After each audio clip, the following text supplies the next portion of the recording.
Good evening. We are ready to begin. This Planning Commission meeting is now called to order. The meeting has been properly noticed and posted in compliance with the open meeting law. These proceedings are being video recorded and can be viewed live on City of Las Vegas TV on Cox Cable Channel 2. You can also watch the meeting live online and access other city content by visiting lasvegasnevada.gov/connect. The proceedings will be rebroadcast on City of Las Vegas TV the Saturday after the meeting at 10 a.m., Monday at midnight, and the following Tuesday at 6 p.m. Please stand for the Pledge of Allegiance.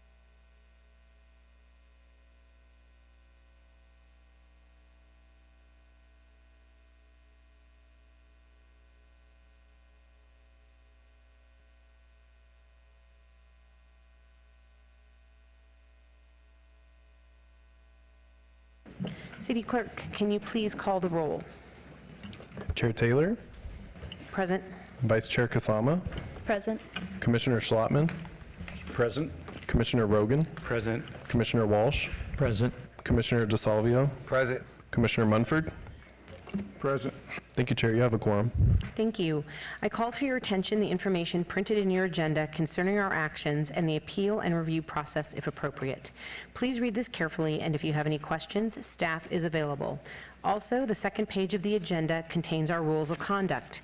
We appreciate your adhering to these rules so we can have a smooth meeting. Thank you. Public comment, so we'll move on to the next item, which is public comment. Public comment during this portion of the agenda must be limited to matters on the agenda for action. If you wish to be heard, come to the podium and give your name for the record. The amount of discussion, as well as the amount of time any single speaker is allowed, may be limited. All comments made under this item for specific action items will be cross-referenced to those items. Are there any members of the public who wish to speak under this portion of the agenda? And if you're coming to speak on an item, you are also welcome to wait until that item is called. So come on down, sir.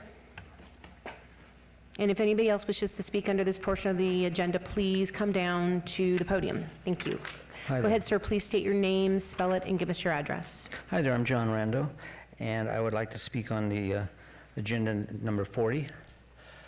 Number 40 for the master plan that you guys are going to be talking about. And the master plan in general. Okay, go ahead, sir. Okay. The master plan as it's done now is trying to make all the traffic become cattle chutes.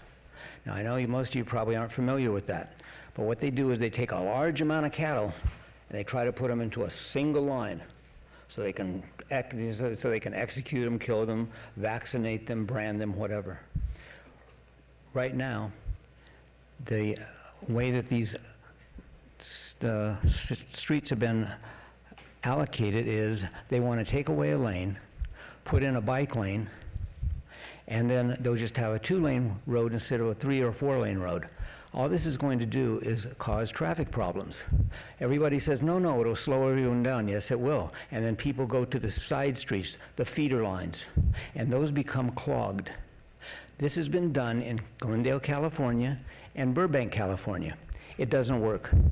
They are having to spend money now to remove everything. They have a city in Glendale, California, they have a Brand Boulevard as a good example. They took a lane away from Brand Boulevard, put in a bike lane, and then put in some no-turn lanes, etc. Nobody can get anywhere. In fact, that area of Brand, nobody drives on anymore. In fact, people don't even walk on it. Now, they already have large sidewalks in Glendale, and right now, their biggest problem is, what do they do with this extra space? So right now, the master plan is also saying to expand sidewalks. Well, nobody walks in Vegas. I'm sorry. The sidewalks are useless from May all the way to the end of September, get a little in October, maybe some in November, and then from December on till about April, you can't walk. It's too cold, it's too windy, it's too crappy. So making the sidewalks busier, or trying to make them wider rather, is probably the worst excuse for spending money. Thank you. Thank you, sir. Is there anybody else who wishes to be heard under this? Folks, please. Anyone else wishing to be heard under this item, number 4? Okay, seeing none, I'm going to close public comment and move to item number 5, which is possible action to approve the final minutes of our Planning Commission meeting from June 10th. Vice Chair, may we have a motion to approve the minutes of the Planning Commission meeting of June 10th, 2025? Chair, I make a motion to approve the minutes from the Planning Commission meeting of June 10th. Thank you. We have a motion on the floor. Please cast your vote.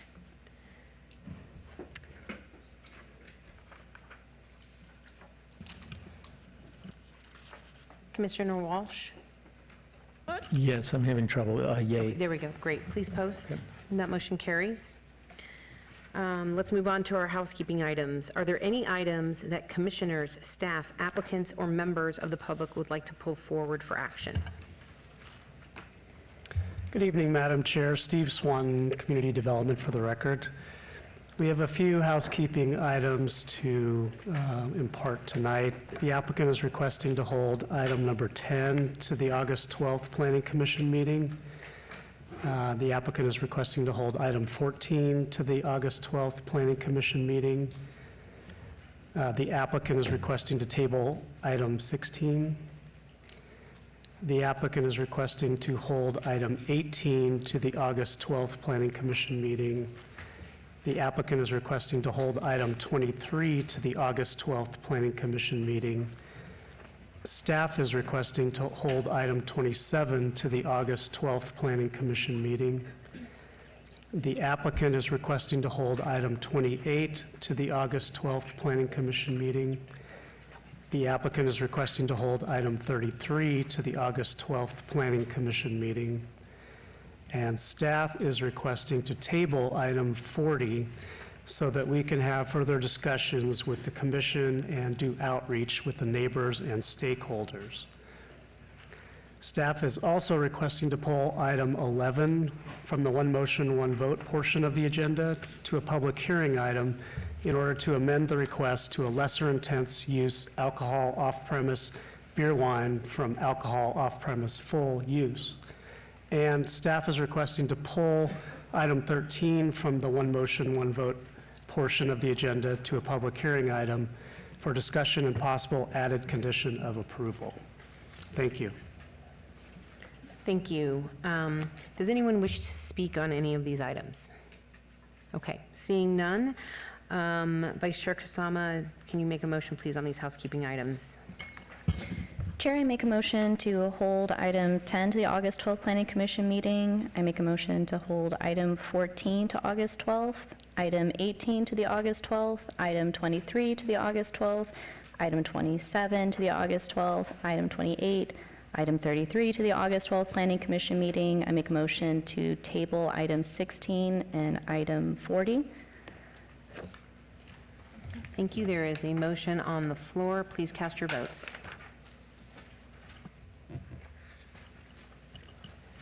Well, yay for Walsh. Okay. Please post, and that motion carries. All right. We'll now move on to our consent items. They are considered routine by the Planning Commission and may be enacted by one motion. However, any item may be discussed if a commission member or applicant so desires. Does anyone wish to make a comment on any of the consent items? Okay. Seeing none, may we have a motion to approve the consent items number 7 and number 8? Chair, make a motion to approve items 7 and 8 on the consent agenda. Thank you. There is a motion on the floor. Please cast your vote. Commissioner Walsh? I'm sorry, what was that? Oh, got it. I think it's working now. Let's see. Okay. Okay, got it. Thank you. Thanks. Please post. And that motion carries. Madam Chair, item number 7 is final action unless appealed within 7 days to the city clerk, and item number 8 is final action unless appealed to the city clerk within 10 days. Thank you. We'll move on to one motion, one vote. The following are items that may be considered in one motion, one vote. They are considered routine, non-public, and public hearing items with staff recommendation of approval. All public hearings and non-public hearings will be opened at one time. Any person representing an application or a member of the public or a member of the Planning Commission not in agreement with the conditions and all standard conditions for the application recommended by staff should request to have that item removed from this part of the agenda. So I'm going to read through these. We've got number 9, 25-0210 SUP1, applicant Celestial One, owner Shri Ganesha Inc., for possible action on a land use entitlement project request for a proposed 4,125 square foot alcohol on-premise full use with a 495 square foot outdoor patio and alcohol, off-premise ancillary beer and wine use at 4450 North Teneo Way, Suite number 115, Ward 4, Alan Polensky. Item 25-0216-MSP. Oh, yes. Sorry about that, thank you. Number 12, 25-0221-S. I thought we were.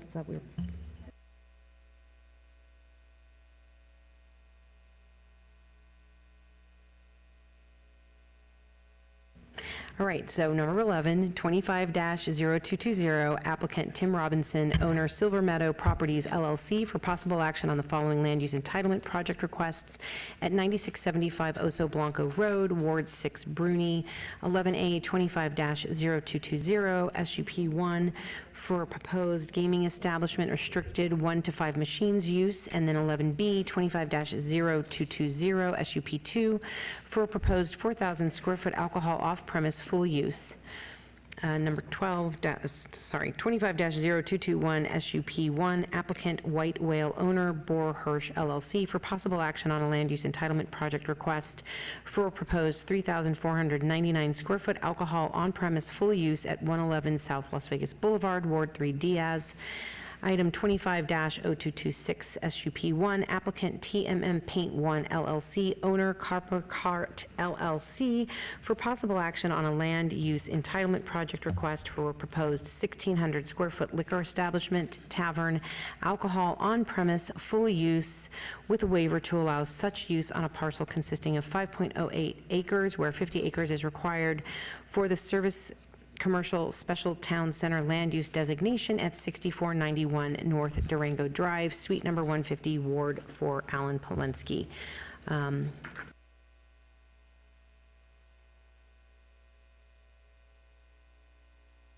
This item is pulled. Okay. Is there any of these items that any commission members, staff, or members of the public wish to have put forward? Okay, seeing none. May I have a motion on these one motion, one vote items? Chair, make a motion to approve the items as read into the record for the one motion, one vote. Thank you. There is a motion on the floor. Please cast your votes. Here's the motion. Chair, can I just get a clarification? I think agenda items 11 and 13 were going to be pulled forward for a public hearing. Well, thank you for getting that clarification. So So, do we need to have them pulled forward before No, we I make? think we just make a motion for agenda items 9 and 12 to be Okay. approved. Yeah. Okay. Thank you for that clarification. Please, if you want, Vice Chair, make that clarification. Chair, I'd like to make a motion to approve item 9 and 12 for the one motion, one vote. Okay, thank you. There is a motion on the floor for items 9 and 12. Please cast your vote. Commissioner Schlottman? Oh, great. Please post, and that motion carries. Madam Chair, item number 9 will move forward to the August 20th, 2025 City Council meeting, and item number 9 will move forward to the City Council meeting on August 20th, and item number 12 is final action unless appealed to the city clerk within 10 days. Thank you. Thank you. Okay, so we will now move on to our public hearing items, but I'm going to take it a little bit out of order. I'm going to go ahead and pull 41 forward first, and then we will go back to the items that got pulled off of one motion, one vote.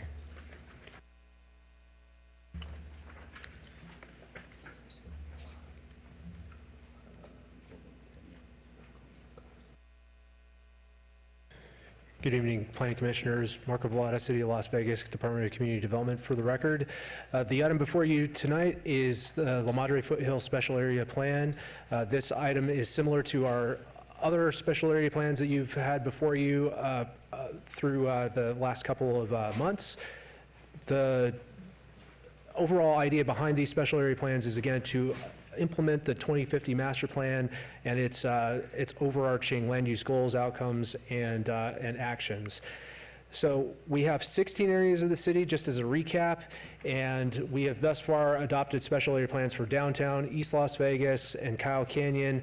La Madre Foothills and Charleston are among the ones that are still being worked on, and La Madre Foothills is, again, one of the ones that we're going to discuss tonight.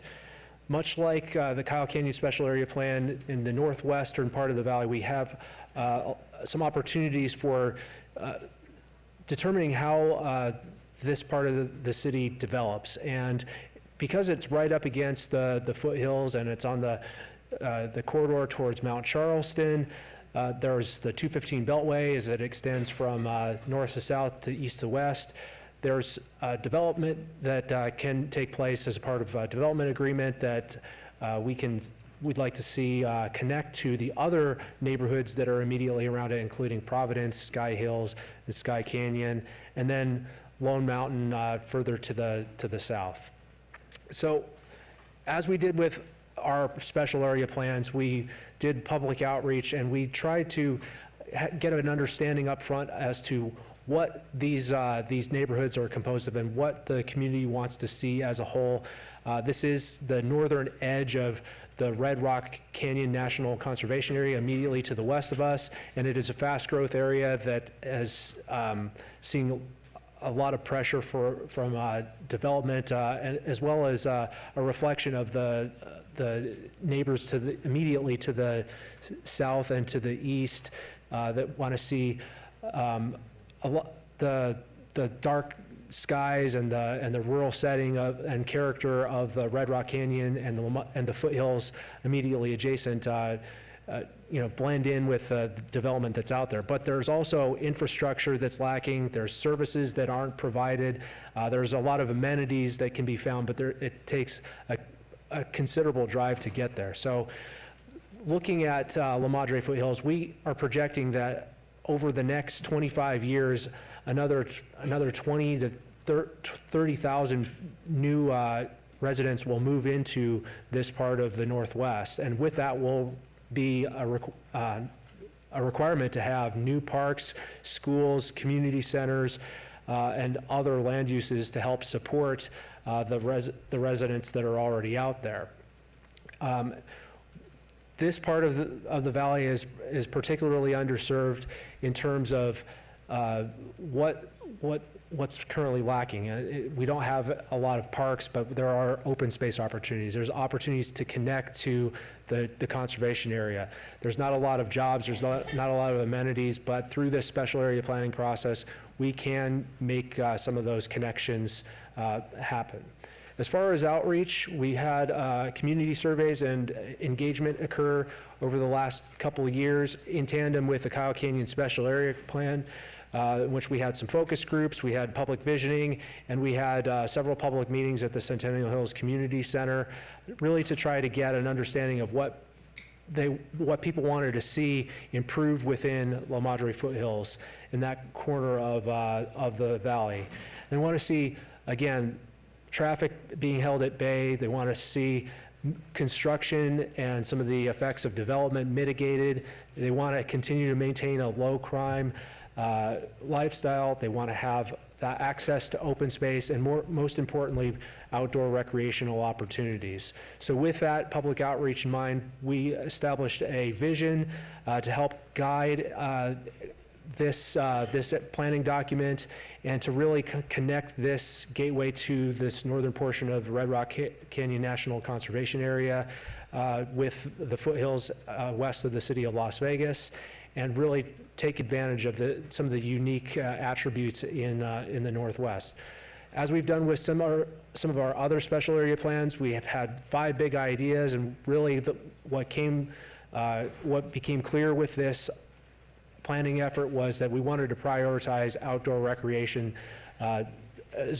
We still want to have those traditional parks and recreational opportunities, but we wanted to see how we could integrate the open space that is immediately adjacent to these neighborhoods and really create something that is unique for the Northwest.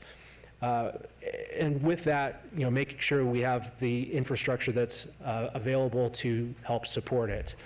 So with respect to the outdoor recreation piece itself, the centerpiece is a 20-acre parcel that is going to be a part of the Sky Summit development, just at the edge of Tropical Parkway and the city limits. And really, we want to see the park and recreational activity complement the desert edge. And this park itself will serve as a trailhead that we're working on in tandem with the Bureau of Land Management. They released a La Madre Foothills Recreation Area Management Plan about the same time as we're going through this planning process. And we put together really a facility that in the future will have all the attributes of both a park as well as the ability to do mountain biking, hiking, and exploring into the foothills and getting up into Mount Charleston or going south down towards Summerlin West and connecting with the trail systems immediately down there. To facilitate this, trail system will help connect both north to south and to the west, as well as connect to the 215 trail and some of the other established trails that are in the area that feed into Centennial Hills and other parts of Las Vegas. There are some parks that are already there, the Knickerbocker Park, Huckleberry Park, but really integrating more parks into neighborhood design, and then the centerpiece, that La Madre Foothills Park, to connect with the Vegas Valley Rim Trail and some of the other trails that are immediately adjacent that help facilitate biking, walking that does take place there.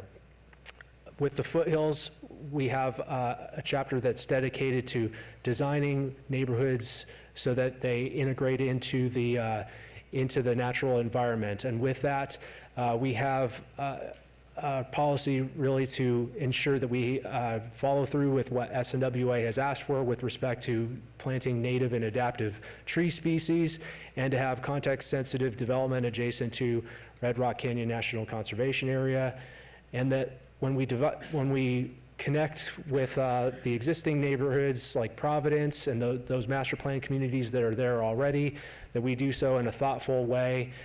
There has been a development agreement already before the Planning Commission and City Council in the form of Sky Hills and Sky Summit, and this really reinforces that development agreement and the work that has been done to make that development happen as part of the SNPLMA process and getting the 500 acres disposed of with new housing to go in its place. So you will see over the coming months that development come into place, but they're with a range of housing opportunities that is appropriately scaled in terms of land use and density, and really trying to create something that's new and unique out there.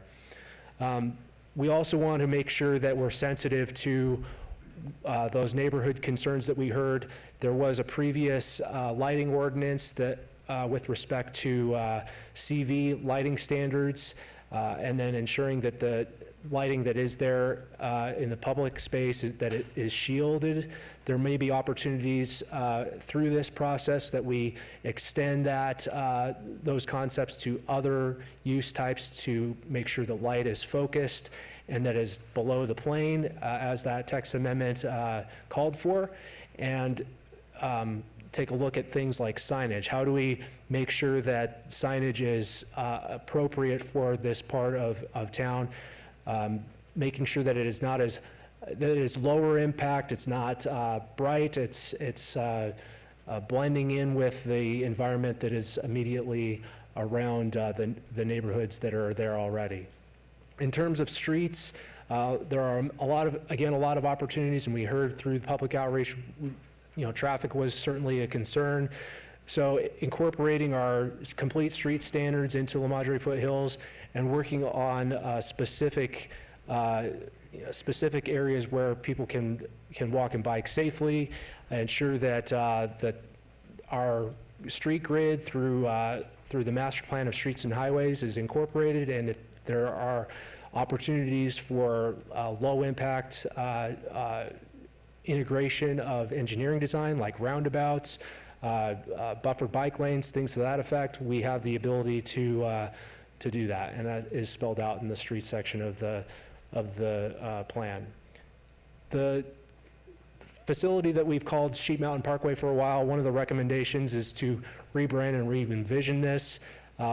Again, another centerpiece or big project, a big idea that is discussed in this plan is to have that trail system extend north-south to connect with the 215 trail and up to Kyle Canyon Road, and really make something happen with the wide right-of-way that we have within that facility, and make something that parallels it, that is high class and allows people to walk and bike comfortably and safely. And then finally, the investment. What do we need to do with respect to the infrastructure that we don't have there now, but is going to be needed for the developments such as Sky Summit and any other development that comes in the future? The Kyle Canyon Special Area Plan talked about this to an extent because of what is lacking in those neighborhoods to the northwest. There's major water facilities, major sewer facilities that are going to be needed. In La Madre Foothills, maybe a little bit less so, but there are opportunities that need to be considered with respect to the provision of water service. There are tanks right now that are in pressure zones that are a little bit higher in elevation.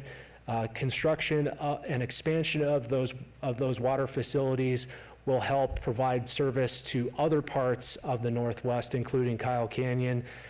Those things need to happen kind of in sync or in concert with development that occurs in adjacent neighborhoods. And with that, the sewer system has to be in place as well as flood control.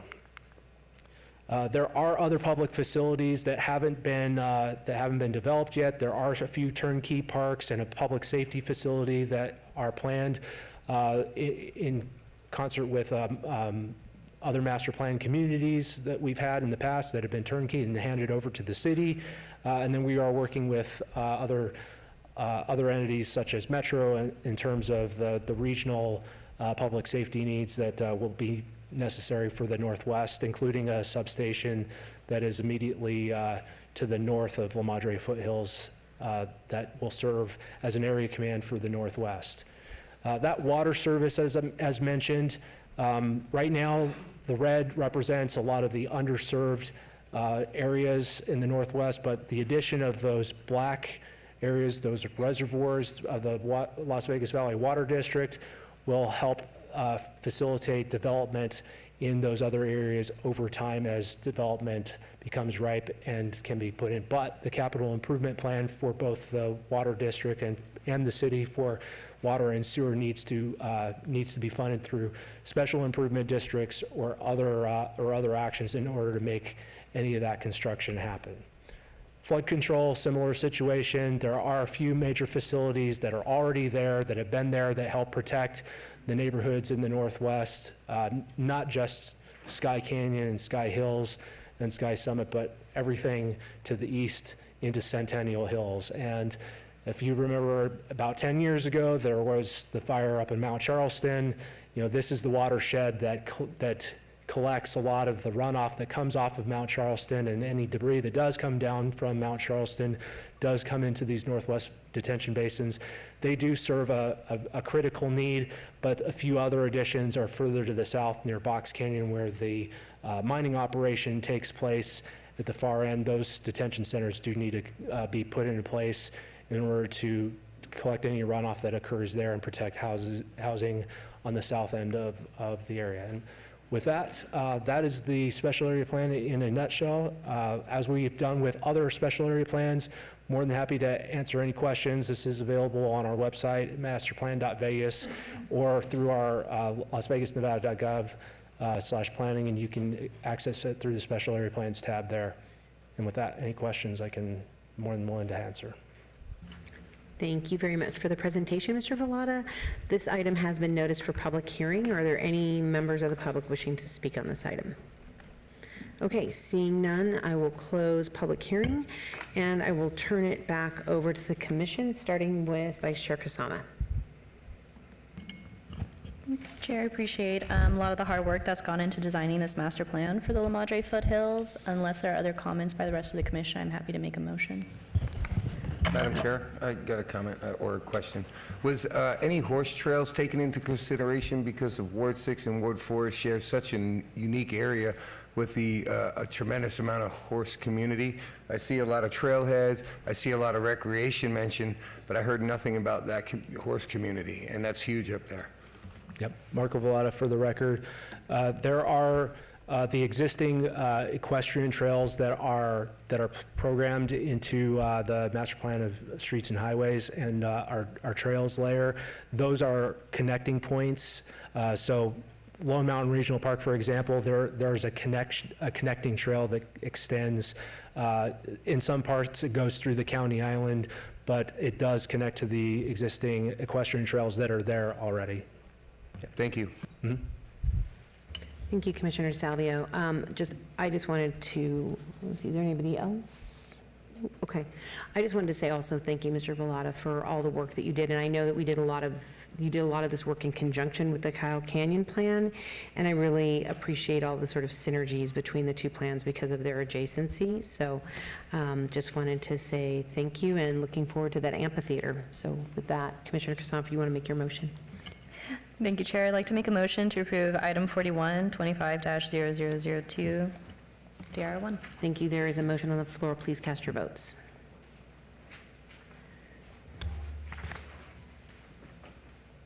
Commissioner Walsh. It's still spinning, but a yay. Okay, thank you, sir. Please post, and that motion carries. Madam Chair, that item will move forward to the August 20th, 2025 City Council meeting. Thank you very much. Okay, let's go back to a couple of the items from one motion, one vote. Let's start with number 11, 25-0220. Applicant Tim Robinson, owner Silver Meadow Properties LLC, for possible action on the following land use entitlement project requests at 9675 Oso Blanco Road, Ward 6, Bruni, 11A, 25-0220 SUP1, for proposed gaming establishment restricted 1 to 5 machines use, and then 11B, 25-0220 SUP2, for proposed 4,000 square foot alcohol off-premise full use. Good evening, if you would please state, staff report, please. Madam Chair, Nicole Eddowes for the record. Due to the subject site having an active entitlement for liquor establishment tavern use, which includes the ability to sell full alcohol in an off-premise capacity, the site is not eligible to request a second full off-premise use, and staff is requesting to amend the special use permit from alcohol off-premise full to alcohol off-premise beer, wine only. Staff remains approval on the request, and there is an amended staff report in your packets that have updated the approved use to beer, wine, off sale only. And please note additional documents of protest and support were received after publication. Thank you. Thank you very much. Good evening. If you could please state and spell your name for the record, give us your address, and tell us about the project. Good evening, Madam Chair, Commissioners. Stephanie Gronauer, 1980 Festival Plaza Drive, here on behalf of the applicant and the property owner, Green Valley Grocery. As was mentioned by Ms. Eddowes, we are fine with that revision. That's actually the use permit that was previously approved on this property, and that's the intention of Green Valley Grocery, is to have the beer, wine, spirits use in their C-store. Just briefly, this property's as you're heading up Kyle Canyon at the north or the south west corner of Oso Blanco and Kyle Canyon, so it'll be a really prime location for a convenience store as you head up the mountain or you're coming back down the mountain. This is just reestablishing exactly what was previously approved. We very much appreciate staff support and would ask for your support this evening as well. Thank you very much, Ms. Gronauer. This item has been noticed for public hearing. Are there any members of the public wishing to be heard? Okay, seeing none, I'm going to turn it back to the commission to see if there are any comments on this item. Okay, seeing none, I will go ahead and make a motion to approve item 25-0220, subject to all conditions, and you do accept all those conditions? Yes. Okay, great, thank you. There's a motion on the floor, please cast your vote. Commissioner Walsh? Still not coming up, but yay. Okay, thank you, sir. Please post, and that motion carries. Thank you very much. Thank you. Just to confirm, is this final action? Yes, okay. That was 11. Thank you. So I'm just checking on the, Ms. Nicole, you want to clarify? Yes, which yes, one that Madam is? Chair, that item is final action tonight unless appealed to the city clerk within 10 days. Thank you. Thank you very much, appreciate it. Thank you. Okay. Item number 13, 25-0226, SUP1, applicant TMM Paint 1 LLC, owner Copper Cart LL2 LLC, for possible action on a land use entitlement project request for proposed 1,600 square foot liquor establishment, tavern, alcohol on premise full use with a waiver to allow such use on a parcel consisting of 5.08 acres where 50 acres is required for the service commercial special town center land use designation at 6491 North Durango Drive, Suite 150, Ward 4, Alan Polinsky. May we please have the staff report? Madam Chair, staff finds the proposed use to be harmonious and compatible with the surrounding area, and staff recommends approval. And if approved, there is a condition of approval that we will need to read into the record. Please note an additional documents of protest were received after publication. Thank you. Thank you. Good evening. If you could please state and spell your name for the record, give us your address and tell us about the project. Good evening. Liz Olson, 1980 Festival Plaza Drive, here on behalf of the applicant. The applicant before you on this item is Pino's Palette. If you're familiar with their company, they are an instructor-led painting class where customers are able to order a drink while they sit in class and paint. This project will be in one of the tenant spaces that's under construction located on Centennial and Durango.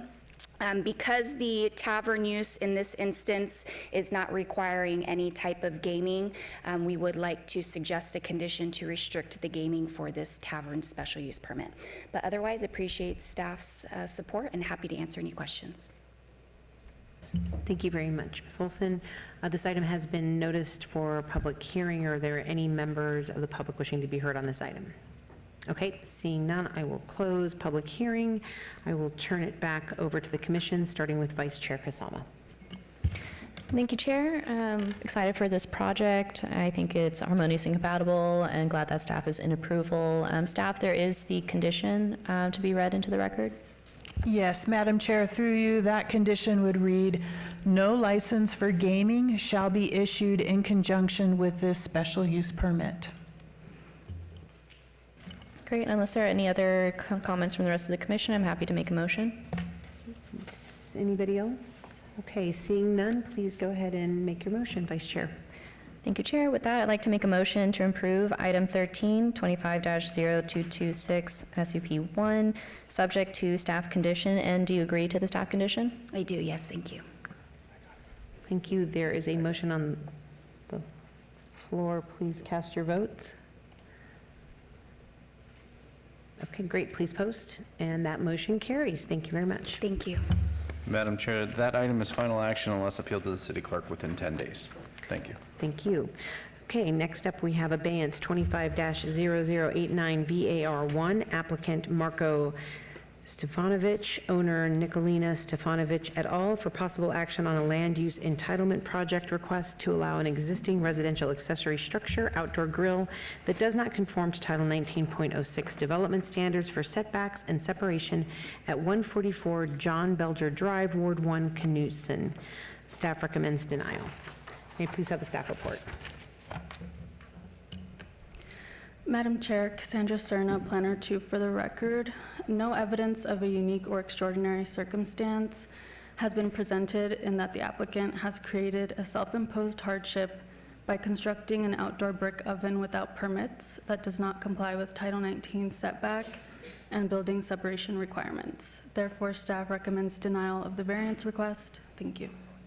Thank you. Good evening, sir. If you could Good please evening, state and staff. spell your name for the record, give us your address, and tell us about the project. Good evening, staff. My name is Marko Stevanovic, M-A-R-K-O, last name S-T-E-V-A-N-O-V-I-C. 144 John Belger Drive, 89145. What we built here is a grill. What we like, of course, to, if it's possible to stay. I know it's built without a permit, and that's why we subject like this issue to you guys, so we can resolve this in the best way and the safest way. I also contact chief of the fire department in the Charleston and Durango. We would like someone to come over and inspect this, because I tried to build this really properly with to be like fire contained inside of the with the fire bricks, what is containing fire up to 1200 Fahrenheit, and this is it. I'm open to any suggestion and any option. Thank you very much, sir. Welcome. This item has been noticed for public hearing. Are there any members of the public wishing to be heard? Okay, seeing none, I will close public hearing, and I will pass it back to the commission, starting with Commissioner Rogan. Thank you, Marco. I had a chance to speak to your neighbor just before the meeting, and he had submitted opposition to this project, and I just called him to confirm whether he had changed his mind, and he hadn't. He was still opposed to this, and his concern was basically the smoke and the fire danger. Now, I can't tell whether this is a fire danger, but in the supporting documentation, you can see that this is a zero lot line development, so your neighbor's house is right on your lot. And so maybe there was something that fire could do to inspect it and say, yeah, this is okay, or building to inspect it and say it's okay. But I think with your neighbor opposing it still today, I really, for reasons of smoke that we really can't do anything about, I can't do anything but suggest that we deny the application. But I'm open to hear any comments from the commission if anyone thinks otherwise or has any suggestions on what could be done here. But I just think if you're so close, it's just with that zero lot line development, if there had been a 5-foot setback or a 10-foot setback, I think my decision would have been different. But just by the nature of your development, I don't think I can support this, and the opposition of your neighbor. Can I say something? So pretty much over here, what is like, this is 10 inches from the property line. If this is a property line between me and my neighbor. This is a wall. So on this picture over here, pretty much the fire is in this area. It's charcoal. So this, from this end to the neighbor's end, is pretty much almost 3 feet. I know that's still like considering like the whole object of built, but the main thing is where the small containing fire is in the middle of that. And I understand your point. That's why I would like if someone is so open to come over and check this. I understand. I think if your neighbor had been supportive of it, if the smoke concerns weren't as he had described in his written comments, I would have recommended approval with an inspection, so that if it passed the inspection, you'd be fine. If it didn't pass the inspection, you wouldn't be fine. But I can't do it with my concerns about the fire and the zero lot line development, and I can't do it with the neighbor opposing due to the smoke. I can't imagine living right next to something that's smoking so much. I mean, immediately right on top of you. So it breaks my heart. It's a beautiful grill. You did a great job. Everyone, I think, would think that way that's reviewed this, but it's just the location of where it is, and I can't support it. Yes, I understand also Okay. that, but... Thanks, Marco. I appreciate it. Okay, thank you. Again, with reluctance, I make a motion to deny agenda item 15, project 250089VAR1. Okay, and let me just make sure, Commissioner, that there weren't any other comments from any other commissioners? Nope. Okay, great, thanks. And there is a motion on the floor. Please cast your votes. And a motion yea is to deny.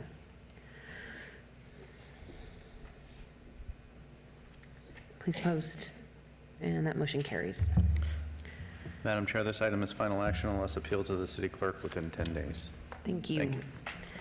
Okay, next up, item number 17, abeyance 25-0109, applicant owner Gold LTRE LLC number 6, for possible action on the following land use entitlement project requests on the east side of Rainbow Boulevard, approximately 605 feet south of Ann Road, Ward 6, Bruni. Staff recommends denial on the land use entitlement project. 17A, abeyance 25-0109 VAR1 to allow a 32-foot residential adjacency setback where 66 feet is required. 17B, abeyance 25-0109 VAR2 to allow 39 parking spaces where 44 parking spaces are required. 17C, abeyance 25-0109 SUP1 for a proposed motor vehicle parts, sales, installation, and repair use, motor vehicle repair minor. And 17D, abeyance 25-0109 SDR1 for a proposed one-story, 7,449 square foot motor vehicle repair and 400 square foot smog check development with a waiver to allow bay doors to face the right-of-way where such is not allowed. May we have the staff report, please? Madam Chair, staff finds the proposed variance and waiver requests to be self-imposed hardships and the proposed site design to be overbuilt and not conducive to a walkable neighborhood as recommended by the Rainbow Boulevard North Corridor Plan. Therefore, staff recommends denial of all requests subject to conditions if approved. Thank you. Thank you very much. Good evening, sir. If you can please state and spell your name for the record, give us your address, and tell us about the project. My name is Eran Gold. I'm the owner of the property. Address is 6590 South Rainbow Boulevard, Suite 100. I'm standing in front of you because what happened here before that I watched it televised was a really misrepresentation of what's going on with this property. And I think it's fair for all members here, of all commissioners, to hear what's going on.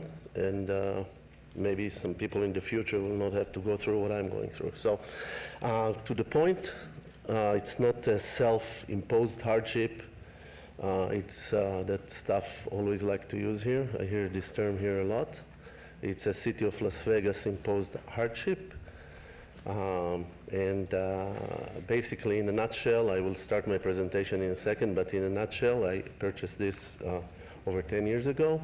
It was a residential estate zoned property. I wanted to build my dream home on it.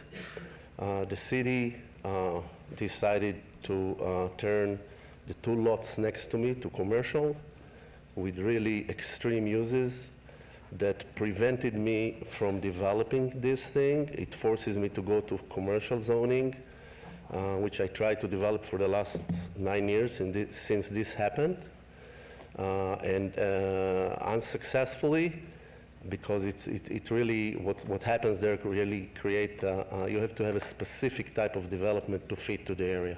So I'll just go to the point, like if I can have this shown on the screen. So, I'm sorry, this is in the way. And here's the map overview that I will start with.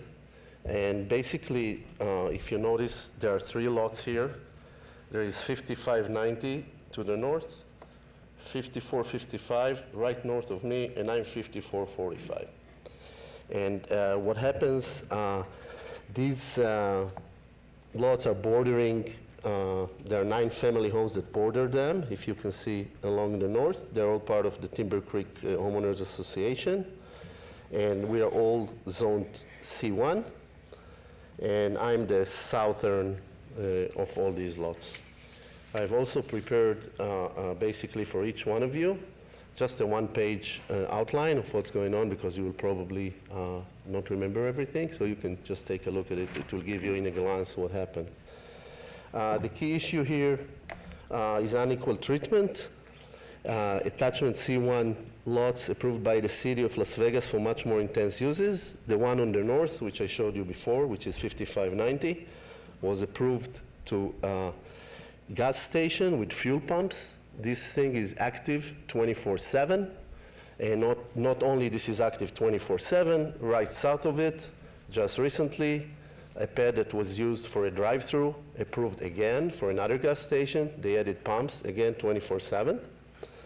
Right north of me, and this is what brought me here, because the staff called this an office, okay? So it's not an office, it's a sweeper truck yard with night operations that I will touch in a minute. And what happened is these approvals resulted in me losing all residential value for my RE zone. I forced to go commercial. And what I would like to propose here is something which is far less intense, and I also keep in mind the best of the community. So it's not my personal hardship, but I think it will be beneficial for the area. Important to note that approvals were granted despite strong opposition from nearby residents. My project is much less intense, compliant with C1 zoning, as you will see, and we made extensive mitigation measures, noise control, setback, limited hours, before even the application, after the application, when we went personally and met with the neighbors, and since the last discussions that Bob had with you, Chairman Taylor, we made some additional concession and adjustment to try to make it fit as best as possible. C1 approval on a detachment lot, which is extremely important. So the original approval, now I'm talking about the one in the farthest north, which is the gas station, which is now 2 gas stations. So originally it was a gas station. Right south of it, there was a fast food approved drive-through. And then it's approved 24/7, minimum buffer between this and the houses. Again, major opposition. And in 2024, there was a major plan amendment to change it from a drive-through. I'm talking about the south pad, just to give you an idea what the south pad is. So if you look at that picture, this area right here where the number is, 5590 is the south pad. This was supposed to be designated as a drive-through, and now it changed to fuel pumps and another station. I was just there yesterday.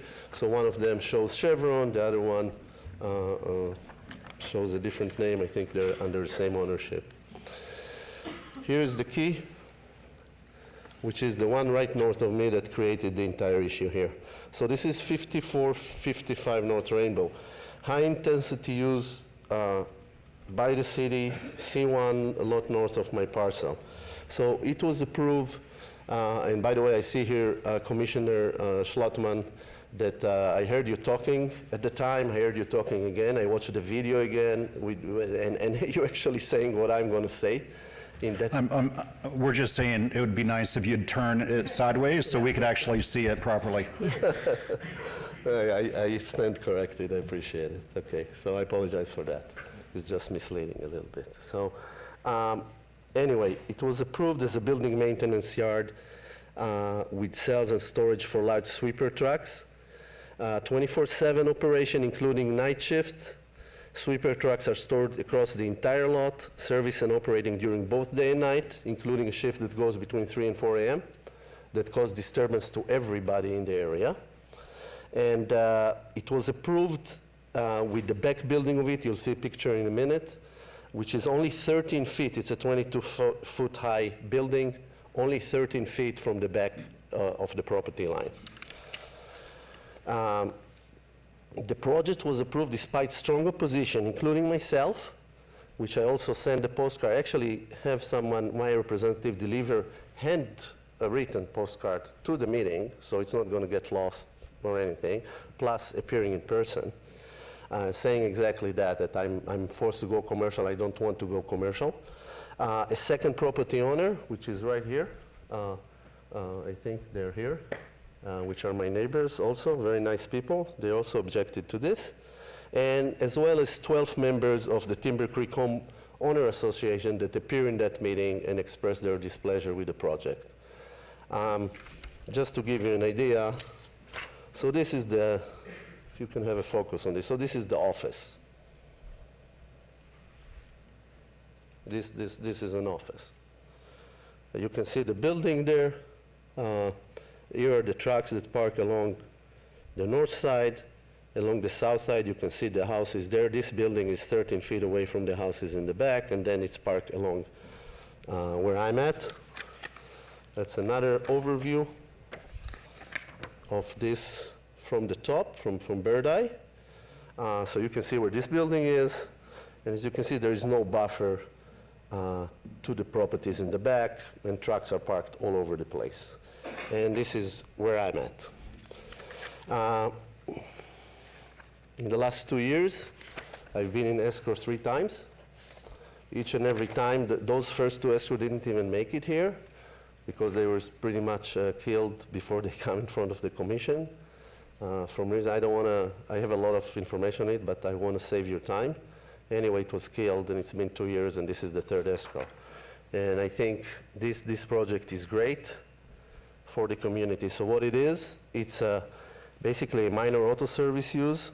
I enter escrow after meeting with Commissioner Brune on January 27. I didn't want to open another escrow without, explaining to her what's going on and getting her to understand it's a unique situation. I requested her to visit the site. And then I told her, and I think we are providing benefits to the community by adding a valuable service, low intensity use, all work indoors, minimal noise, minimal traffic impact, and it aligns with C1 zoning with a use that's much less intense that was approved for the other C1 properties right north of me. This is Ward 6. It's statistics of Ward 6 that's showing here that most people have either 2 cars or 1 car. 45% have 2 cars, which is more than the average in Las Vegas.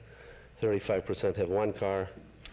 And what happens in this area, there is really no minor auto service in the area.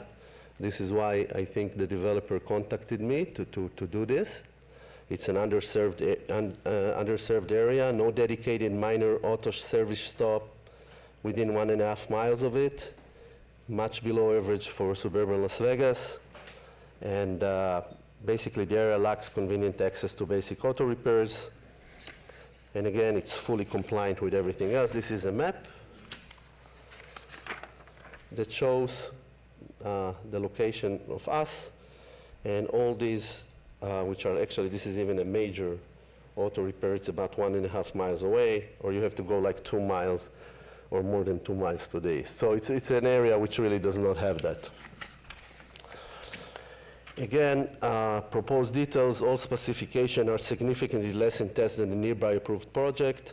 We are set back 69 feet, 68 feet from the rear property line as opposed to 13 feet from the other one. We have a major landscaping buffer all the way around. There will be no outdoor storage or activity at night. All work conducted indoors, no night operation in reasonable business hours. And that's basically the way this building is put together. And what I would like at this point, with your approval, to hear what the neighbors have to say, and then I will finish with all the different modifications that we are willing to do. Okay, thank you very much, sir. This item has been noticed for public hearing. If there are any members of the public wishing to be heard on this item, please come down to the podium.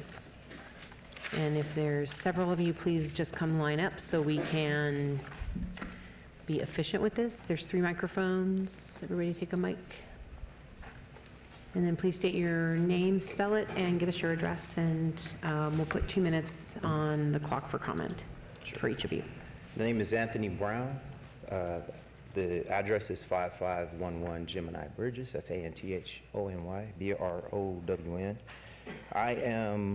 I live directly behind the proposed project. I would like to request denial of the proposed project, just on the basis of a few things. We did have a neighborhood meeting. We met with the developer and the engineers, and we voiced our concerns. And at that meeting, there were more concerns that were brought up that we hadn't even considered. So we all voiced our opposition of the project. We have nothing against the property owner. We have been in touch with him. We have talked to him. We are willing to work with him. But this project, we feel, has a number of issues for safety, security, and privacy. So, and we've all addressed that, and none of that has been brought up. None of that has been discussed with us. And so, like I said, we request that this motion be denied.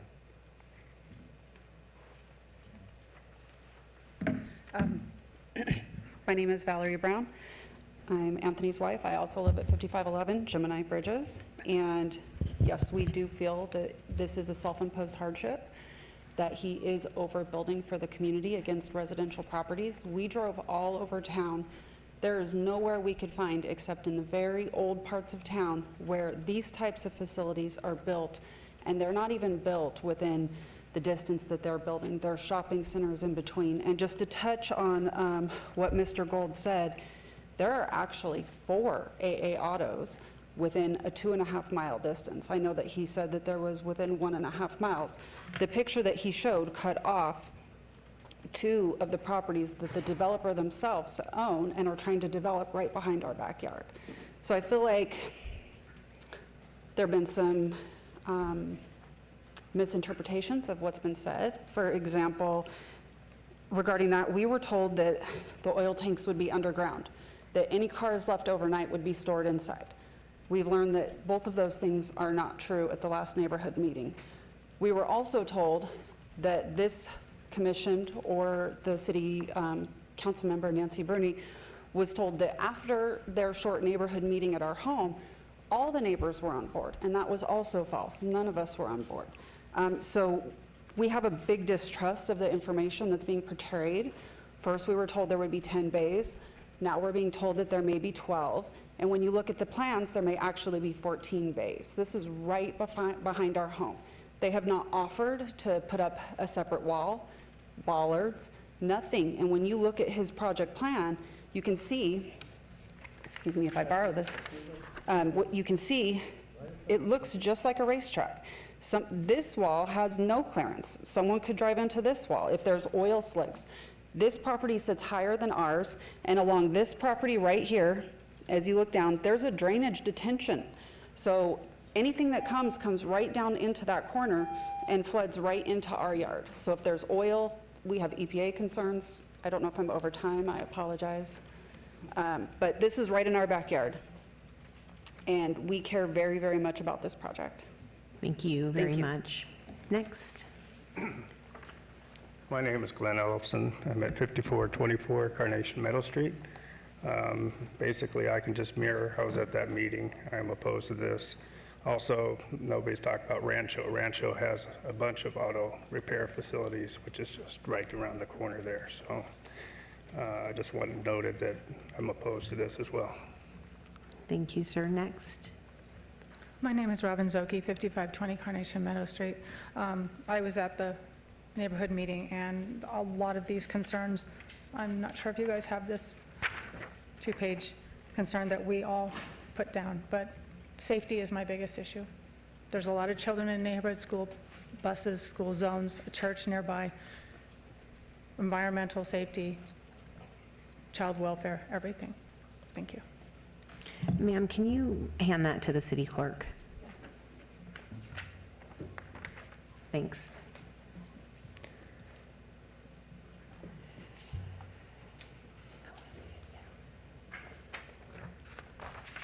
Oh, sorry. Go ahead, sir. Okay. I'm Robin's husband. My name is Laszlo. Last name Circa, 5520 Carnation Meadow Street, Las Vegas, Nevada, 89130.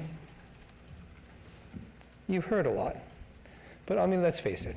14 bays in a small area like that? Who's going to rent this? Who's going to own this? Who is going to be responsible for what's going on? Can this gentleman behind me, all respects given, can he actually guarantee that that piece of property is going to be rented out to individuals who are responsible?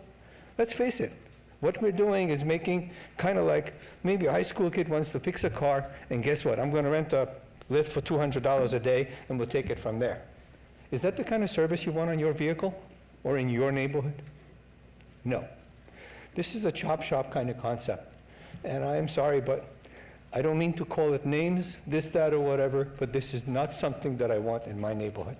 And I'm sure that all the people who you heard from, all our neighbors, neighborhoods, and every fellow community people will agree with the same concept. And guys, I know you wouldn't want it in your neighborhood either.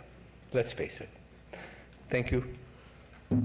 Thank you, sir. Anybody else wishing to be heard on this item?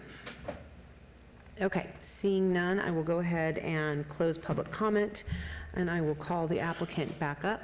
Sir, were there any additional comments you wanted to make on this project? Absolutely. I've never heard what she was referring to. And she also took my map, but it's okay. Anyway, as far as there are 120,000 people living in Ward 6, there were a few of them here.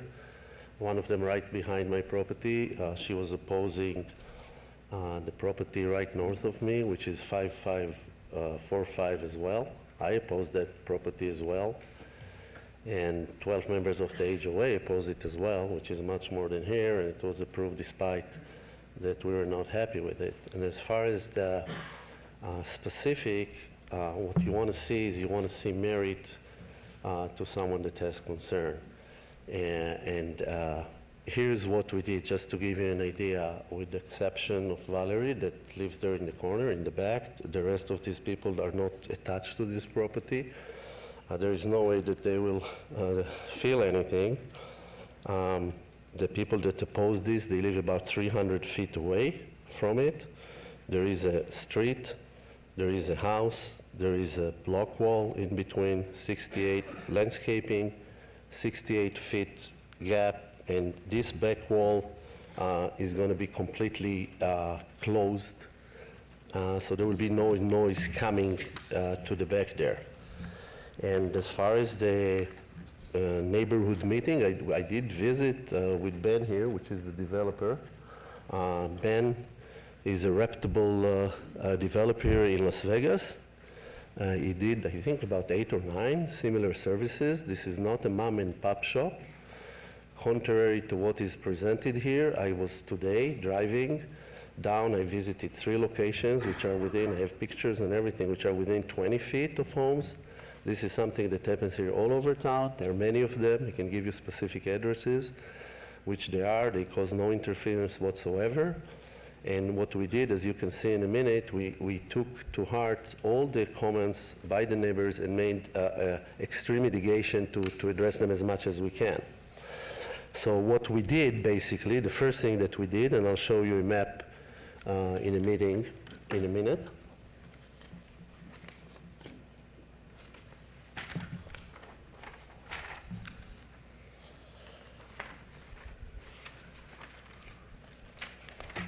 Small map. Okay. Just trying to find that small map that just gave me. If not, I'll put the large one.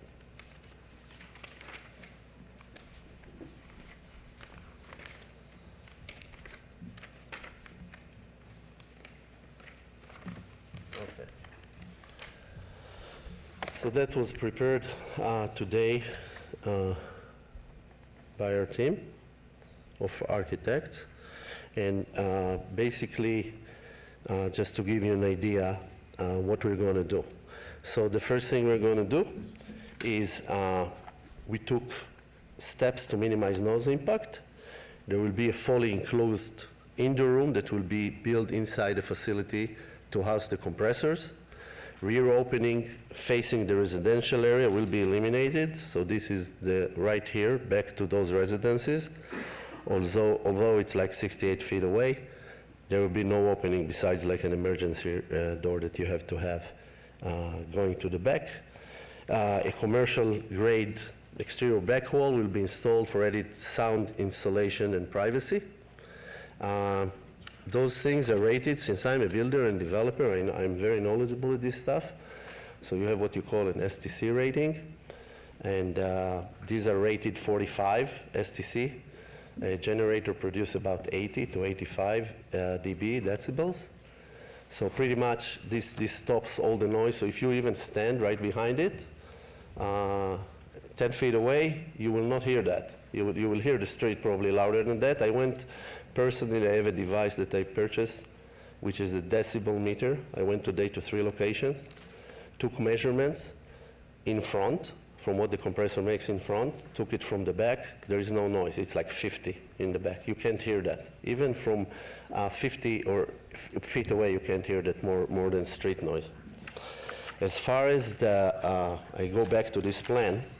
So as far as security, right now it's a vacant lot. This area provides a lot of security. There will be cameras there. There will be lights. It's much more secure than a vacant lot. In terms of setbacks, as I said, it's 68 feet from the back. We also actually reversed the way this building is designed. So from the property south of us, we are now 50 feet away. We also added parking, so there will be no additional, there were like 44 spots that were required. We were able to provide almost that, which is 42. Landscaping all over the place. And in comparison to what was approved, right north of me, like I said, gas station and sweeper yard, those produce far more noise than we are. They're far more interfering with values. It's not even close. They're operating 24/7. Even those neighbors that talked about, they still have that right in their corner.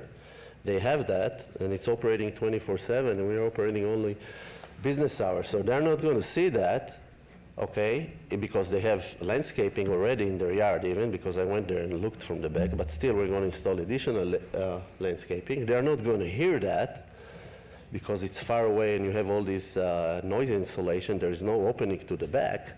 So just the fact that she does not like this service, which is fully compatible, to be there, I don't think it's a reason not to approve it. Like I said, we met with them in person. We had the meeting. What I heard from them is that the neighbor next door wants to sell their property, and they think it will hurt their real estate value, which I disagree. I think it will be good for them because, you know, it's already zoned commercial.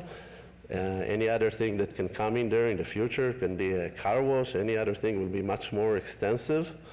It can be the same like what was approved north of us. You know, if you guys approved a gas station or a car wash north of us, or this sweeper truck, you should approve the same for us. So we find something that is really not invasive. It's secure. It's not a mom and pop shop. Developer is here. He can give you location. He did 9 of them in the city. He can give you addresses. He's welcome to tell you where he is. So I think we made every possible mitigation, and even from that last meeting where you were concerned, or conversation you had with Bob, that you were concerned about the building in the south, we actually switched it and we moved, so it will be even farther from the south, or the property right south of us, that they did not object to this project because they understand they'll probably go commercial. That's a lot right south of us.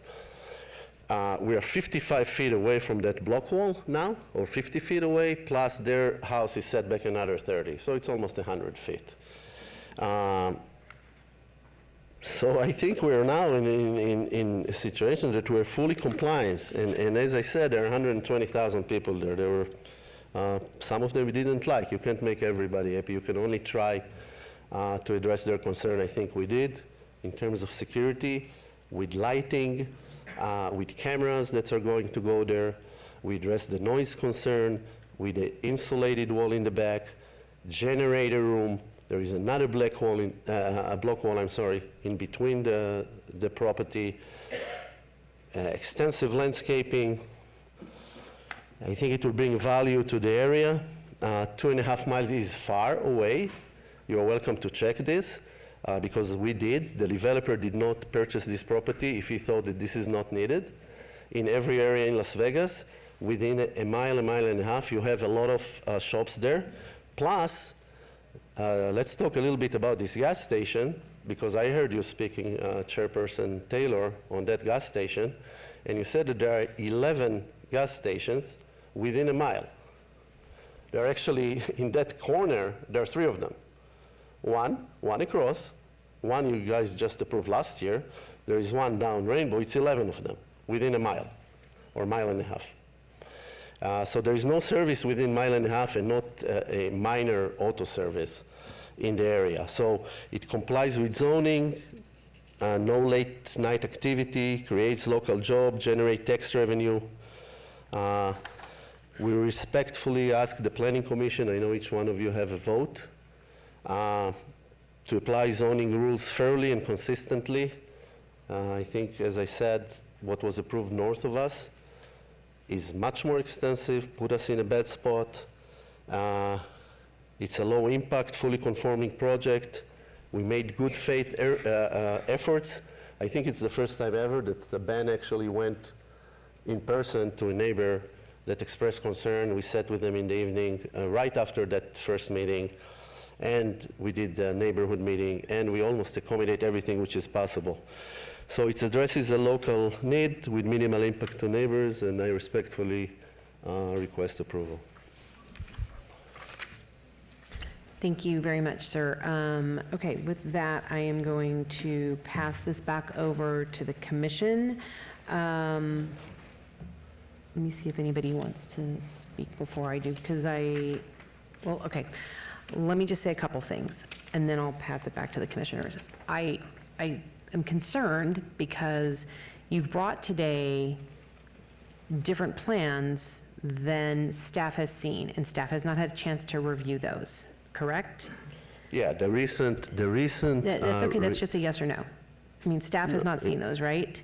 I would appreciate if you let me answer. Quickly, yep. Is it okay that I answer the question? Okay, so I was just answering it. We just prepared it. It was delivered to us by Ben, I think about an hour before the meeting. We are not planning to do anything without working closely with yourself, with Bruni. So there is time between now and the city council meeting where the final decision is going to be made. It will give staff plenty of time to look at this revision. I'm telling you in essence what it is. It's very easy to look.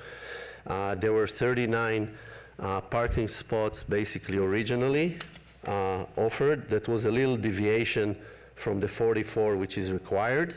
We were able, and I'm posting it, but no, it's not visible here. But anyway, there are 42 now, so we are almost at the benchmark.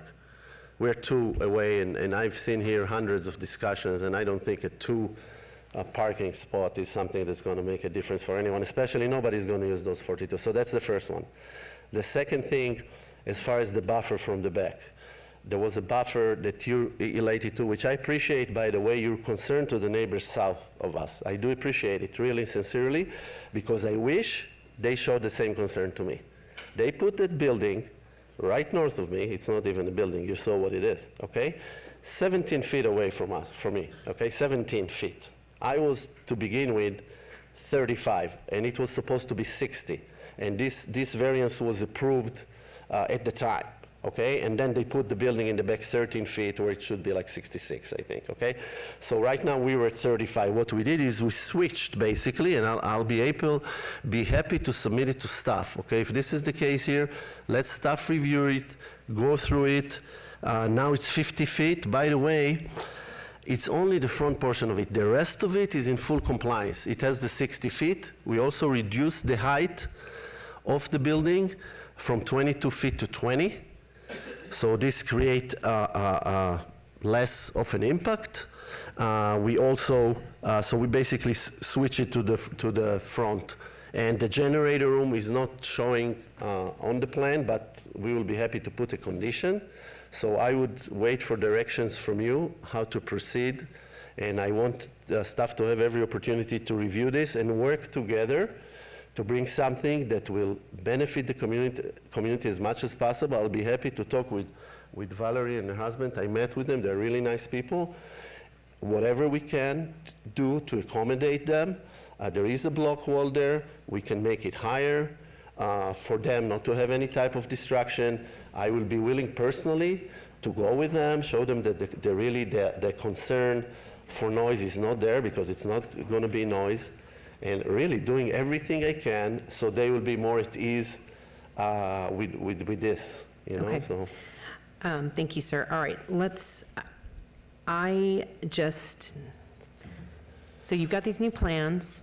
There were a number of things I discussed with Mr. Gronauer as things that I viewed as at least potentially moving the needle. None of those are incorporated. I believe that this, I'll just top line, I believe this is too intense for this location. It is not permitted what you want to do. You want to do minor repairs, which requires a special use permit. So it is, while it is within C1, it is not something that is just blanket approved in C1. You have to get a special use permit. But what do you mean by not moving the needle? What concern did you raise that was not addressed? If you can state it to the record. Sure. I mean, I had a number of suggestions that I spoke with Mr. Gronauer about. I guess Mr. Gronauer is no longer representing this project, and it had to do with the footprint, the number of bays, the hours, the fact that there were no tenants identified. So let's just go one at a time. Let me go through all of this, and then we're going to let the rest of the commissioners talk, because I think that where we need to go is either you need to take this off for 30 days and sincerely work with the neighbors to see if there is any iteration of this that would be harmonious and compatible, because I don't currently see that it is harmonious and compatible. We have city codes for a reason, and you need to work within the city codes. You have this piece of property that you're trying to get a use on, and there are other items within C1 that you could potentially have as a use. So if you want to continue working with the neighbors on that, we can kick this for 30 days and you can see if you can do anything. Otherwise, my inclination, based on the fact that there have not been significant concessions to neighbor concerns. There has not been a lot of transparency in terms of the business that's going to go in there. Maybe there has been and I was not aware of it, but that was not something that was conveyed to me. And the fact that this really, truly, it's an infill project. I know infill projects are tricky. Infill projects are always going to potentially have some neighborhood opposition, but this is not an infill project that I believe is harmonious and compatible. What we were told early on was this was going to basically be a Jiffy Lube, which is kind of a different animal than what you're looking at, which is minor repairs. Yeah, what's wrong with minor repairs, though? Well, I mean, it's much more intensive. You've got electronic tune-ups, brake repairs, air conditioning repairs, generator and starter repairs, tire repairs, front-end alignments, battery recharging, lubrication, vehicle emissions testing, and other similar activities. I know what we are allowed to do. I'm just asking, what's the impact of those basic minor services? You made a lot of representations here, okay? First of all, you said we were not sincere. Chair, can I? Yeah, absolutely, Commissioner. I'm sorry, please. Mr. Gold. This isn't just a back and forth. I mean, we've had your opportunity to speak. We've had public comment. It's our turn now. Correct. And so I just would like for the chair to make her comments and then open it up to any other discussion that we have. I think there might be some comments from other commissioners, and then we'll make a decision. This is dragging on, and we can't fight over every little thing that's being said up here, okay? So I appreciate that you're passionate about this, but we need to move on. So Yeah, thank you, Commissioner Rogan. I appreciate the support. So Hold on. that is, I want sir. to say, you want to shut me down? It's okay if you want to. Sir, Because if you're making a representation that I'm not sincere, which you just did, okay? I object to that. I think we were very sincere. And you are like looking behind what was approved north of me. So But sir, right north that's of not, me. but sir, that's Why? not what we're looking at. We're looking at your application In and whether it is comparison, you have to harmonious apply and the compatible. standards Sir, evenly. I'm going to go at this point, your choices are, you can either obey for 30 days, and you can work with these neighbors in sincerity and try to get something that is harmonious and compatible and that works for the neighborhood, or my motion is going to be to deny. And I will let the rest of my commissioners comment. Yes, please. And they will comment, Yeah, I and want then to we will hear make what a they have to decision. say. So Commissioner hear Schlottman, what they have please. Yes, Chairwoman, through you, just a couple of comments. I mean, it seems like there's more than enough land here to be able to put in all the required landscaping, so I don't know why we're requesting a landscape buffer. So if this is being held for 30 days, I would give you direction to look at adding the additional trees. Also, the bay doors that face a public right-of-way, that's not allowed. You're asking for a waiver, so that doesn't meet code. I'd like to see that go away. I'm also concerned about the noise that may be generated from this, just from electric ratchets and impacts and impact drills and things of the sort, so as it relates to the residential that's around there. So, and as we get further into the neighborhood and away from intersections, that becomes a bigger impact than having something on a corner. So those are my comments. Thank you, Commissioner Schlottman. Commissioner Walsh, I thought I saw your hand. Thank you, Madam Chairman. I have a few questions for you related to safety.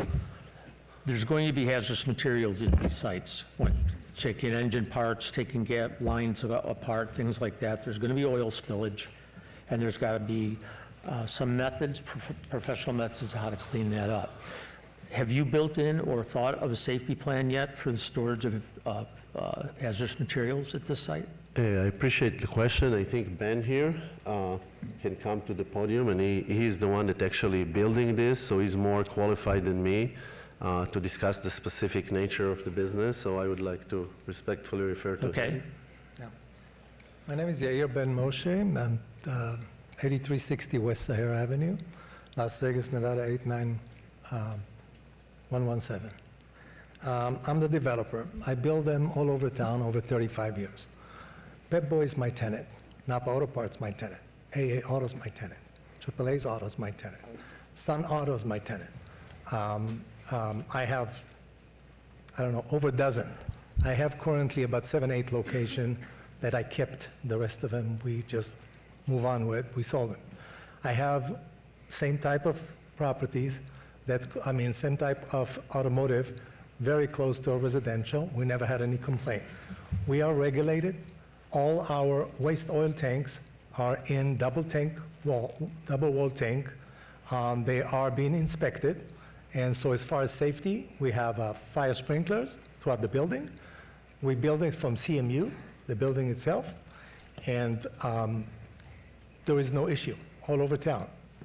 So if that's answer your question. So there's very, very specific things in federal law, specifically the OSHA law in Title 29, 1910-106, and it talks about flammable liquids on the site, and then how to store such chemicals or hazardous materials. You have to have a plan. There's also, this is an OSHA state. Right. So you need to meet the requirements of NRS 118, or 16, excuse me, to comply with federal law as well. So you need to build in a plan on first of all, you got to identify what hazardous materials you're going to have, and then of those materials, gasoline, oil, whatever it is, how dangerous that is to so close to residential areas.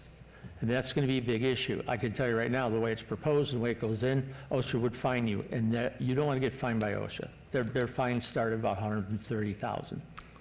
I can just answer to that, sir. I think we're much less dangerous than the gas station in the corner. And we're going to meet every code, and that's what we do. And I'm sure we won't get the city planning, the plans would not get approved without meeting all these codes. So if that is concerned, I can assure you that we're not going to get a business license without meeting all the safety code. And it will not be a spell on the sidewalk or anywhere. We're not doing any work outside. I've seen these type of places before, even the ones that are franchises all over the country, and they still have spilled oil and spilled hazardous materials, all sorts of things like that, especially now the gases that they put in air conditioning compressors and systems in the automobile. All that's going to be exposed at one time or another if it's not properly handled and you don't have a plan to have it. And I haven't heard that. So for safety reasons, I can't approve this item until I see such a plan. So I appreciate that, so I guess there is no automotive would be approved in town based on these facts. Thank you, sir. Bigson. I thought I saw Commissioner DeSalvio. Thank you, Madam Chair. Like was alluded to by the chair, infill projects are probably one of the hardest things we have to do up here because everybody's either been there forever or don't want this or that. I go back with you a ways, sir, with when you decided at one point in time you wanted to put a RV storage facility on that property. Was just plain asphalt, you know, just park RVs, people come twice a year, maybe grab them or whatever. And even at that point in time, the neighbors had a problem because then they were worried about, the argument was people were gonna live in them. So I kind of feel your pain on keep coming back with different ideas for that property. I can get my head behind this because of the fact that I think if you went a little bit less intrusive, I do think it's harmoniously compatible because I know the yard that's next to you, that's a 24-hour sweeper operation. And then you have the gas station, which is 24-hour operation. You're not a 24-hour operation. I know your hours would be limited. I know that you probably wouldn't even be open on a Sunday or whatever. And I think I can wrap my head around that. I see here where you're asking for a variance for, from 39 to 44 parking spaces. There'll never be 39 cars on that property. I'd love to see it at an AutoZone, and they're required to have almost 100 spots. And this is an argument I've had over the years on the Planning Commission that, you know, just because of the square footage, I don't think it matches the demand, right? I've never seen that many cars at an AutoZone, and I've never seen that on, I can tell you properties on Azure and Tenaya that there are auto mechanic places that back up to residential homes. I could tell you Elkhorn and Osa Blanca that back up to homes. It's not something that's unforeseen. I think the setback that you have at 68 feet where your neighbor, and of course the neighbor next to that is right up against property lines with stuff, is not, I think, based on your first deal that you came up with, to me with, which was the RV park, and you were right up against the neighbor's yard.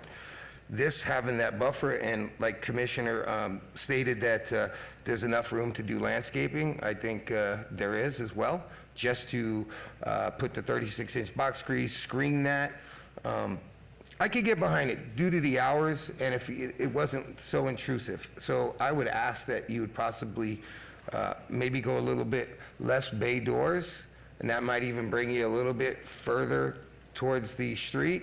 But I could support it due to the fact that I do think it's harmonious compatible. And unfortunately, it is next to neighbors, but so are the other more intrusive commercial properties that are there. So that's my take. From my Commissioner Munford? Yeah. From my understanding, so this is zone C1, and from my understanding, and I own the auto repair shop, so I kind of understand that. And what's your, but a lot of the services, it sounds like you're proposing for a C1 location would require a special use permit. Am I correct?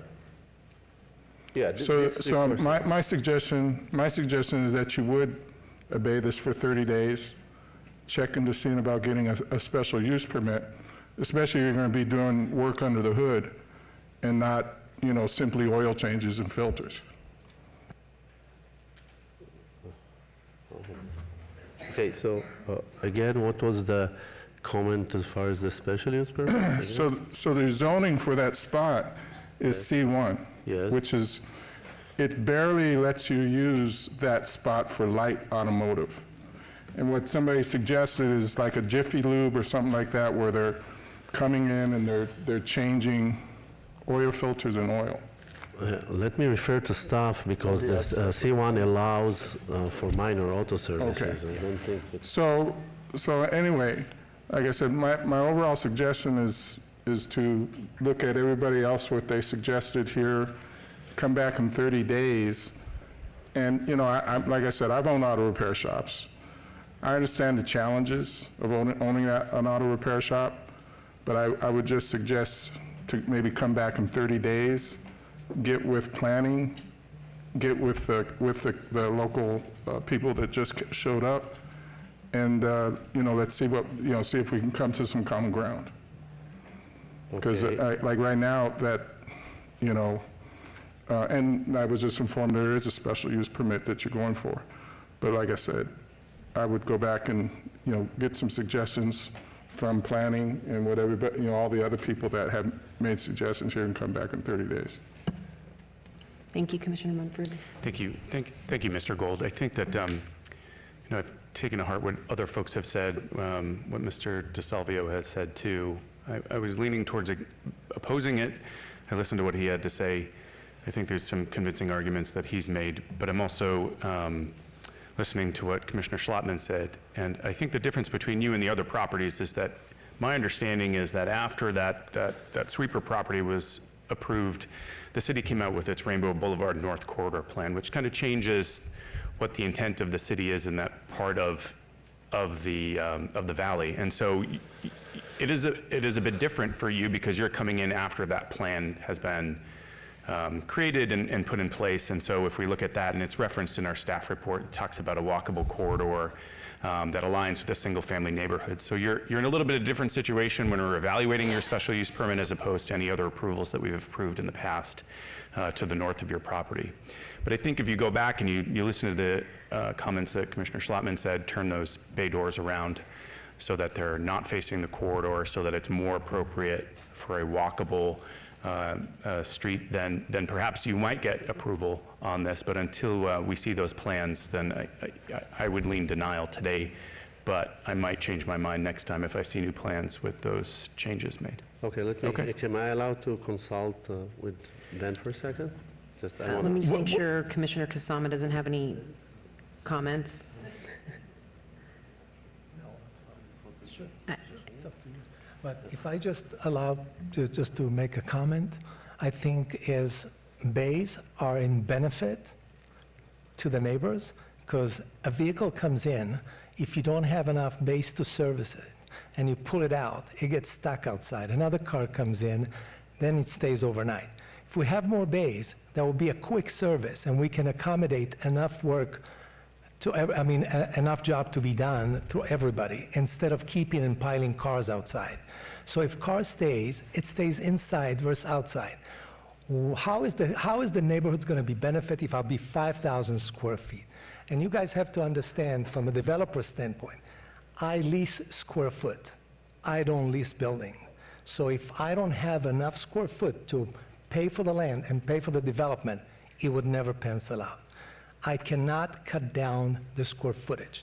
If I take it down, I'm going to have to reevaluate the project, and it probably would not pencil out. This is not the high-end area, and I know how much I can collect in rent, and I think the bay, the end of the day, I'm willing to do a lot of accommodation. We're willing to build a soundproof room to keep compressors. Tool would not be heard, guarantee you, and you're welcome to see all my other facilities. And there will be no work be done outside. So, I mean, if you want to start, when you have a small shop, that's why you see people working outside. You want them to do the work inside. So the square footage should not be a subject and should not change anything to the neighbors. In fact, it is a benefit. I would like to make a comment on the North Corridor Plan, which I know I can probably read it back. North Corridor asked for, I'm not sure exactly when it came into action. I think it was about the same time. But if you refer to this, then this committee right here, City Council in 2024, approved this pad to go from drive-through.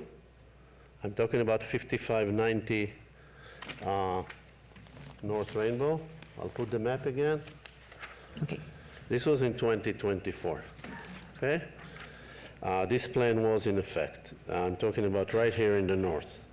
This is what I'm pointing at. So right here, we're to the left of where 5590 is, there is a gas station right now. The plan calls for a walkable offices from the neighborhood. So Mr. DeSalvio lives in that neighborhood in Ward 6, I think. There is no way that anybody walks there, okay? Okay. Sir, thank you. Okay, I'm just saying. I understand that, and we've kind of gone through a lot of this, and we are not talking about these other parcels. We are talking about your parcel. So at this point, I want to ask this question. Okay. And it's a pretty simple yes or no. Do you want to obey this for 30 days so that you can work with the neighbors, take some of the suggestions from Commissioner Schlottman, which included facing the bays, so that you would not have to have that waiver, facing the bays to the right-of-way? One of the suggestions I had was reducing the number of bays and reducing the footprint, period. So do you want to obey, or do you want us to make... I want to get Sir, hold on a second. No. Do you want to obey? Would you like a motion to obey, or would you like us to just make a motion on your application? I would like to get clarification from Commissioner Schultman. What exactly were you referring to? Because I couldn't understand. I just want to have a full understanding of what you were asking us to accommodate. Chair, at this point... Yeah, no, I mean, sir, this has been going on. I'm just going to make a motion to Yeah. obey this for 30 days, and you can come back and you can talk to any of us Okay. Yeah. about this, but right now, we need to move on. And frankly, Commissioner Rogan, at this point, I just want to make a motion to deny. Okay. So I understand that there's been a lot of back and forth, but I'm not comfortable with this application as it stands. I'm not comfortable with another 30 days because you had 30 days prior when Commissioner Rogan was still up in Carson. So at this point, my motion is going to be to deny this application. As I said, this was already delayed 60 days, so I would prefer to move on to City Council and work in these 30 days and present it at City Council. And if everybody wants to cast their vote now, I appreciate it. I don't want any more delays. I think it's a great plan, and it should be approved. Chair John Rodilla, City Attorney. There's kind of two motions on the table, so Chairman Yeah, thank you. I'll withdraw the motion to obey. Thank you. Thank you, Commissioner Rogan. So there's a motion on the floor, and the motion is to deny the application.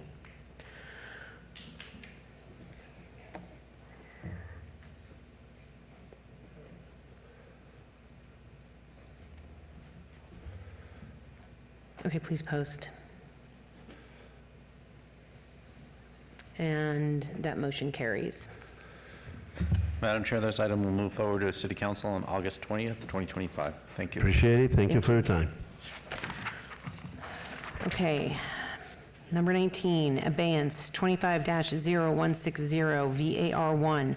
Applicant Gabriela De Luna Oliveras, owner Yacil Oliveras Cuoto, for possible action on the land use entitlement project request to allow an existing front yard wall/fence that does not conform to Title 19.06 development standards for solid and overall wall height at 7356 Restful Springs Court, Ward 1, Knutson. Staff recommends denial.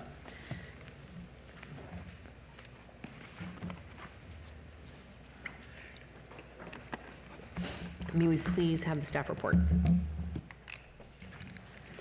Madam Chair, no evidence of a unique or extraordinary circumstance related to the physical characteristics of the property has been presented to warrant the requested front yard fence and wall variance. As such, the hardship is self-imposed, and therefore staff recommends denial of the requested variance. Thank you. Thank you very much. Good evening, ma'am. Can you please state and spell your name for the Good record? evening. Give us your address and tell us about your project. Good evening, I'm Gabriela De Luna, owner of 7356 Restful Spring Court, Las Vegas, Nevada, 39128. Hi, I'm Claudia. I'm helping her with the translation today. Is that okay? Absolutely. Okay. So basically what we brought today was the signature of the neighbors saying that they're not opposing to the gate as it actually is.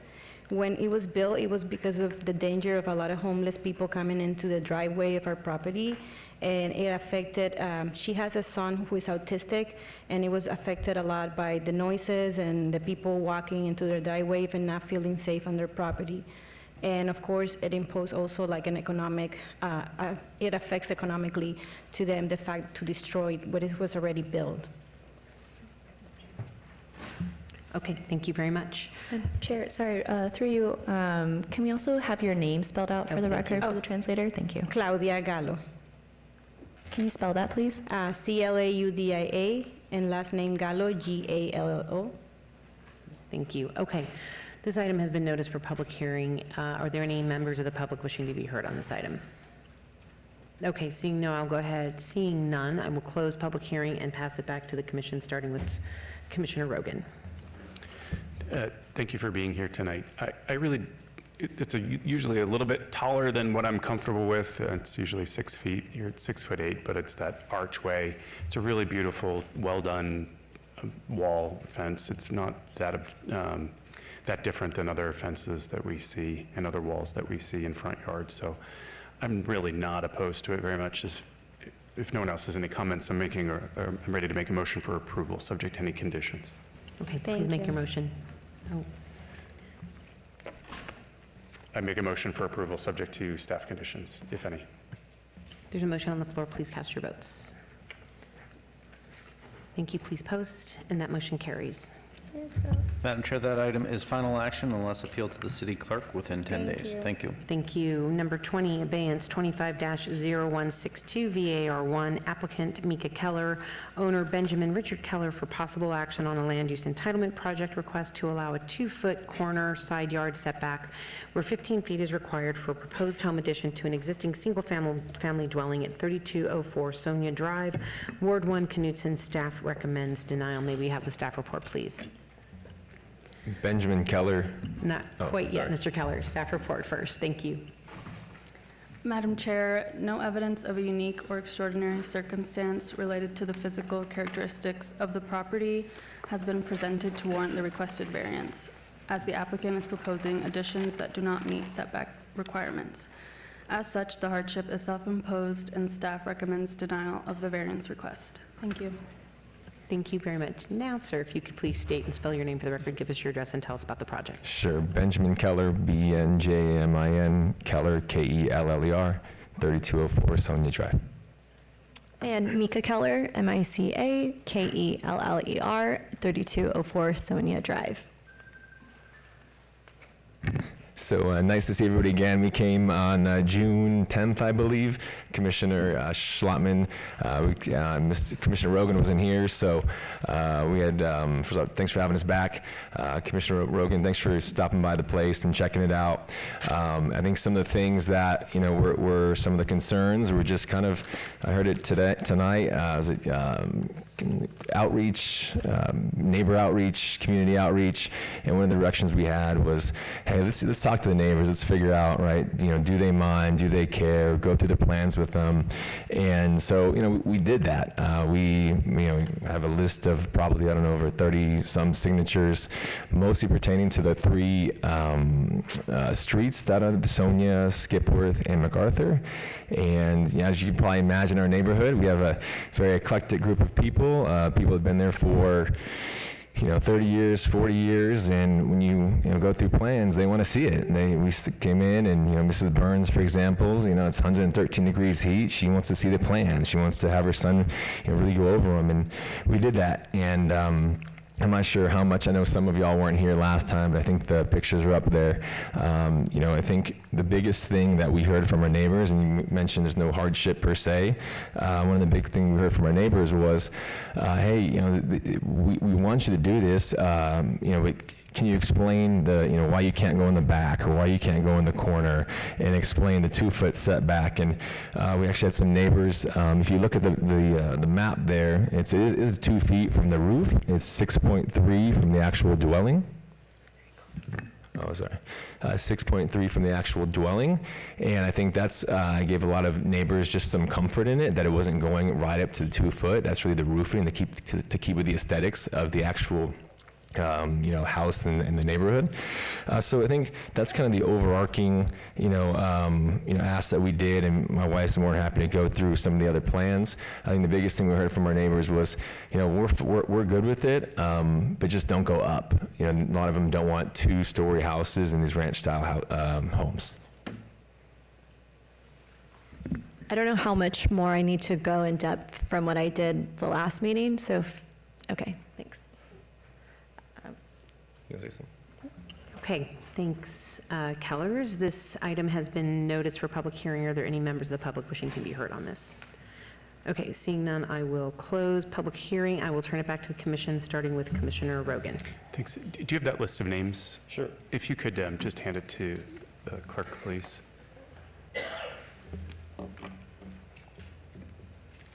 Could I see it? Thanks.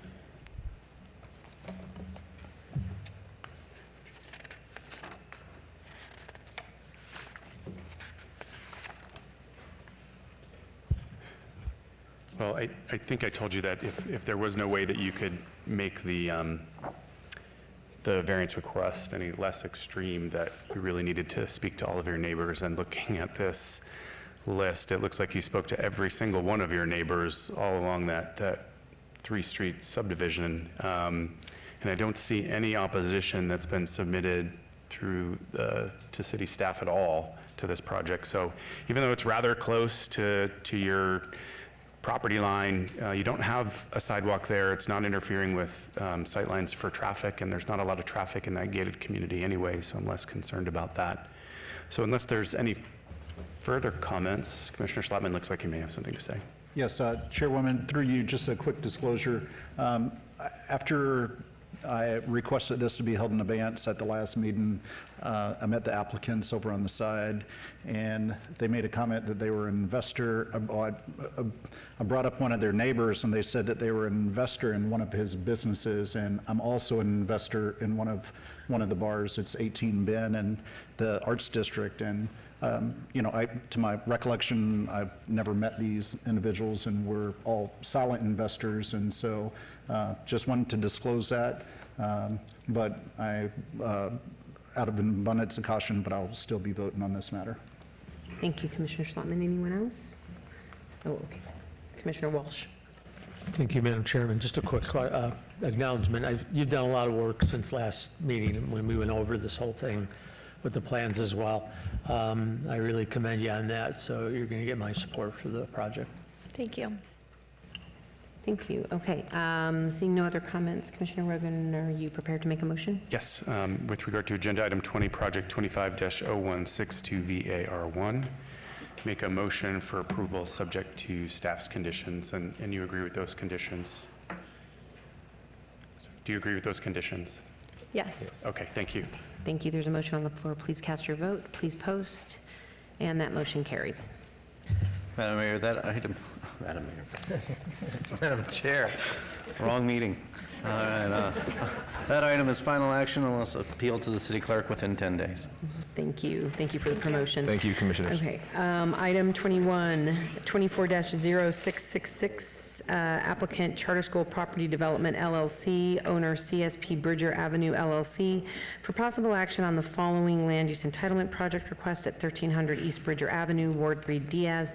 Staff recommends approval on the land use entitlement project 21A 24-0666 ZON1 from CV Civic to C1 Limited Commercial, 21B 24-0666 SUP1 for a proposed mixed-use development, 21C 24-0666 SDR1 for a proposed 6-story, 253-unit mixed-use development with 6,195 square feet of commercial space, 7 live-work units with waivers of Appendix F interim downtown Las Vegas development standards. May we have the staff report, please?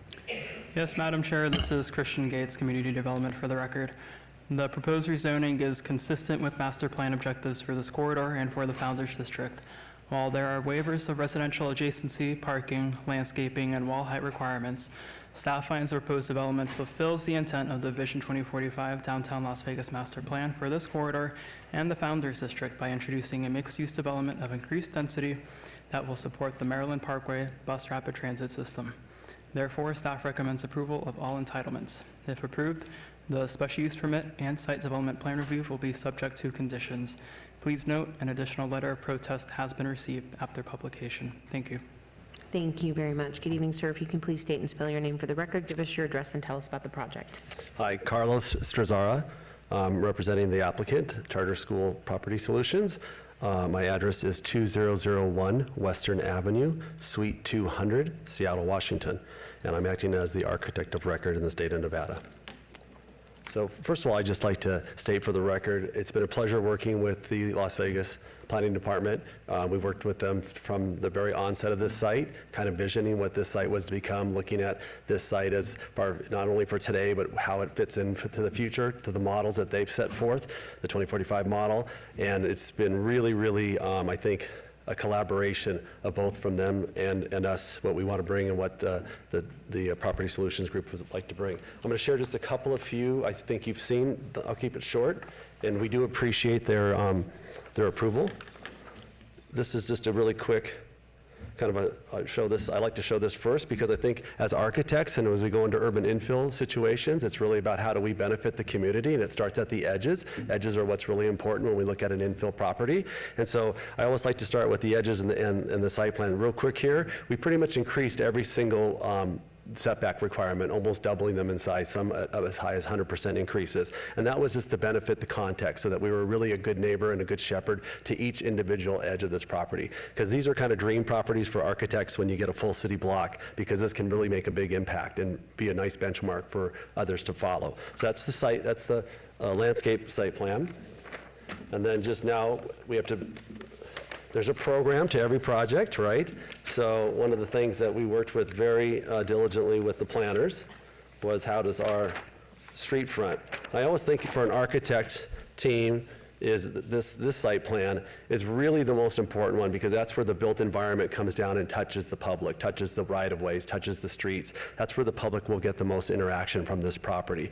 So with a lot of a lot of really great collaboration with the planning department. I know I keep stressing that, but it was really them, like what's really important at the edges of 14th, what's really important at the edges of 13th. And so where you have the townhomes that are along 14th, the townhomes that represent what's happening across the street as we have a lesser use across that street. So the fact that we're screening all the parking with this series of townhomes. What you have on 13th with a little more active, you have a commercial live-work scenario. Then you have amenity spaces, you have the grand lobby for the podium units up above. And like I said, this is all within this really great mixed-use community. And I think transit-oriented developments, infill within the city urban fabric, I think these are really important for where our cities will want to become because that's the direction that we're all trying to follow. How can we be less intrusive into new lands and public impact out where we don't want it to be? And infill sites have, the wonderful thing about an infill site, it has all the infrastructure already there. All the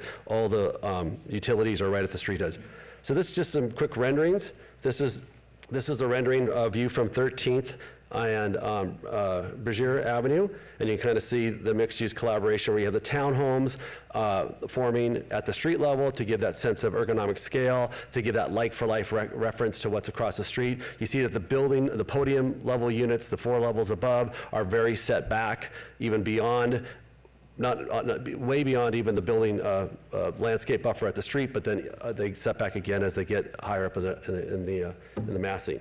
So I'm going to go real quick here. So that's 13th, and then another rendering that we kind of produced for the project. This is what I would really consider the celebration rendering.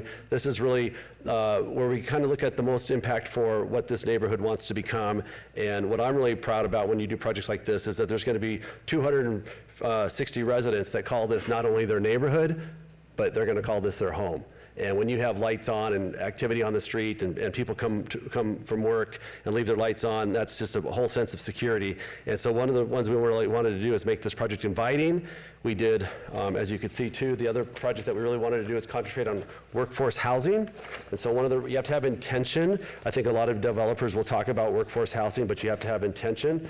And I think one of the ways that you have good intention to make sure that you have that economic opportunity for a lot of people to come and collaborate and live together is a lot of variation of unit types. So not only do we have 2-bedroom, 2-bath townhome units that have direct access to their car, much feel like a home, that are on the street level on 13th, we go all the way up to really efficient studios, to urban open 1-bedrooms, to traditional 1-bedrooms, to 2-2s, to 1-2s, to 2-2s plus dens. We just have a wide variety of unit types. And the nice thing about a wide variety of unit types, it brings out wide variety of future residents. So really excited to be about this project. We thank the staff for working so diligently with us and collaborating with us, and we definitely approve are grateful for their approval. Thank you so much.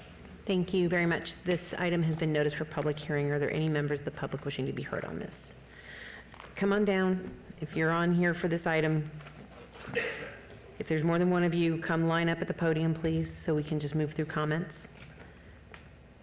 Thank you very much. Hi, my name's Lynn Comella, that's Lynnncomella,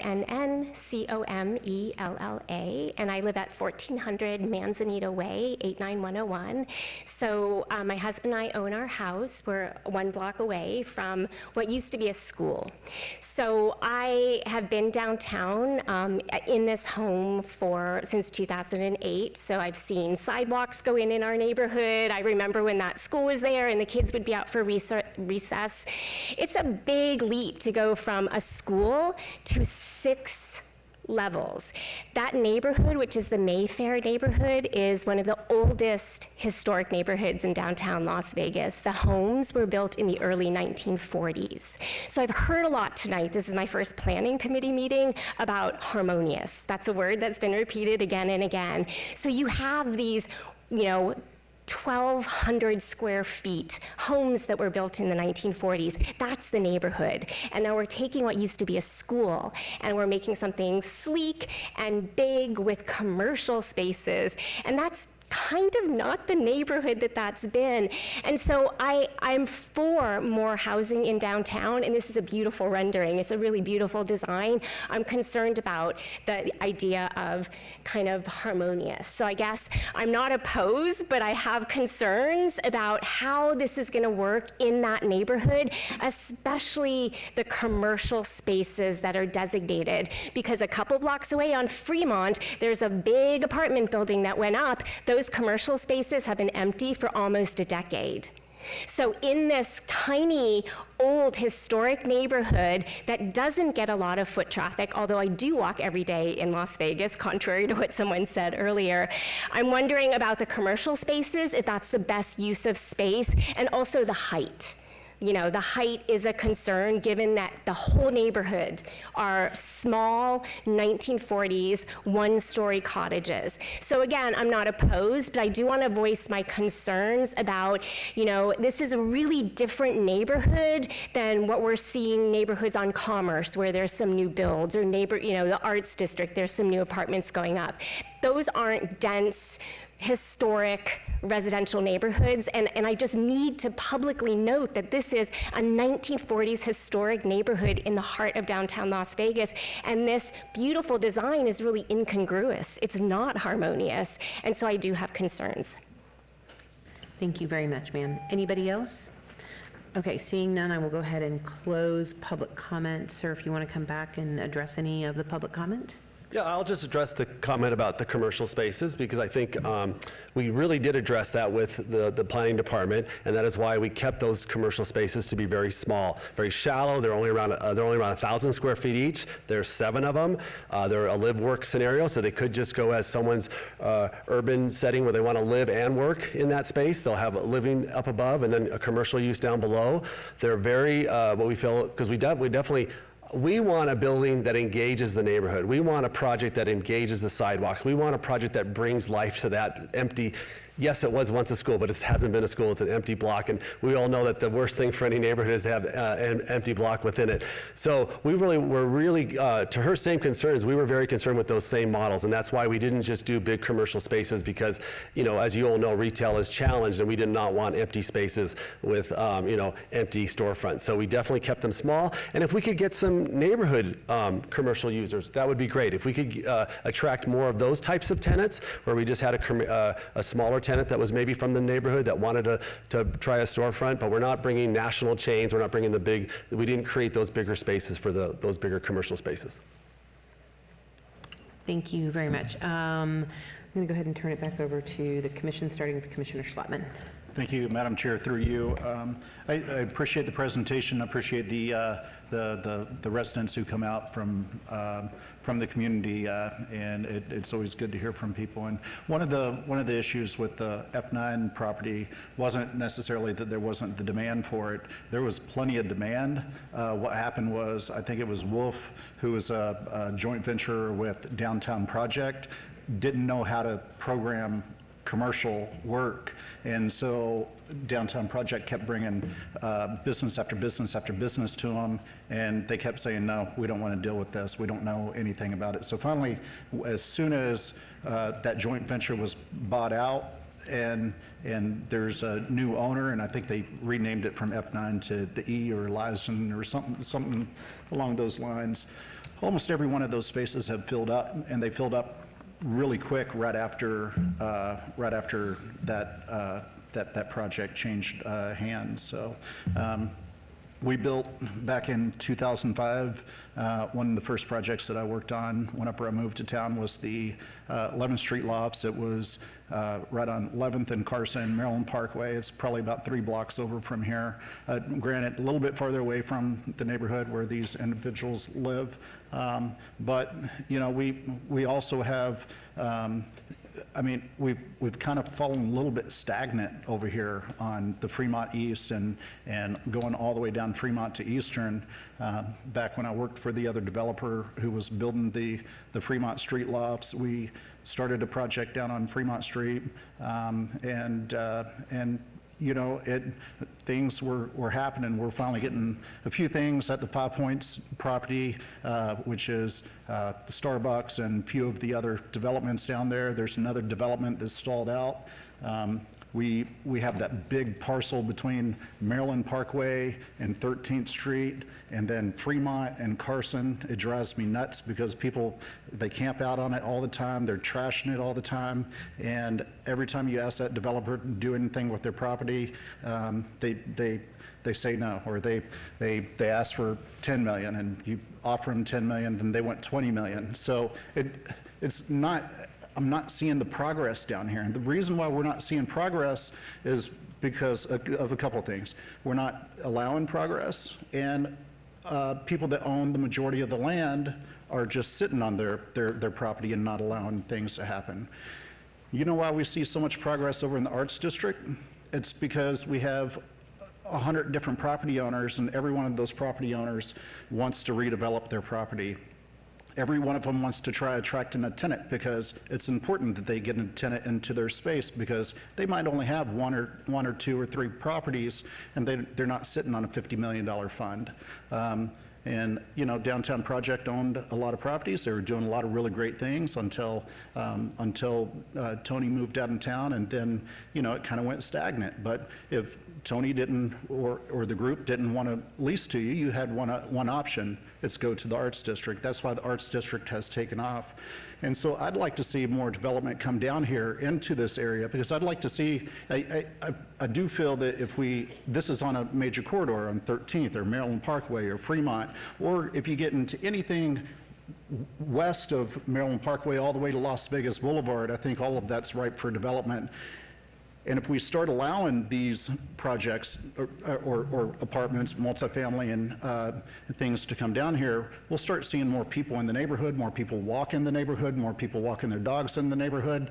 And then that activity will allow other developers to see other projects and other opportunities. And I think we'll actually start seeing some progress on Fremont Street, which is near and dear to me. My office is on Maryland Parkway in Fremont, in the 2-story right behind Public Us. And believe me, we are busy as can be down in the Arts District, and it tears me up that we're so busy in the Arts District, and we can't get anything going in Fremont East, and I'm not just saying Fremont East Entertainment District, the whole Fremont East area. So for those reasons, I'm in support of this, and I want to see more bodies down here, more bodies to support the commercial. I think it's a good-looking project.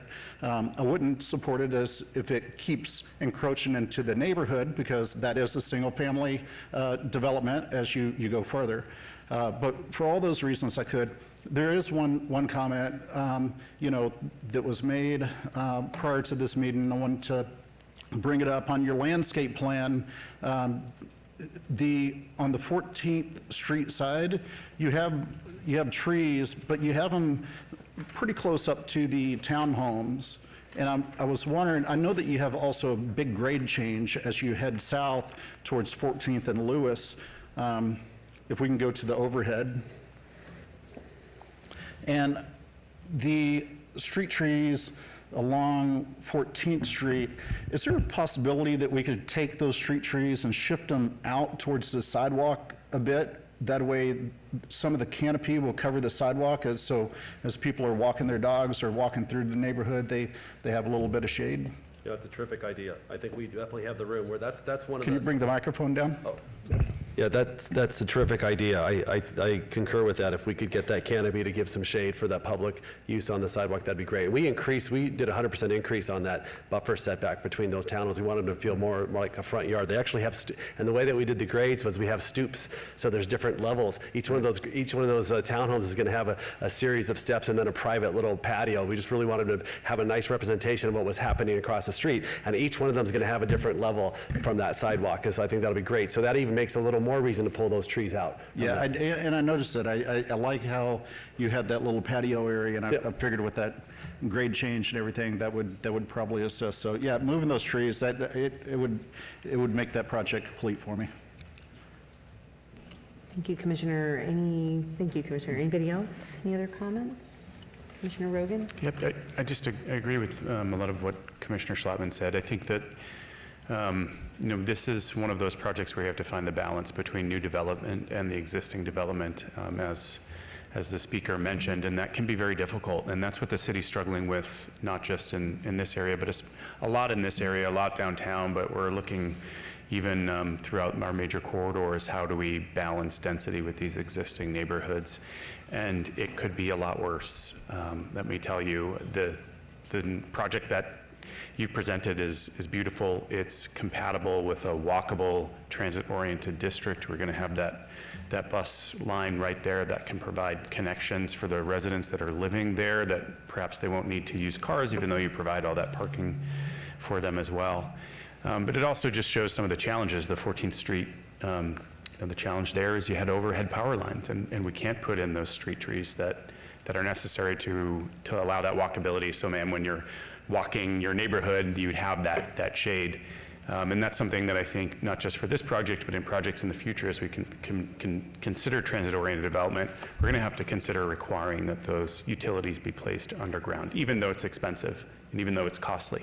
Because if we're going to have walkability, we need those street trees, as evidenced by this project. So I'm in full support of it. I had hesitation about the residential adjacency setback, but seeing how you've got all those, you're taking up the whole city block and you're not really peering into somebody's backyard, so I'm okay with it, and you'll have my support tonight. Yeah, thank you, Madam Chair. Are any of those commercial spaces, are any of them, are you going to make any of them like restaurant ready for like a small restaurant entrepreneur that might want to come in there? I ask that because I property manage in some of our shopping centers. We'll take a certain amount of our available spaces and make them restaurant ready. We'll put hoods in them and stuff like that, so that small businessman can come in there and just start up shop. Sure, that's a great question. So, one of the things that when we were kind of designing that ground plane and that street frontage facade, we definitely know that High Bay is considered a taller retail space. That's really what's in the marketplace as a success today. That's what all the users want. They want a high bay. They want them shallow. If we can create a high bay and a shallow depth, that's really, because it all comes down to affordability. What a small business person can afford for rent, right? And so we purposefully kept those relations. Like I said, all 7 of those are within 1,000 square feet each. And the other thing that we're going to do is we're going to put some headers in between them in case for some reason you got a user that wanted to open up 2 of the bays and create like a dual unit. So I don't know if that will happen. I can't promise that. And then we also talked about putting some hood chaseways in the corner unit in case a coffee shop wanted to do that, so that we could prep for that. I can't promise, it's hard to promise a restaurant or a coffee shop. Everybody wants a coffee shop, but we're definitely going to try to, like I said, it's about intention. If you have intention, I find that success comes from the development. And I think a lot of times when you get to retail and commercial, I don't know which commissioner mentioned it, that you said that wasn't their expertise. And sometimes that's what happens. It's not their expertise. They're apartment people, but they just put a bunch of space down on the ground floor and then it doesn't work. And I think you have to have intention. And so our high bays, our shallowness to the depth, our try to keep them affordable, I think we'll have success there. And I think it'll be a better neighbor to the concerns of, because I appreciate that concern. We don't want to change the fabric of the neighborhood. We want to add to it. That's our goal. Thank you. Anyone else? Just a quick comment from me. Thank you, Commissioner Schlettman, for addressing the walkability. And since you're from Seattle, I don't know if you've been here in August, but it is imminently unwalkable. So anything we can do to create that urban forestry and urban canopy is great. And I also think that since this is the first project in this area, if you create sort of that corridor of trees and start to create a culture of, yes, this is going to be walkable, and yes, this is going to be how we create urban canopy, I think that's really great. So thank you for making that change. And I think this is going to be a fantastic project to kick off some amazing redevelopment in that area. So if you want to make your motion, Commissioner? Yes, Madam Chair, through you on item number 21, 24-0666, 21A, 21B, and 21C, move to approve subject to staff's conditions, and you agree with all staff's conditions if approved? Yes, we do. Thank you. Yes, thanks. There a motion on the floor. Please cast your vote. Okay, please post. And that motion carries. Madam Chair, that item is going to move forward to City Council on August 20th, 2025. Thank you. Thank you. Item 22, 25-0054, applicant Evan Boyd, owner 712 Holdings LLC, for possible action on the following land use entitlement project requests at 710 and 712 South First Street, Ward 3 Diaz. Staff recommends approval on the land use entitlement project. 22A, 25-0054 SUP1 for a proposed 2,893 square foot alcohol on-premise full use with a 1,130 square foot rooftop patio area and 496 square foot outdoor patio. 22B, 25-0054 SUP2 for a major amendment to approve special use permit SUP 67886 for the proposed reduction to an approved 3,173 square foot liquor establishment tavern with 3,936 square foot outdoor patio into a 2,910 square foot liquor establishment tavern use. 22C, 25-0054 SDR1 for a major amendment to approve site development plan review SDR 67888 for the proposed conversion of an approved 3,173 square foot liquor establishment tavern with 3,936 outdoor patio into a 5,803 square foot commercial building with 1,130 square foot rooftop patio and 496 square foot outdoor patio area with waivers of Appendix F interim downtown Las Vegas development standards. May we have the staff report, please? Madam Chair, before we get started? Yes. I just want to make a abstention that I am under contract with the particular applicant, and I'll be abstaining on this matter. Thank you, Commissioner. Now may we have the staff report? Madam Chair, staff finds the proposed alcohol uses conform to all Title 19 minimum requirements and can be conducted in a manner that is harmonious and compatible with the surrounding commercial uses. The requested waivers of interim downtown development standards will have minimal negative visual impact to the area, and sufficient parking is available nearby. Staff therefore recommends approval of the requested special use permits and site development plan review, subject to conditions. Please note there were additional documents of support received after publication. Thank you. Thank you very much. Good evening, gentlemen. If you could please state and spell your names for the record, give us your address, and tell us about the project. Yes, good evening, Madam Chair and Commissioners. My name is Evan Boyd, E-V-A-N-B-O-Y-D. I reside at 2913 Bernardo Lane, 89102. And good evening, Madam Chair and Commissioners. My name is Paul Nikelski, representing Trinity Haven Development. I currently reside at 219 Tower Street, and the spell of my name is P-A-U-L-N-I-E-K-E-L-S-K-I. We're both here on behalf of 712 Holdings, LLC. As a quick overview of the project, we're looking to take a commercial building that was mixed use and convert it into a property that is available for 2 future food and beverage tenants that are well beloved within the community. We're excited and we look forward to delivering a project that aligns with the city's goals, and we're excited to connect the Arts District to Midtown and up to Fremont. Just one particular thing that we're asking to be struck from the conditions of approval is number 9, the trash enclosure. It is going to be in the back of that property. It's a private alleyway, and it'll be obscured from public view, and it should not be an issue with this particular project or with downtown. Thank you, staff. Thank you very much. This item has been noticed for public comment. Are there any members of the public wishing to be heard? Okay, seeing none, I will close public comment and turn it, oh, is there someone coming? Yeah, folks, if you have public comment, kind of start moving down as soon as you hear the item that you're interested in. My name is Natalie DeBovic. I'm the next door neighbor, and we share the property line on the right side or the north side of his building. And the alley in the back we share with Nevada Power and the substation. It's split down the middle, and there's an opening on our Garces side of the property for the alleyway, but we only own half of the alley and goes to this way behind this area, and that alley has been cemented. So the property owner on that side has ended it, so there's no thoroughfare through the alleyway. So I just wanted to find out if they're planning on having the exit in the back of their building through the back of our property, behind our property, that way to Garces. And I'm all for developing the area. Yeah, awesome. Yeah, sure. but- Let's take other. Yeah, go ahead. Okay.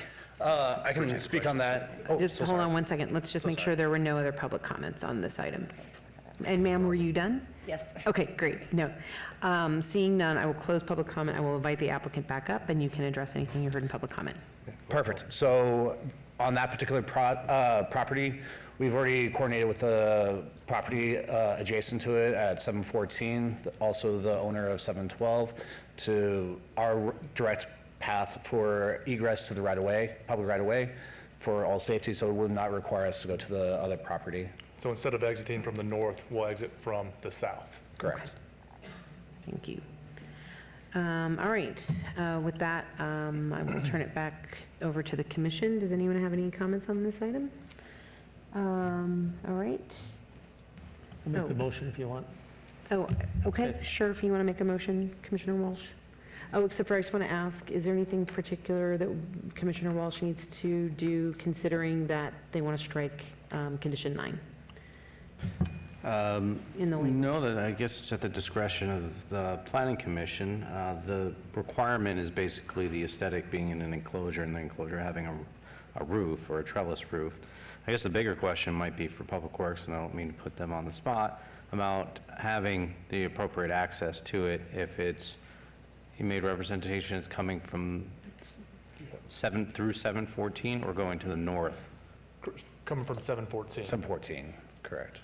And so they have direct access through their property to the alley, because it T-bones into 721 Main Street. So is it another access? So there's all these other agreements that might be needed to actually facilitate this. Oh, sorry. They have private access, so, or they have access through the street on the east side, so they don't need access there. Correct.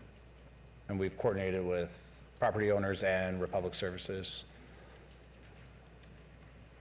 All right, so Madam Chair, it's basically at the discretion of the planning commission as far as does the trash enclosure need to be in an enclosure, or is it just going to be a dumpster hanging out on the back of the property?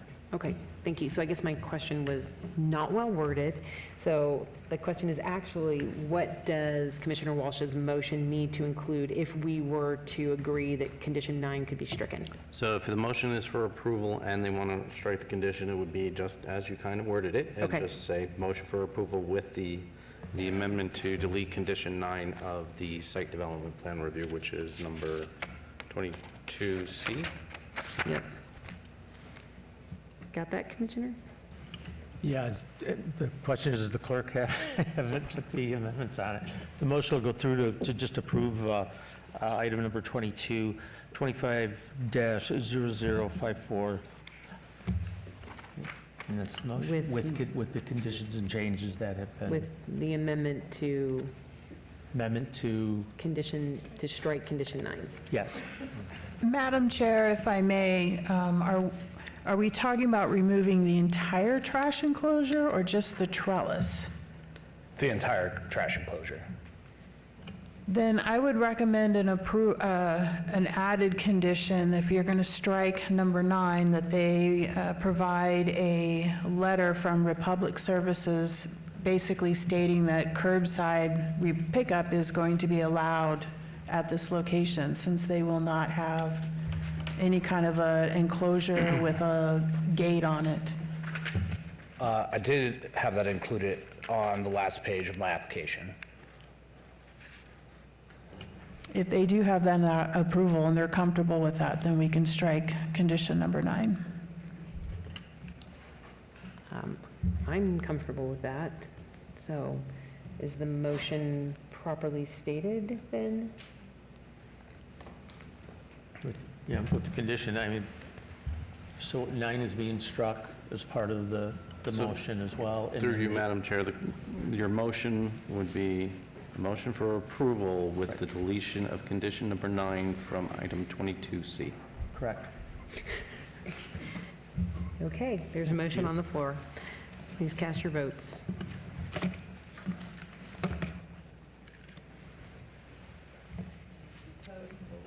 Please post, and that motion carries. Thank you, Madam Chair and Commissioners. Thanks. Thank you for the support. Okay, item 24, 25-0197 MSP. Madam Chair, if I may, that item is final action tonight unless appealed to the clerk within 10 days. Thank you. Okay, thank you. Sorry about that. I feel like All right. Twilight Zone. Okay, let's try this again. Item 24, 25-0197 MSP1, applicant owner Shadow Hills Baptist Church for possible action on a land use entitlement project request to allow additional signs in conjunction with a semi-public institution at 7851 Vegas Drive, Ward 2, Seaman. Staff recommends approval. May I have the staff report, please?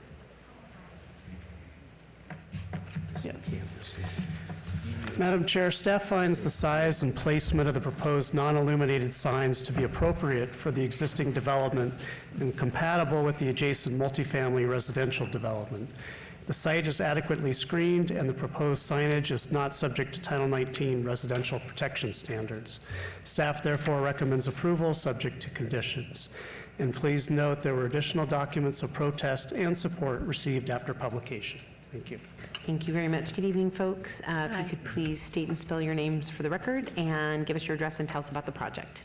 Okay, my name's Tamara Headley, Tamara Headley, Headley.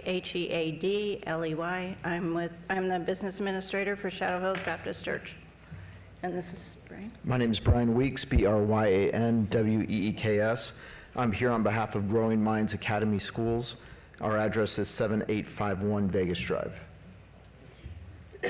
The school is looking to add additional signage, both from an awareness standpoint for the new school that is a new tenant leasing buildings from Shadow Hills.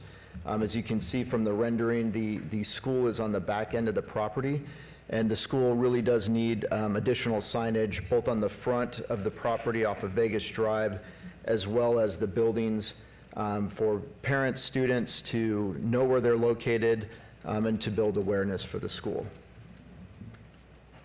Anything else? No.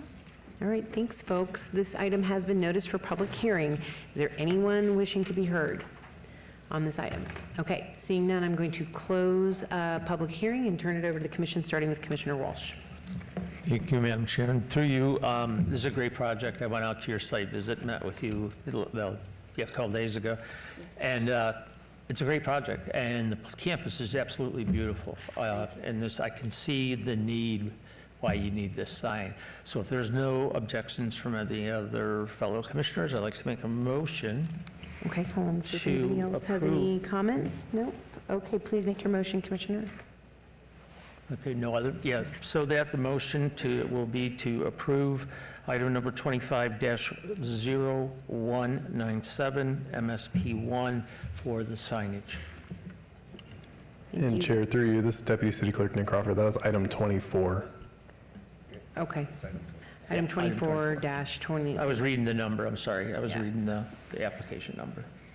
All right, so we have a motion on the floor for item 24. Please cast your votes.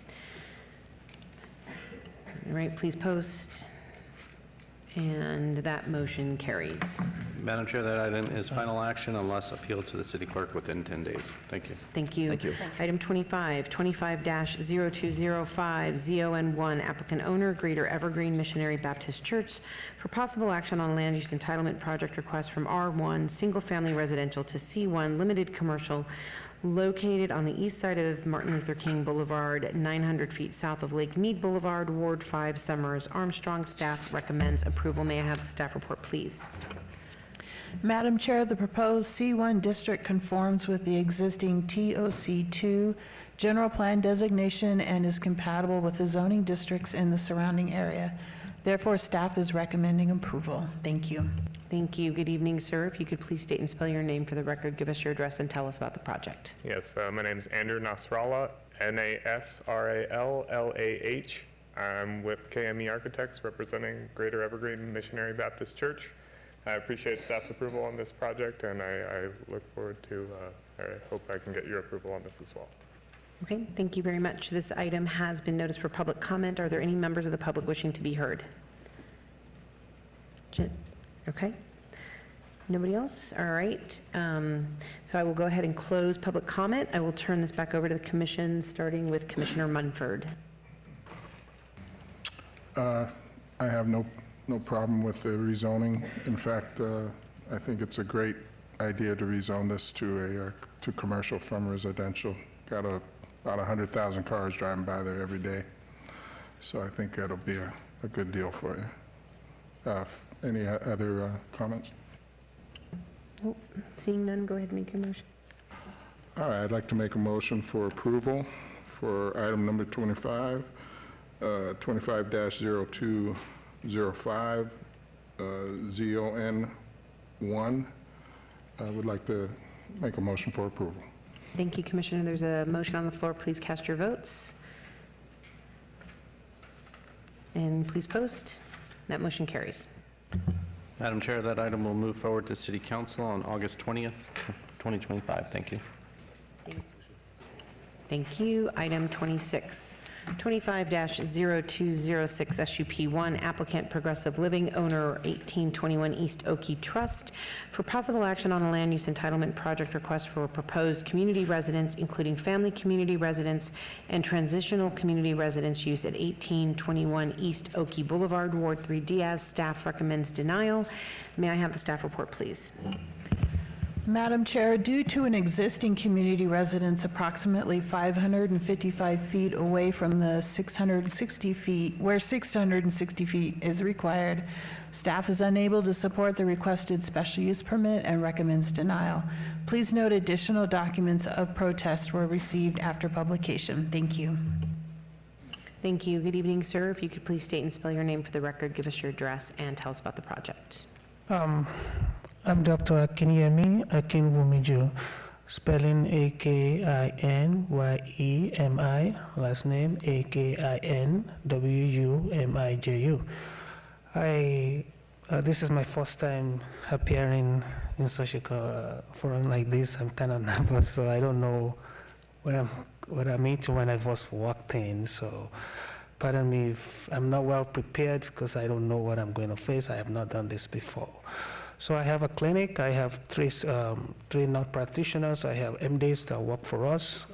Why we try to do this for the community is like we have patients that adult about 50 years, 45 to 50 years old. They're struggling from addiction.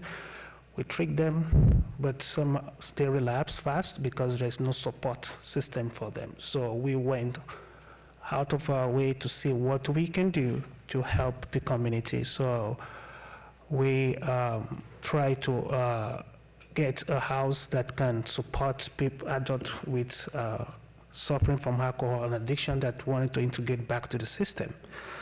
So we seek for the approval from the SAPTO, the governing body that approve alcohol and drug addiction, and they approve us. They visited the house.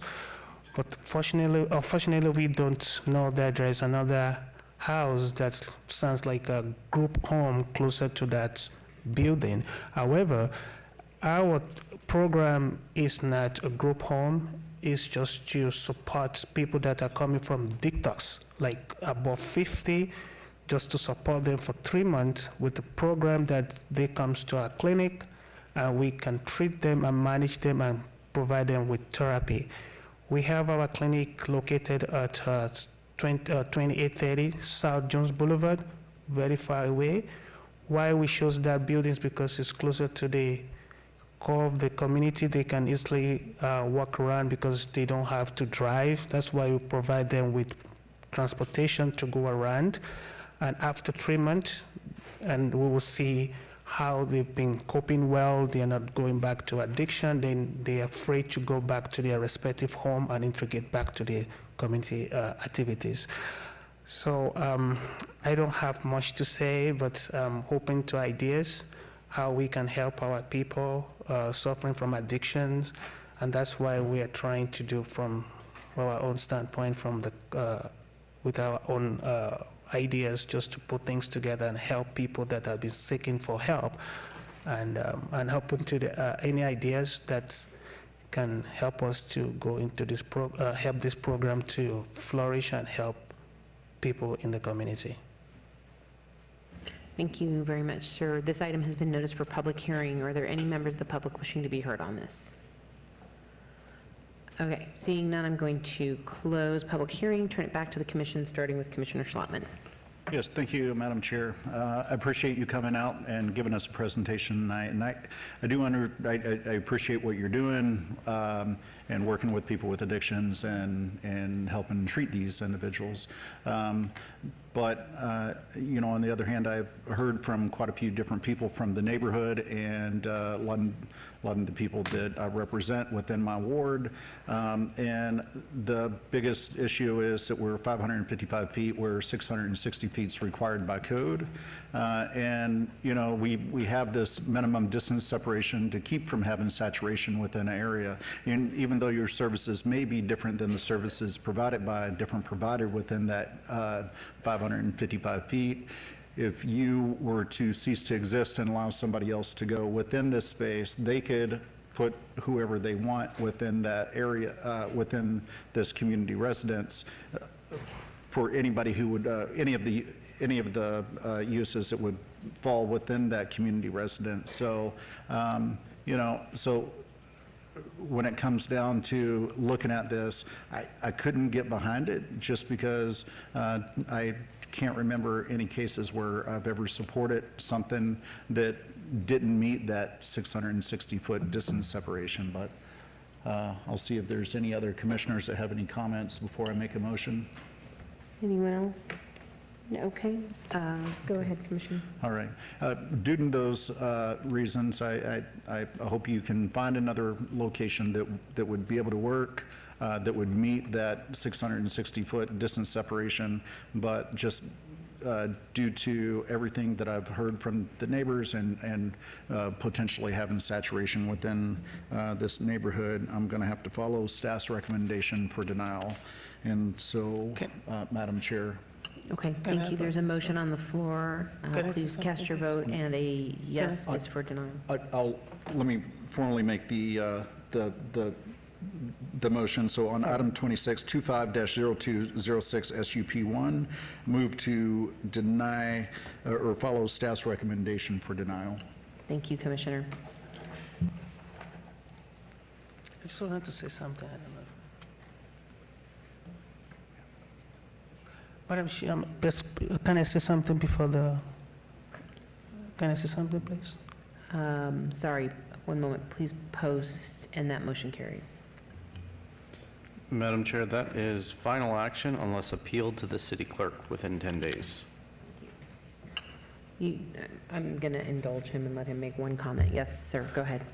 I just wanted to let the commissioner knows that this is not a group home. We are probably going to have 1 or 2 people in the house. It's going to be very quiet. It's not we're going to have like 10 people or 6 people. It's going to still be like a single home family, like decent people, not homeless people. It's people that are struggling, that wanted to be in a house for us to monitor. I appreciate that. We made a motion on this, but it's based on what you are allowed to do in there if granted. So I know that you might be doing something different, but it allows for a lot more if we did grant that approval, and that's what my motion was based on. Thank you. Thank you. Okay, item 29, 25-0209, applicant owner Fremont Village LLC, for possible action on the following land use entitlement project requests at 50 North 21st Street, Ward 3, Diaz. Staff recommends denial on the land use entitlement project. 29A, 25-0209 VAR1, to allow 185 parking spaces where 226 parking spaces are required, and to allow 1 handicap parking space where 7 are required for an existing parking impaired development. And 29B, 25-0209 SDR1, for a major amendment to an improved Site Development Plan Review SDR 73305 for the addition of vehicle gates and a parking lot reconfiguration. May we have the staff report, please? Yes, Madam Chair, the applicant is proposing a parking lot reconfiguration to accommodate motor vehicle gates, which removes additional parking spaces of an existing parking impaired development. While the proposed changes to the site may better accommodate vehicle queuing into the site, staff finds the hardship to be self-imposed and preferential in nature. Therefore, staff recommends denial of the requested variance and site development plan review. If approved, both entitlements will be subject to conditions. Thank you. Thank you.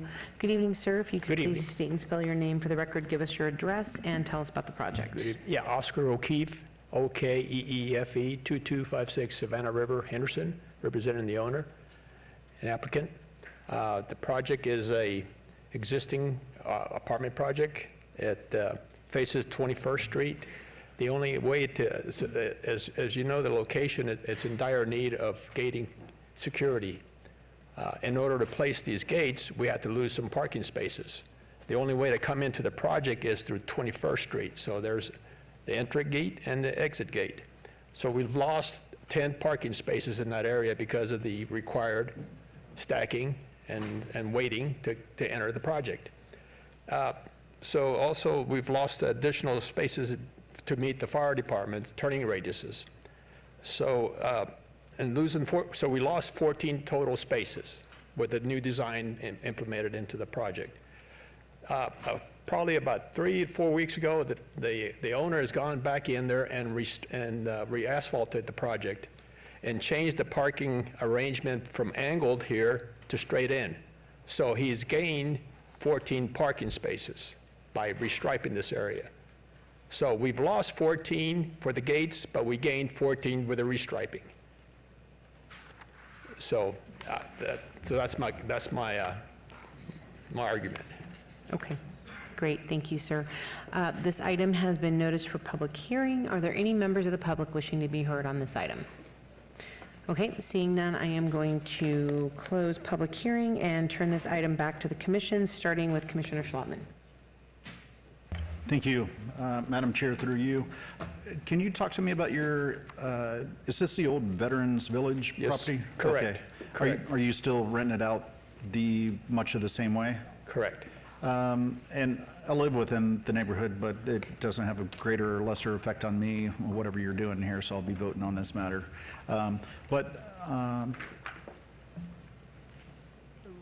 How's your current parking working? I mean, I meant to drive by there a couple times, and I drove by there the other day, and it didn't seem to have, I mean, the parking lot didn't seem to be over full, but no. How is it on a daily basis and nightly basis? According to the leasing company, it's mostly 50% vacant, the parking lot. Right. So the parking requirements is based on today's codes. This was built in 40 some odd years ago. Sure. So, so like I said before, we lost some parking because of the gates. And we need the gates. Yep. So. Okay. I don't really have a problem with this particular application. I mean, we've given greater variances on parking in the past, and it seems like this one's gonna be okay based on their current parking. So. Commissioner Rogan? I just have one comment. I agree. I don't really care so much about the deficiency as long as it's working, the parking is working for what you're doing there. I don't know whether this is going to city council. I don't really want to hold up this issue, but you're providing only one handicap parking space. Actually, we're providing 4. Okay, great. It's just not listed here? Yes, correct. We've, Okay. like I said, once the restriping happened, we're providing 4. Okay, that was my one and only concern about Of it. course, Because, they're having veterans one handicap. handicapped person having to traverse all the way to those, Correct. far away parts was a little bit difficult for me to accept. But if that's being rectified, then I'm satisfied. Thank you. If I can just ask a question then, if it's going from 1 handicap spot to 4 handicap spots, but that's not what's reflected in the application, does that need to be like a condition or something else so that it's, formalized in the motion in the application? So through you, Madam Chair, Mr. O'Keefe. Yes. So the site plan that's in here shows the angled parking, not the straight Right, parking. and now it's- Also shows the one handicap accessible space outside of the gates. Correct. The plan that you're showing Now shows 2 handicap outside the gates and then The third one over here, there's another 1, fourth one in 2, there.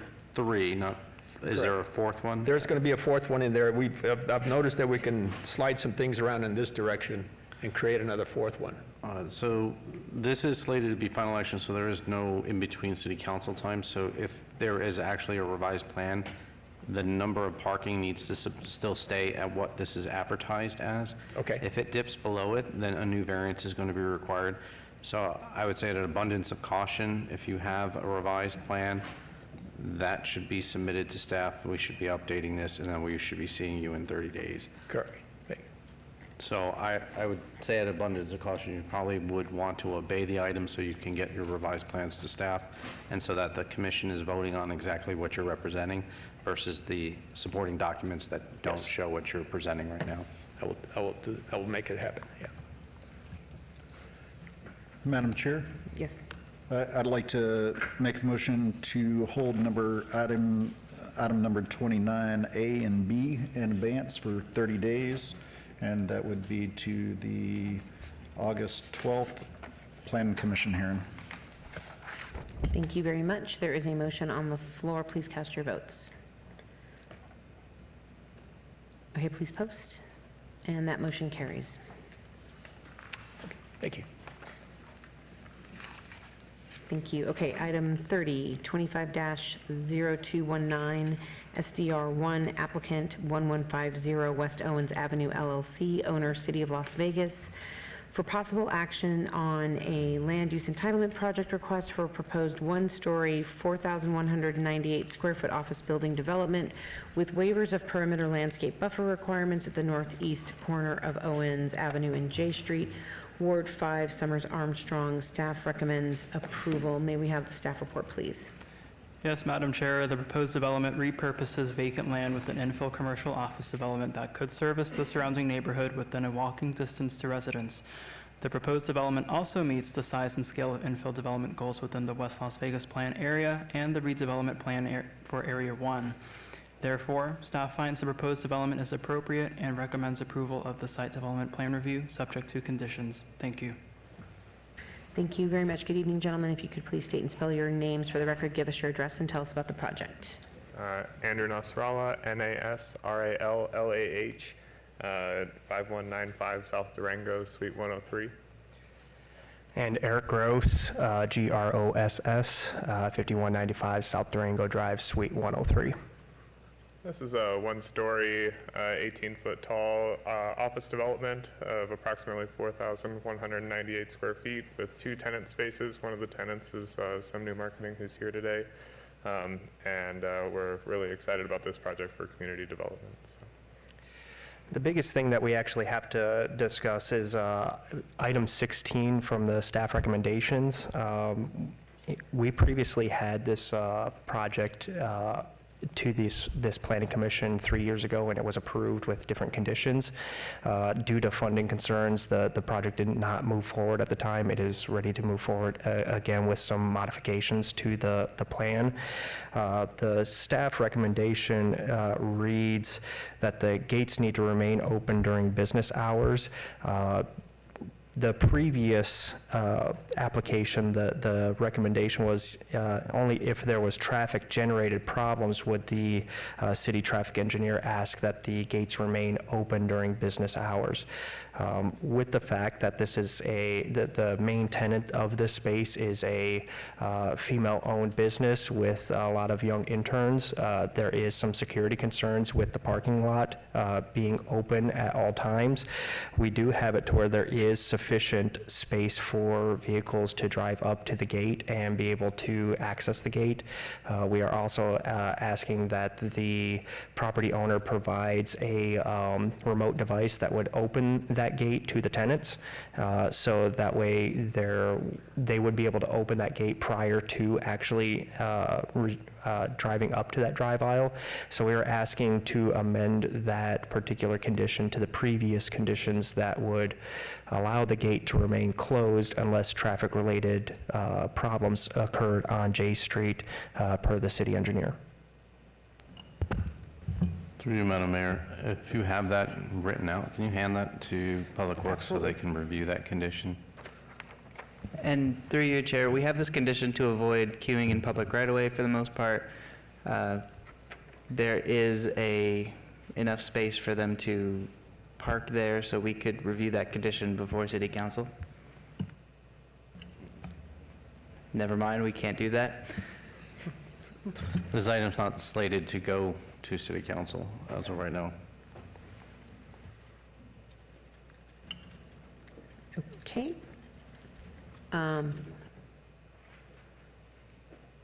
All right, this item has been noticed for public comment. Is there anybody wishing to be heard on this item? Okay, seeing none, I will close public hearing. I will turn it back over to the commission, starting with Commissioner Munford. So in terms of access, you're going to put a gate with, where people kind of can use a fob or something to access that work there? Correct. It would be a remote device that would allow it to open prior to them actually getting to the driveway. Okay. So that they don't have to come up to a device to, physically open it or provide a key code or something. They could actually open it as they're driving up. They'll be serving some people in the community, so is there a way that they'll be able to open it from the inside? So during the community events, we would have that gate open so that way the community could actually access the parking lot. This would be during normal business operations where no community event is happening. Okay. Josh Edelman, Public Works, for the record. We can't accept that old condition. I just need to pull it up, and I will read it into the record. Okay. Anybody else have any Is comment? anybody else on? I just have a question, Commissioner. Sorry. I am, as you may know, always concerned about urban heat island, especially in the downtown core, like in the urban core, and you have some landscape waivers that you're asking for. I mean, you've got, I know it's been, sorry, I know staff recommends approval, but when looking at the staff report, you are short on buffer trees, and I just wanted to see if there was any opportunity to be able to actually put in additional trees to mitigate any of the urban heat island impact from the asphalt. Yes, our initial application had a zero landscape buffer to the north and to the east in accordance with the parking requirements. So we've included a 3-foot setback, and we're intending to plant oleanders to try to offset those heat island effects. So we're not asking for a removal of the landscape requirements, just simply a reduction. I'm sorry, could you just say that last sentence Yes, again? we're asking for a reduction in the landscape setbacks. We're intending on planting heavily a oleander screen wall to help alleviate those heat island effects. Okay. And that's what you're doing in lieu of having the buffer trees on the north and on the east, since that's where you're non-compliant? That's correct, yes. Okay. mean, I don't love it, I'd rather have trees, but I understand it. Okay, all right, thank you very much. And so there would be an additional condition? Is that what I was hearing? Revised condition, okay.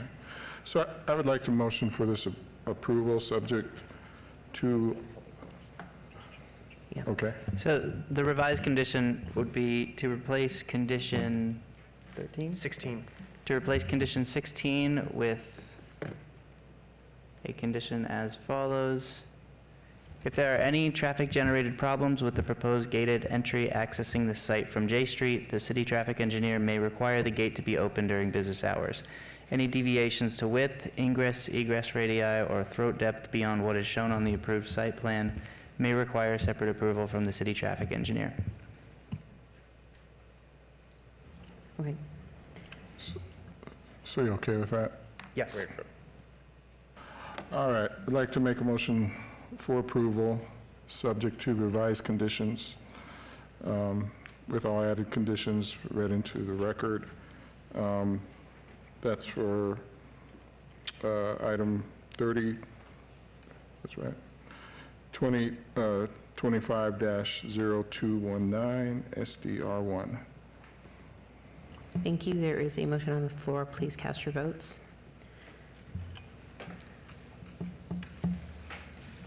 Please post.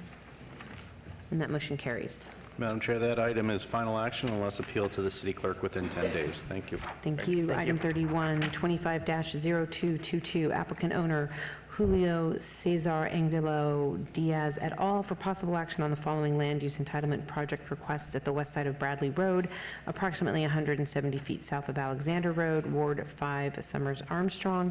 Staff recommends denial on the land use entitlement project. Is the applicant here?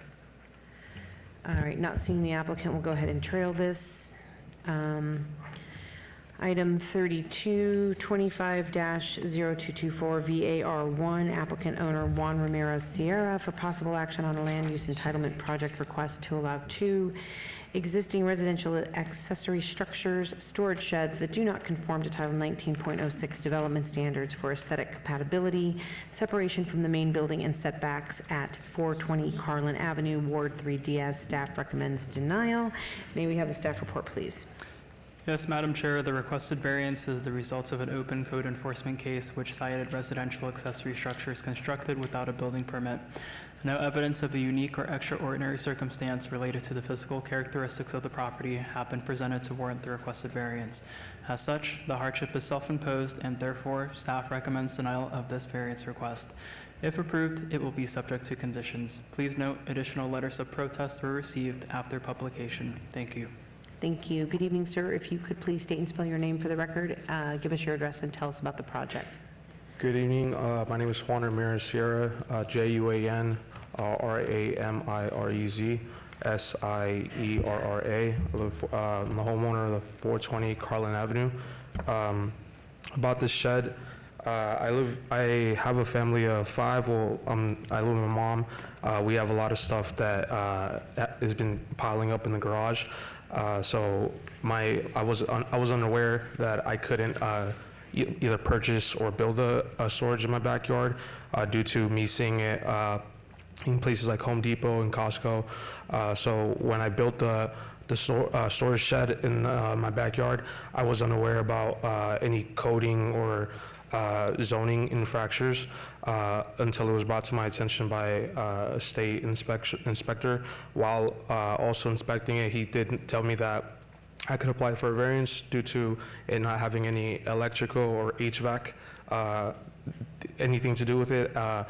While I was applying for this, I was then brought up that the second storage shed that I have in my backyard that was already pre-built before I purchased the home was also against the coding. So I'm just here to see if I'm able to keep the storage shed, since the old one, it's old, it's made out of metal. I'm not even too sure if I could move it. And then the new storage shed, since it was already built, if there's any way I could keep it or any alternatives to do in order for me to keep the storage shed. Okay, thank you very much, sir. This item has been noticed for public hearing. Are there any members of the public wishing to be heard on this item? Come on down.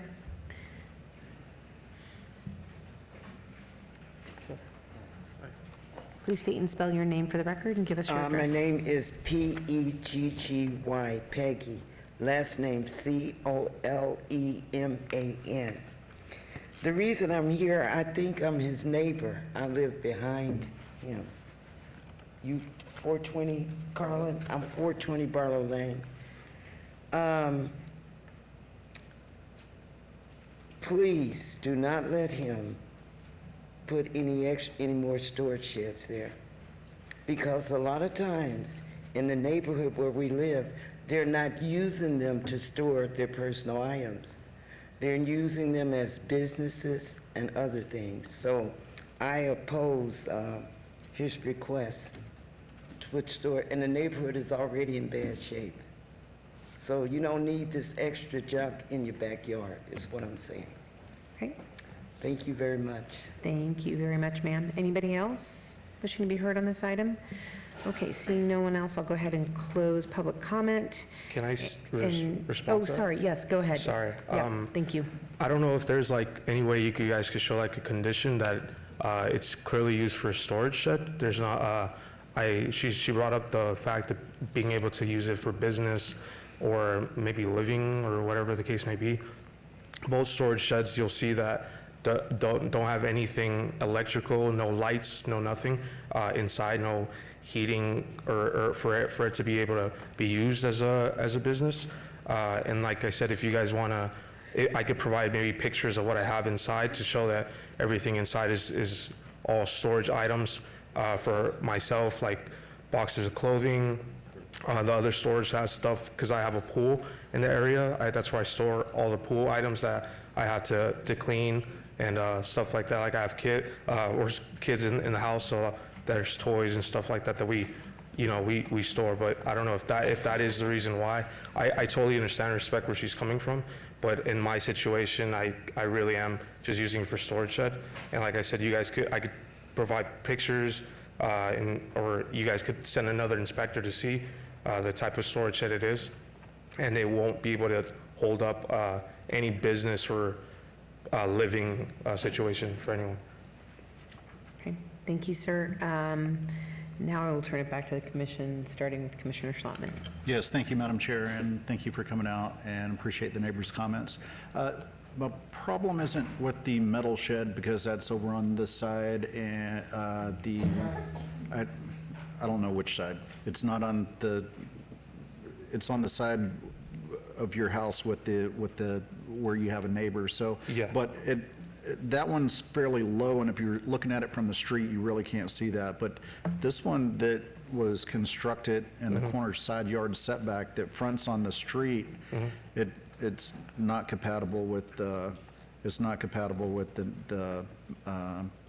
with your house. It's not compatible with the neighborhood.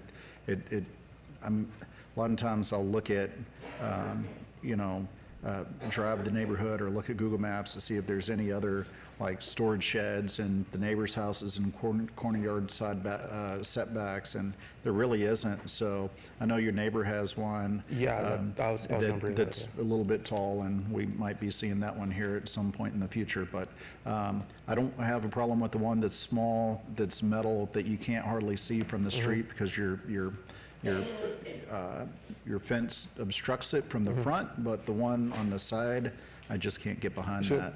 Quick question, so is the issue the height? Because if that is the case, then It's the height and the setback. I mean, you're built, we're supposed to have a 15-foot setback, and you have a 0-foot setback. By setback, do you mean this corner? Because I didn't really understand that either, because the inspector came, told me that the issue was the distance between the storage shed and my house. That is one issue. Yeah, he didn't tell me about There's multiple issues. One of them, you have to be 6 feet away from the primary dwelling. Another one, if you're on a corner lot, which you're on a corner lot, you have a greater setback. It's called a corner side yard setback. It's 15 feet, and you're at 0 feet. And 0 feet because it's less than a foot, so we just automatically say it's 0 feet.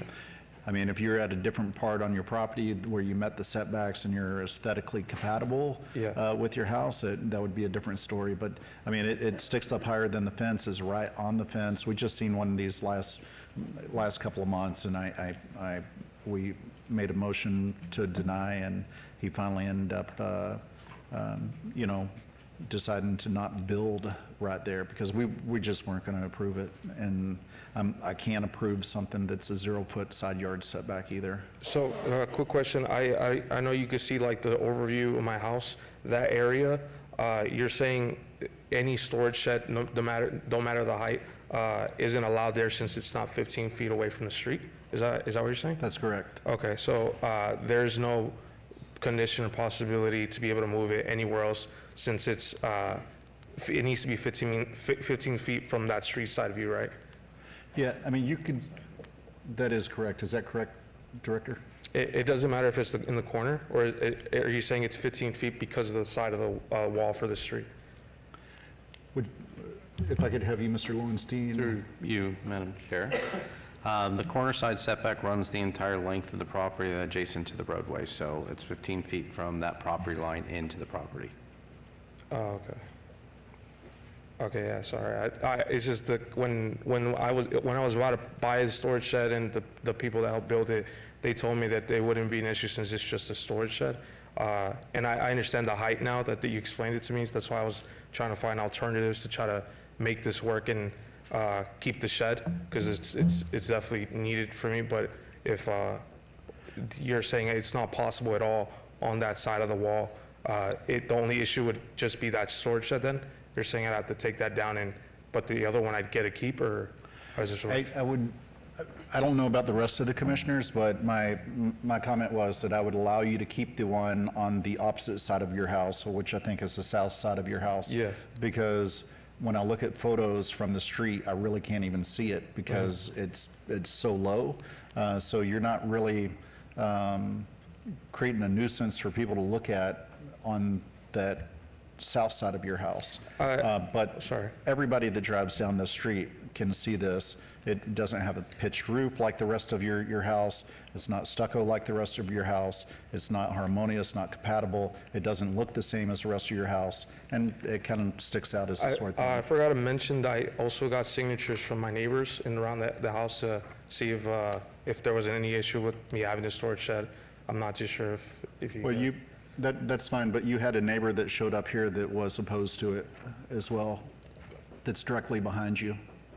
And they would be the one that would be greatest, would have the greatest impact on them.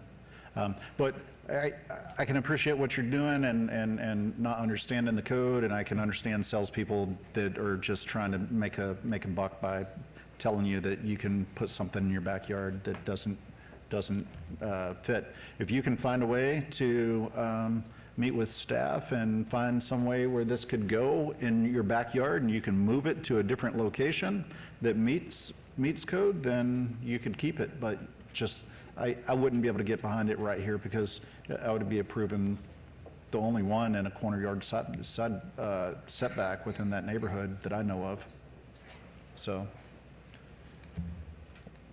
Thank you, Commissioner. Anyone else? Comments on this item? Okay. Yes. Through you, Madam Chair. So if you make your motion, then I'll know exactly how I should amend conditions. Yes, Mr. Lowenstein, through you, I would like to make a motion to approve the metal shed, which I feel is on the south side of the house. And shed number 2. Madam Chair, I have those. We would just need to revise condition number 2 and number 3. So number 2 would read, a variance is hereby denied to allow a 0-foot corner side yard setback where 15 feet is required, shed number 1. And condition of approval number 3 would be revised to read, a variance is hereby denied to allow a 3-foot separation from the main building where 6 feet is required, shed number 1. Thank you. And Madam Chair, just to add to that, condition number 5 also would need to be amended, so it would read a variance is hereby denied versus hereby approved. That's the amendment to that, so. Okay, thank you. So 2, 3, and 5. And that would allow them to keep the shed on the south, but That take is down the correct. big one. That is correct. Do you understand what the motion is? That you're, say, keep the one in the side, but the other one, it's with only conditions if I could find a way to keep it 15. I'm denying that one in its current location. Oh, okay. If you Right, find a location that meets code, then you can come to plan and get a building department and get a building permit, and then you can put that one in a place that meets all your setbacks. So sorry, is there a code on the height so I know next time, or? On accessory structures through you, Madam Chair, it's no higher than the principal structure, and depending on the roof type, it can be, if it's a flat roof, it's that height. If it's gabled roof, if I got the terminology right, or a pitched roof, it's the average of the height from the highest to the roof line. So feel free to try to find a particular location if you're going to relocate it, and we can look at the height, because I don't think the height currently is of issue in the variance, so. Okay. All right, so Madam Chair, through you, I'd like to make a motion on item number 32, 25-0224, VAR1, with the amended conditions number 2, 3, and 5 as read into the record by staff, Thank you. There is a motion on subject to conditions, other conditions. There's a motion on the floor. Please cast your That vote. is a motion for approval. Okay. All right. Commissioner Rogan, Yay. Commissioner Munford, Yay. Commissioner Walsh. Okay, please post. And does that motion carry? It didn't show up. Okay. It did not post. All right, thank you. Madam Chair, that item is final action unless appealed to the city clerk within 10 days. Thank you. Okay, item 34, 25-0227, applicant Woodside Homes of Nevada LLC owner, the Benwari and Rashawi Bishnoi Trust for possible action on the following land use entitlement project requests located on the west side of Bonita Vista Street, approximately 645 feet north of Iron Mountain Road, Ward 6, Bruni. Staff recommends denial on a land use entitlement project. 34A, 25-0227 VAR1, to allow a 20-foot front yard setback where 50 feet is required, Lot 1. 34B, 25-0227 VAR2, to allow a 20-foot front yard setback where 50 feet is required, Lot 2. 34C, 25-0227 VAR3, to allow a 20-foot front yard setback where 50 feet is required, Lot 3. 34D, 25-0227 VAR4, to allow a 20-foot front yard setback where 50 feet is required, Lot 4. 34E, 25-0227 VAR5, to allow a 20-foot front yard setback where 50 feet is required, Lot 5. 34F, 25-0227 VAR6, to allow a 20-foot front yard setback where 50 feet is required, Lot 6. 34G, 25-0227 VAR7, to allow a 20-foot front yard setback where 50 feet is required, Lot 7. 34H, 25-0227 VAR8, to allow a 20-foot front yard setback where 50 feet is required, Lot 8. And 34I, 25-0227 TMP1, Homestead and O'Hare, for a proposed 8-lot single-family residential subdivision. May we have the staff report, please? Madam Chair, the applicant is proposing an 8-lot residential subdivision that meets code with the exception of the front yard setbacks. Due to the variance request for reduced front yard setbacks, staff is unable to support the application and is recommending denial. Thank you. Thank you. Good evening, sir. If you could please state and spell your name for the record, give us your address, and tell us about the project. Robert Cunningham, 6030 South Jones Boulevard with Tan Engineering, representing the developer Shawwood Homes. The site is located on a parcel approximately 4.5 acres in size. This is Durango here. I believe Iron Mountain is just to the north of this, I believe right in here.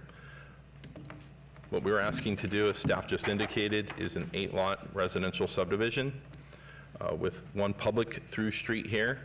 And we've asked to reduce the front yard setbacks to 20 feet on every lot in here. And I'd like to point out a few discrepancies or things we believe in code would make this more amenable.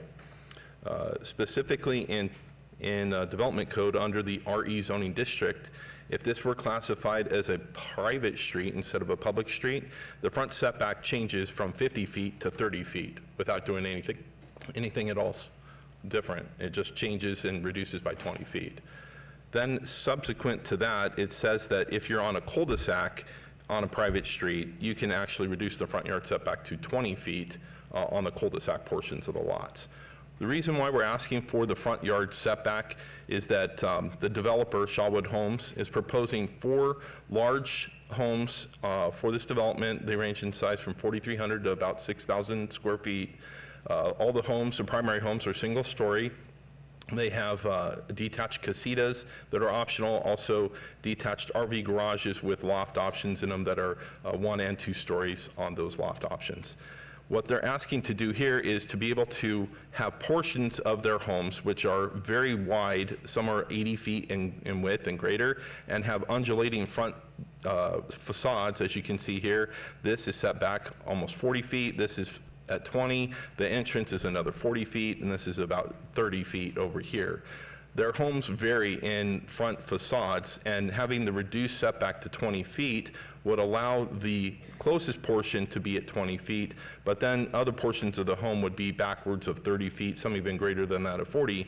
By doing this, it allows the backyards of both of the homes, which abut existing homes to the north and to the south, to have the greatest setback on them. On their largest plan, which is what we have plotted here that you see, we would easily be able to meet the 35-foot rear yard setback. A lot of the homes in here would have 40 or 45-foot rear yard setbacks with the largest home plotted on the lot. These are really estate-style homes. They're meant to be legacy homes where the builder will build it and they'll be passed down from one generation to another. High-end construction. These homes would start $1.5 million to $2 million in value and go up from there. The width of the lots in the configuration of how this is, these are actually much wider lots than they are deep, just due to the configuration of the property. And so this forms more of a state feel, rural ranch type feel to this community. It also lends to the fact that, having a home that's really wide on your lot gives you that estate feel. We believe that this setback that's being requested here isn't something that should deter from the overall community. On top of that, the homes face each other. And so the reduction in setback is only going to be to the adjacent property owner that is buying the home. It doesn't face outward to the community. All of the setbacks along the entire perimeter of the entire community are met as well. We believe that this is a good fit for this property, and be happy to answer any additional questions you may have. Thank you. Good, thank you, Mr. Cunningham. This item has been noticed for public hearing. Are there any members of the public wishing to be heard on this item? Come on down, sir. Good. Please state your name, spell it. My and name give us your is James address. Scott, Madam Chairperson. I live at 9355 North Bonita Vista. My property abuts up to this. Yeah. So I'm right here. My concern is that one thing is that the access going on onto Bonita Vista, that's an elementary school there, which at pickup time and drop-off time is extremely busy right now as it is. So I'm kind of concerned about an egress or ingress from Bonita Vista. Also, I'm kind of wondering about the water. Where are they getting the water? As soon as you're done, I'll answer all the questions. City water, well, okay. Yeah, no, And I need to see some landscaping. We need to see some landscaping. I haven't seen a landscaping design on the exterior perimeters. Okay. Any other concerns, sir? Mr. Cunningham will walk through. And then the walls, the perimeter walls are what and how tall?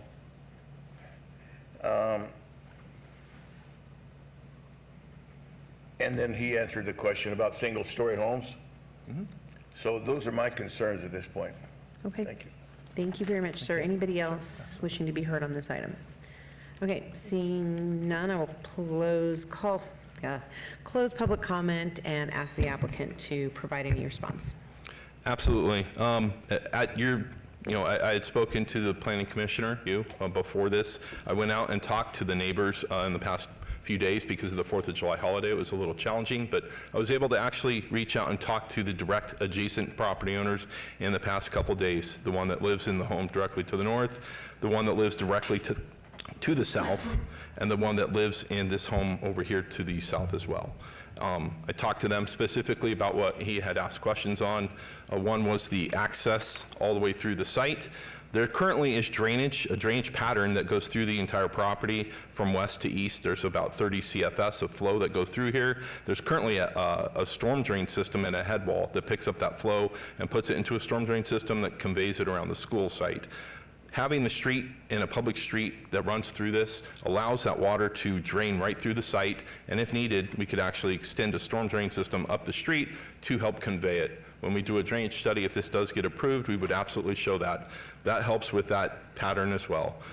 The other questions he had were public water, public sewer. We're bringing those up from the south.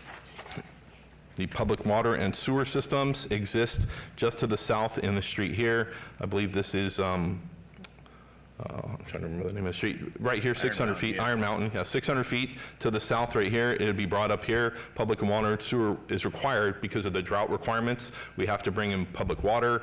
Public sewer is required because you can't hook up now to public water without public sewer. So both of those are being brought in for the development.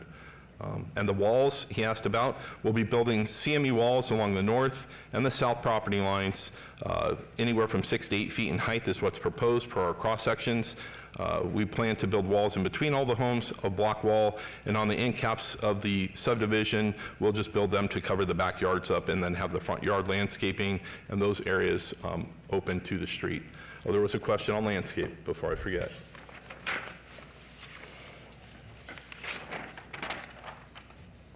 So the city requires that we have adjacent to public streets what's called an amenity zone. We'll be planting the required number of trees. I'm not sure if this is it here. I believe it's one every 30 feet. I could be corrected by staff, but we'll be planting the required number of trees in the amenity zone, and then we'll be planting in front yard landscaping and side yard landscaping on all of the side corner lots in accordance with city code as well. Okay. Okay, if you have any additional questions, be happy to answer. All right, thank you. Any questions here? All right, I will turn this back over to the commission. Let me see if anybody has any questions on this project. Commissioner Rogan? I don't have any questions, but we've seen this before, especially in Ward 6. I remember when Commissioner DeSalvia was on the commission before, we had a number of these, and we approved it anywhere between 20 and 30 feet. And I mean, I would point out like Henderson, North Las Vegas, they all have 20-foot setbacks for their largest lots, and we're the largest at 50 feet. So I don't really have a problem with the 20 feet. I would suggest that we move and allow less than 50 feet like the other jurisdictions do. I think 50 feet is a lot for a front yard setback in this day and age. So I'm in support of the request. All right, thanks for the context. Anybody else? Nope. Okay. The only thing then, Mr. Cunningham, you and I spoke about in terms of the landscaping in the amenity zone, we just want to put the new tree condition that you kind of helped craft, which is, we had this before with the project that was, which. Do you want me to just state it and Just state it for hopefully us, the Mr. Cunningham, what deputy we talked director can about. help us correct that? Yeah. So it's my understanding you want trees that measure 3 inches in caliper, 6 inches measured above the ground or something like that, planted where trees are required. Right, and it's going to be 3 inches, 3-inch caliper, 6 inches above the ground, but they will also be large, fast-growing trees as designated by the SNWA tree plan. That's fine with us, if it's okay with city staff. So, I'm going to say, if it's okay with Nicole, I'm good with it. But yes, it sounds familiar to what we did the previous time. I think the language was slightly different, but the content's there. okay. Madam Chair, we can add all trees shall be large, fast-growing trees, 36-inch box-sized trees with a minimum trunk caliper of 3 inches measured 6 inches from the base of the tree. Does that work for you, Mr. Cunningham? You can agree to that? Yeah, we can agree to that if that's what staff. Okay, all right. Gotcha. Then with that, seeing no other comments, I will make a motion to approve item 34, 25-0227 and all sub-applications subject to all conditions, including the condition written. And Madam Chair, that condition we read into the record in regards to the trees will be added to 34I 25-0227-TMP1. Thank you. Okay, thank you. Thank you for adding that condition to 34I. Okay, that is the motion.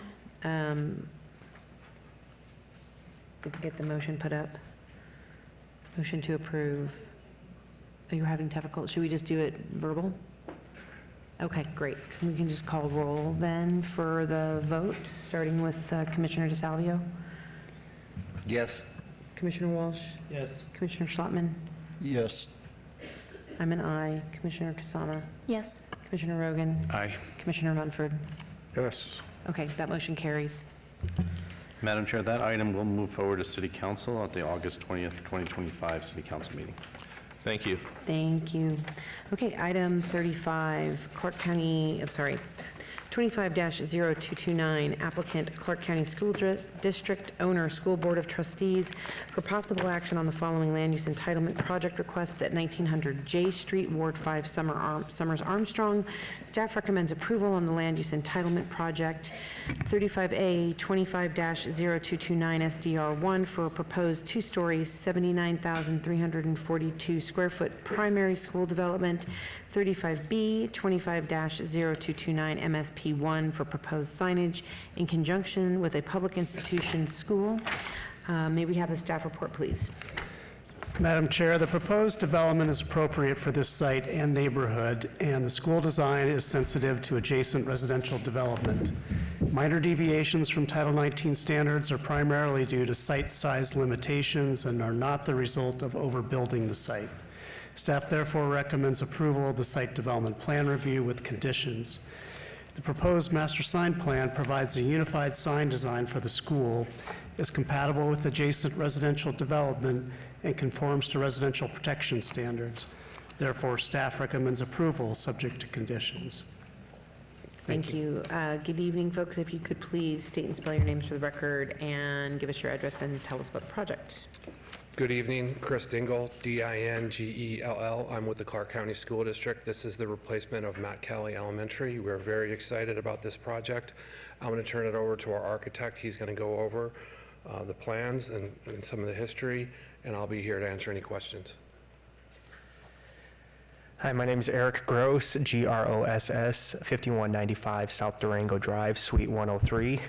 As mentioned, this is the Matt Kelly Elementary School replacement project. We've actually worked very extensively with the community at large in this area. We've had 3 total community meetings, all in an effort to derive their goals and dreams for this particular school, and have taken a lot of their recommendations and requirements, as well as the information that is required from CCSD, into creating a rather elegant and extraordinary school. As mentioned, we have had 3 total meetings. These information packets were provided as part of the application. For the first and third meeting, we had 60 total community members come in, and the second meeting, we had 39 show up. And based off of that overall design, we've come up with what we believe is a rather elegant replacement school for the Matt Kelly Elementary School. Again, we've wanted to do everything possible to make the dreams of the community be heard. This is in conjunction with the students that go to Matt Kelly, the parents of those students, the staff that go there, as well as alumni that have been part of the overall legacy of the Matt Kelly Elementary School.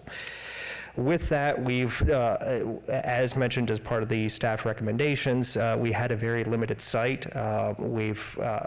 Are within a urban area that has very limited amenities with the current school, and we are trying to do everything possible to help improve the school tremendously compared to what is currently there. And all of this in a overall effort to create an indoor-outdoor campus that meets with the legacy of the alumni. We heard it many times before that this is the outdoor school, so we wanted to make sure that we kept with that legacy throughout the entire design. And with that, we actually have the current principal of Matt Kelly here as well. Good evening, Madam Chair and Commissioners. I'm Jarrell Hall, Jerrellhall, proud principal of Matt Kelly Elementary School. I'm very honored to speak in support of the rebuild of our school. In the coming school year, we are going to celebrate a 62-year legacy of learning at Matt Kelly that we're very proud of, and we have a bunch of esteemed alumni. As he mentioned, we have many community meetings, and as proud and happy as we are to celebrate that legacy in the coming school year, we're doubly as excited to present a school building to the community that encompasses not only the wants and needs that they have identified for their children, but also better equipped to meet the diverse needs, of 21st century learners. Thank you for your consideration. Okay, thank you guys very much. This item has been noticed for public hearing. Are there any members of the public wishing to be heard on this agenda item? Okay, seeing none, I will close public comment. I will turn it back to the commission, starting with Commissioner Munford, but I just want to say I'm really personally so excited that this is happening for Matt Kelly. It's you know, it's a great project for this area and for these students. Absolutely. Thank you, Madam Chair. Yeah, we talked last week about, I believe it was last week, about this. And I concur with Madam Chair. I think this will be a great project. I first came into that area back in 1973 with my father, and he used to work right next door at Doolittle, and he did that as an extra job during the summer from school teaching. So I'm excited for the community. I understand the school's going to be shut down for about a year. That is correct. It'll end up being shut down for 1 year while this is being demolished and rebuilt. Okay. I'm excited for it, and I'd like to make a motion for approval. Okay, seeing no other comments, please make your motion. All right. I'd be honored to make a motion for approval.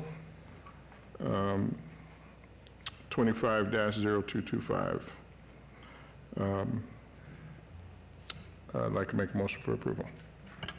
Deputy City Clerk Nick Crawford, through your chair, that is, just to confirm, that's 25-0229.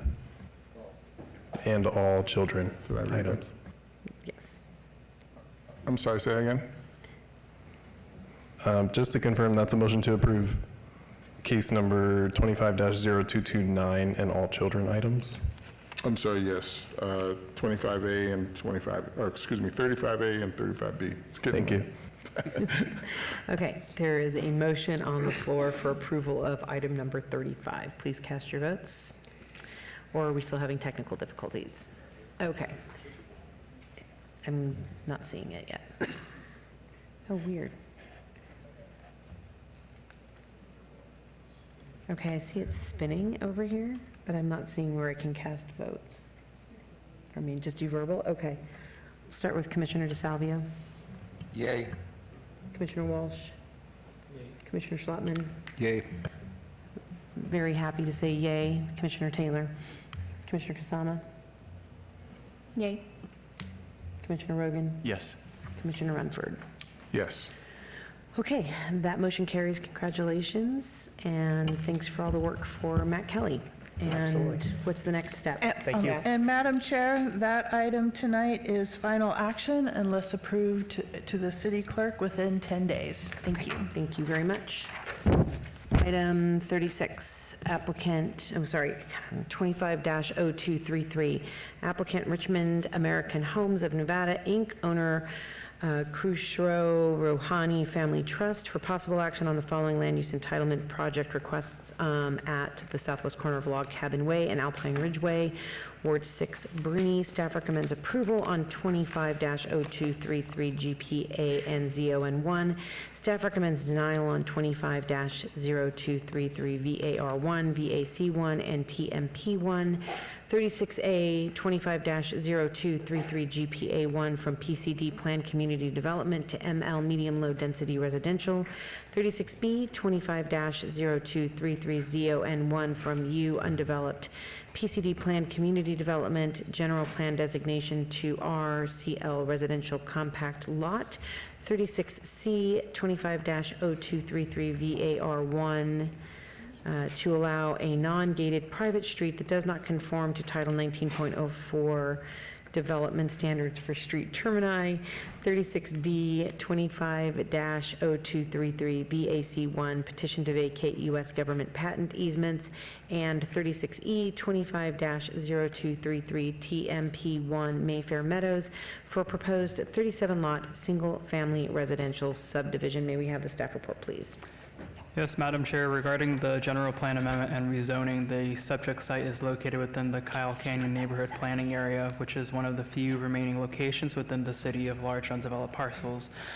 The recently adopted special area plan for the Kyle Canyon area identifies the subject site as medium-low density residential, which is compatible with the proposed medium-low density residential general plan designation and residential compact lot zoning district. Staff therefore finds the general plan amendment and rezoning area are appropriate and recommends approval. However, the proposed residential subdivision requires a variance of Title 19 development standards to allow stub-street terminations where a cul-de-sac or hammerhead terminus are required. This is a self-imposed hardship, and if approved, the stub-streets will not allow larger vehicles such as emergency response vehicles and trash collection trucks to maneuver in a forward motion. Therefore, staff recommends denial of the requested variance, vacation, and tentative map, subject to conditions if approved. Please note, additional letters of support and protests were received after publication. Thank you. Thank you. Good evening. If you can please state and spell your names for the record, give us your address, and tell us about the project. Good evening, Madam Chair, Commissioner Stephanie Gronauer, 1980 Festival Plaza Drive, here on behalf of the applicant, Richmond American Homes. With me is Steve Herlihy, who is one of our summer law clerks, and he's going to help me this evening with the presentation.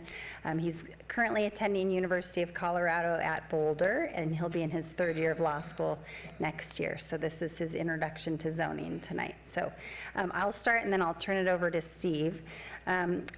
This is another great Richmond American Homes project up Kyle Canyon with all the recent development that's coming in Kyle Canyon. You can see the site is located on the north side of Kyle Canyon. It's on the west side of Alpine Ridge Way. Log Cabin Way is to the north of the site. And you can see quite a bit of development from Tri-Point and KB Homes has come on the eastern side with densities that are similar to what we're proposing tonight. The current GPA request is for medium-low density, which allows up to 8.5 units to the acre, which is, we are under that request. But as mentioned, it's also relevant to look at the new special area plan and how this fits into that plan since it was recently adopted. So you can see the property is located right here in orange. And that medium density residential in the orange area actually allows a little bit higher density. It goes from 8 to 12.5 units to the acre. But with that said, the densities and the trend in the area has been to have lower densities as you're heading up the mountain. So I did want to show, there's 3 plans that are approved just to the west of this site with some lower densities. So I think as you're heading up the mountain, I know the commissioner has expressed a desire for some lower densities, and that is in fact the trend as you head west of the property. But we do appreciate staff's recommendation on the zone change and the GPA amendment, and I am going to turn it over to Steve to talk about the actual site plan. Good evening. We've come to ask for some variances on the stub street. And then with regard to that, we're asking for the variance on the stub street because of the narrowness. And yeah, the stub streets are right here. There's 2 of them. We're asking for the variances because of the narrowness of the lot and then also the unique nature of the drainage on the site. It cuts into the overall housing development that the developer can do. And then furthermore, in terms of the stub streets, they're less than 150 feet in length. And usually fire is okay with that as long as it's less than 150 feet. Another kind of unique instance in this development is in the bottom right corner where my finger is. There is a dentist office being developed to the south, and they need kind of an entranceway, and so it kind of cuts in as well. So we added in an open area instead, but it also limits the amount of housing units that can be made. I think that was it on the variance. Yeah. Yeah. Do you want to go over the project? 37 homes. Oh, yeah. Yeah, there's 37 homes that are going to be in the development. We have the 36-inch box trees that'll go around. In the open space areas, we have the bocce ball with a shaded area and bench on the top right portion. And then the bottom right portion, we have another open area with shade and bench, and then a tot lot for the children. So it's kind of a combination of child and then adult area. And then both spots will be alpine themed to go with the alpine street. And then let's get the houses. Oh, and Chair, if we could also have the clerk's last name for the record? Oh, yeah, thank you. The what? Sorry. I'm sorry. If you could spell your last name for the record? Yeah, my last name is spelled Herlihy. And if we go into the houses in the development, move it. This is just one instance of one. It's kind of a modern look. This is one of the larger models, and they're 2-story models. Yeah, entry level. Yeah, they're entry-level homes, and the lot sizes are relatively good as well. You want to just wrap it up? I think that's about Yeah. So just quickly, I know Commissioner Taylor, you had asked us specifically to delineate the amenities in the northern open space and southern open space area with kind of an alpine theme. We'll work with the councilwoman up at City Council if there's any changes or desired, adjustments that need to be made, but I can certainly submit this to the record, or at least put it on the record that right now we're contemplating, as he mentioned, the bocce ball with some shaded area up here and then more of a tot lot area with bike racks down in this southern area. All of their elevations will have 4-sided architecture, and I know that's important to you and to the councilwoman. Richmond does a great job of that, so all of them will be 4-sided architecture. And we have the rolled curb internal to the site. The 36-inch box trees are already delineated on the perimeter of the property. So I think that addresses most of the concerns with the stub street variance. That's the only reason for staff's recommendation of denial. It is important to note that there's a number of communities immediately adjacent to this that had similar stub streets approved. And so we're just asking for similar variance to those that have already previously been approved. But I'm happy to answer any questions. Thank you very much. Good job on zoning 101. Okay, this item has been noticed for public comment. Are there any members of the public wishing to be heard on this item? Okay. Seeing none, I will turn it back over to the commission.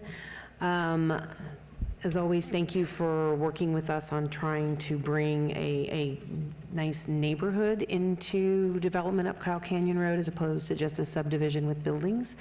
I did want to just talk a little bit quickly about the density, if you could maybe put that back up.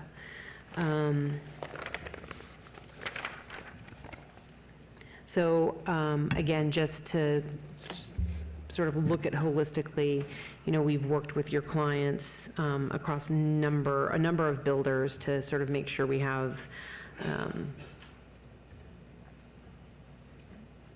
it's been a long night, to make sure we kind of have like a good holistic development plan up Kyle Canyon, and really appreciate the fact that you guys are willing to work with what makes sense for Kyle Canyon, in conjunction both with the special use area plan and then just looking more broadly at what seems and feels harmonious for Kyle Canyon Road. So I guess my question is, we've talked about this and just make sure that we're on the same page, that even though this site is slightly higher density than the sites to the east, and it is sitting in between much lower density, we've discussed and sort of are aligned on the concept that as we go up the mountain, the density is not going to get higher, correct? That's my understanding, yes. Okay. Obviously, there's a plan out there that shows otherwise, so I don't know what other people will anticipate, but the trend certainly has been established with the tri-point densities just to the west of this. I think the concept, as we had talked about, was that the Sheep Mountain Parkway will be going there, and so, but these are, I think, right adjacent to Sheep Mountain Parkway with the lower densities, and then the higher densities actually have developed to the east. Okay. And then on the, I never asked you about this, but on the west side of the site, so that's going to abut the, those larger lot homes that are the tri-point homes. Correct.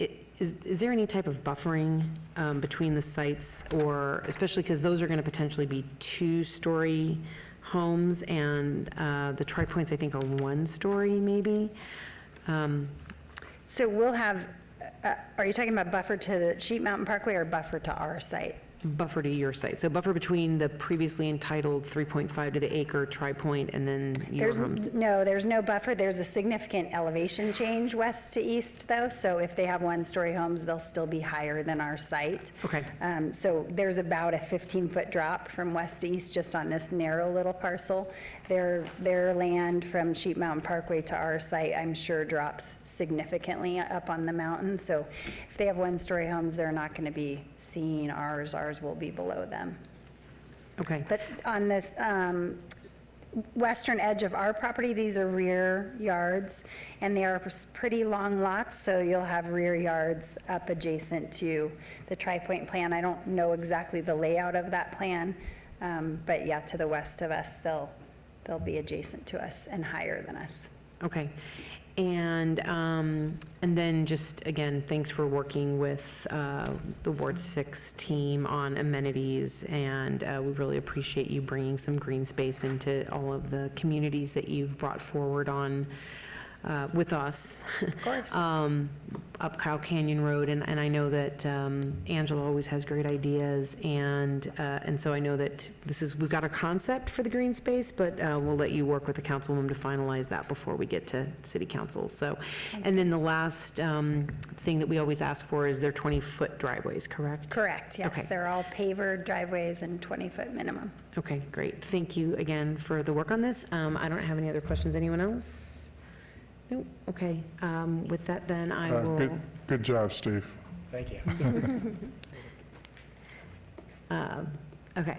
With that, I will make a motion on item number 36.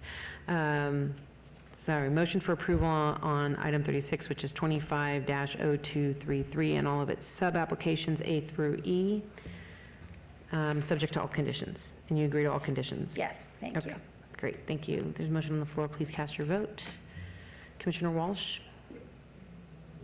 Okay, please post. And that motion carries. Thank you very much. Have a great night. Madam Chair, that item will move forward to the August 20th, 2025 City Council meeting. Okay, thanks. Thank you. And Stephen, have a fun summer at Kempfer. Learn lots of stuff and enjoy your last year in law school. Thank you. Okay, 37, item 25-0234, applicant Taylor Morrison of Nevada LLC, owner Holy Trinity Eritrean Orthodox Tewahedo Church et al. For possible action on the following land use entitlement project requests generally bounded by Oakey Boulevard, Mohawk Street, El Parque Avenue, and Edmund Street, Ward 1, Knutson. Staff recommends approval on the land use entitlement project. 37A 25-0234 GPA from DR Desert Rural Density Residential to ML Medium Low Density Residential. 37B 25-0234 ZON1 from RE Residence Estates to RCL Single Family Compact Lot. 37C 25-0234 VAC1 petition to vacate U.S. government patent easements, and 37D 25-0234 TMP1 Okie Mohawk for a 38-lot single-family residential subdivision. May we have the staff report, please? Madam Chair, staff finds the proposed density of the residential subdivision to be compatible with the surrounding area, as the overall density of the proposed residential subdivision is 7.51 dwelling units per acre. The proposed subdivision meets code, including 49-foot wide public streets with cul-de-sac, and therefore staff recommends approval of the general plan amendment, rezoning, petition to vacate patent easements, and the tentative map. Please note additional documents of protest and support were received after publication. Thank you.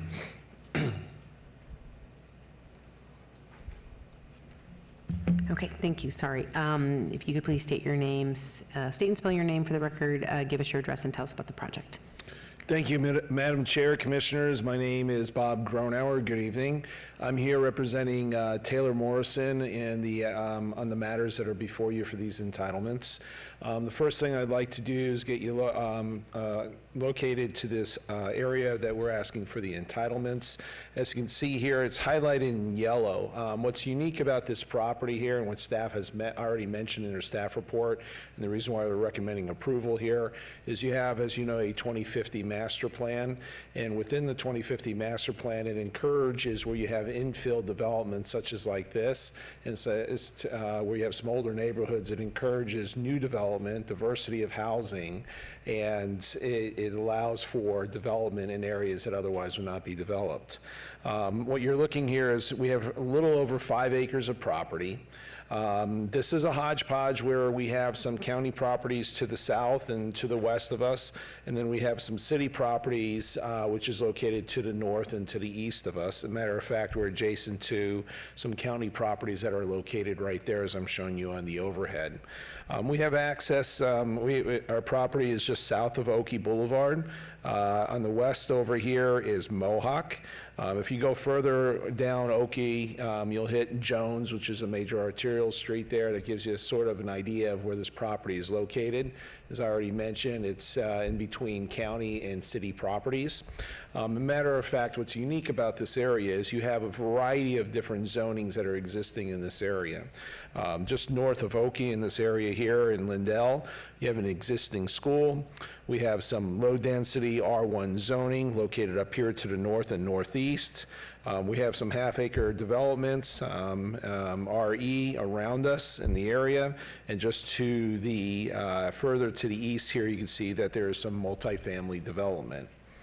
Our proposal is to change this land plan from desert rural to allow for medium-low density, and also do a zone change to allow for RCL development. Staff is recommending approval of both of those applications.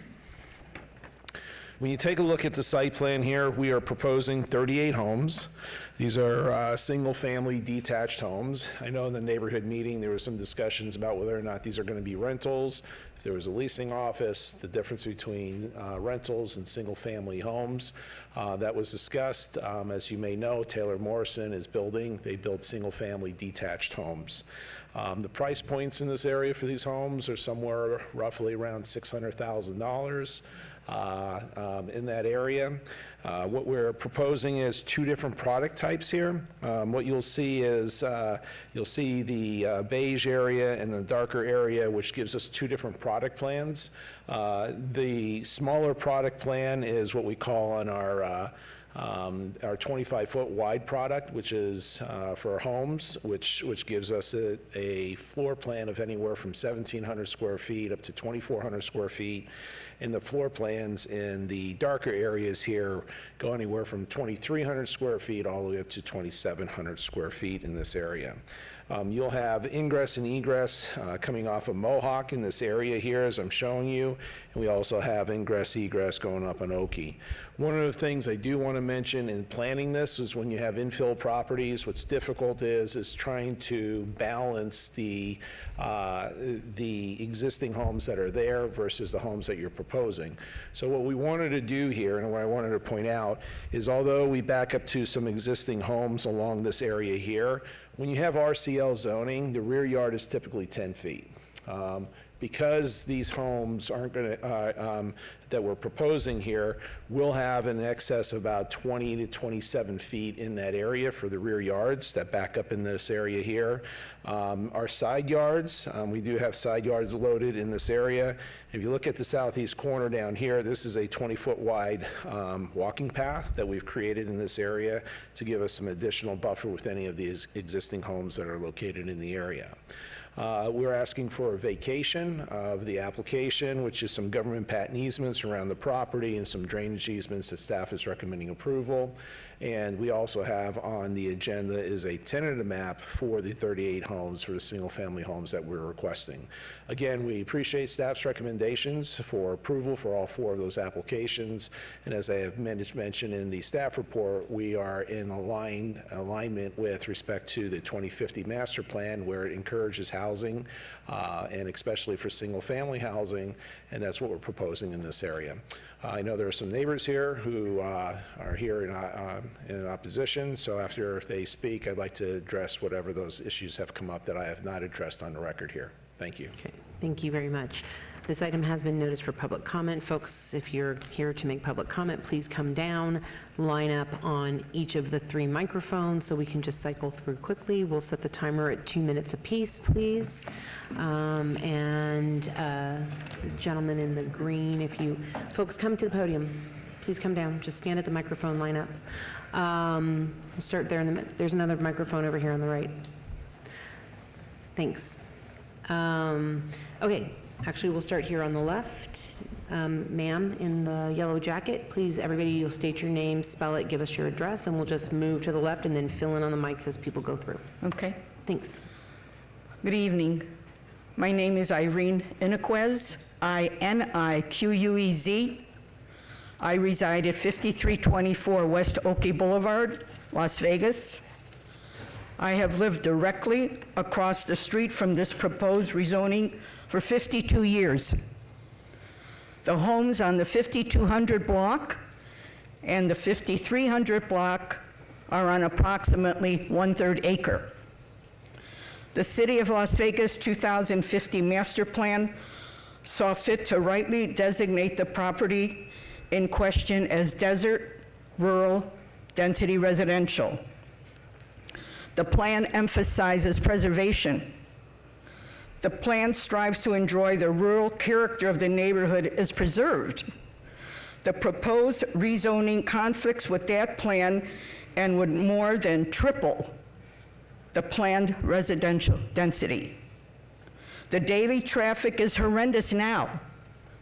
The area cannot handle additional traffic from the proposed 38 new homes.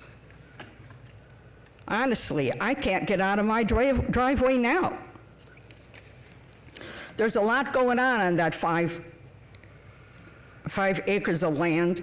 Desert, rural, residential to medium low density, resident estates to single family compact, a 38 lot single family residential subdivision. I have a question. How far can those homes go up?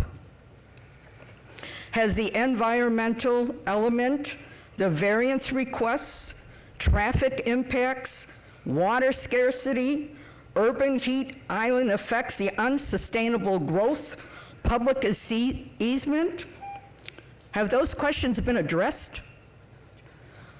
I want to go on record by saying that I'm not opposed to development across the street from me, but it means it needs to remain desert, rural, density residential as proposed by the City of Las Vegas 2050 Master Plan.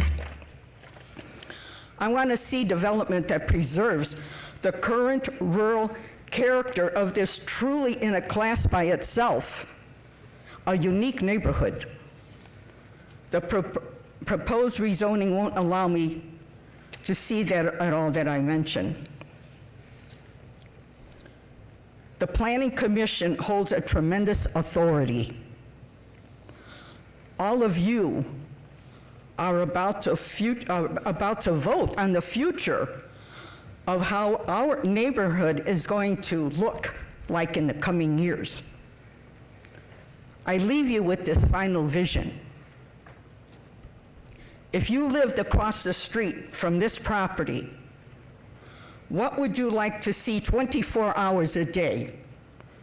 What would you like to see 7 days a week?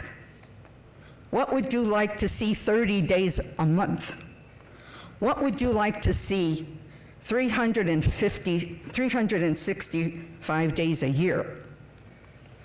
I leave you with that vision. Thank you, ma'am. Thank you. Okay, and folks, Thank you. we're going to keep it at 2 minutes. I kind of indulged you a little bit, but if you hear anything that you were going to say, just please say ditto. So, folks in the middle, please go ahead. My name is Cyril Bastian, Cyrilbastian. Billy Bastian, Billiebastian. We both reside at 2090 Mohawk Street. Thank you, Council, Commissioners. As I was reviewing the backup packet for this project, I was really disappointed to see that staff recommends approval, which is totally in contrast with the staff recommendation for a project that was almost identical to this that was recommended for denial in 2016. Trying to understand that, I looked at the letter that was provided by the applicant, and it came clear to me that the reason why staff might have recommended approval is because of the description of the property in question. They described the property as being part of the Charleston area with an average density of 7.66 dwelling units per acre. They describe it as being adjacent to a transit area, needing a buffer to separate that from the existing homes. If you look on the map that I've got here up on the application, you can see that the 7.66 dwelling units per acre really ends back here in this development, which is behind where Irene is. Across the street, Oki is 1/3 acre lots. South of that is desert rural. Most of the development there is on less than or greater than half-acre lots. A lot of them are on 1-acre lots. So I propose that the Charleston area that's described in the master plan ends at the Oki Boulevard area. The transit-oriented corridor is in red, shown on the graphic that was in the backup package. It essentially ends at Edmond. West of Edmond is desert rural. It's what's currently zoned. The applicant has proposed to put in the project here. Is proposing that it has a buffer from the transit-oriented area. And when it does that, it creates this island of residential estates. How that can be a buffer, I don't know. How 8 units desert can be a buffer between a low density of 1/3 acres to us at less than 2 is unbelievable. I also want to note, just as a point of reference, the announcement that came to us shows nothing about any kind of a vacation. So I presumed that that vacation had been withdrawn. I think it was also stated that in the neighborhood meeting. Okay, thank you, sir. So we strongly recommend denial of this project. A similar project was proposed in 2016. It was denied by this commission. It was denied by city council with prejudice. Thank you. Thank you, sir. And there's a microphone over here, folks on the left. Like, line up, please. Hi, so we my can- name's Bruce Spangrud, 5370 O'Bannon Drive, Las Vegas, Nevada. Spangrud. I oppose any 38 homes going into that area. All the lots around that area are half acre or larger. I live on a half acre. We have traffic that they have actually blocked off the roads so that they can't come into our neighborhood because the traffic from Sahara and from Oki is horrendous. It's backed up. Now they just finished the brand new school, which is beautiful, by the way. So it's a great school. Now there's going to be even more traffic. It's supposed to have 4 times the amount of kids that were there last year. So big problem with traffic is going to be a big issue. Second, where are they going to get the water from? I pay through the nose just to water my plants. They're having issues with water, they're having issues with Wi-Fi, they have issues with just about everything there. They don't even have sewer in our area. So now they're going to run sewer lines when we can't even get it?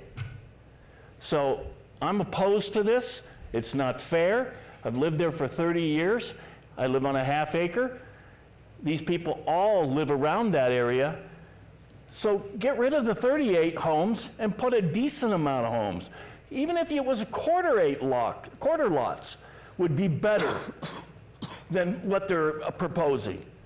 We don't mind having some houses there, but have it kind of go with the area and eliminate some of the traffic issues and the issues of the support in that part of town.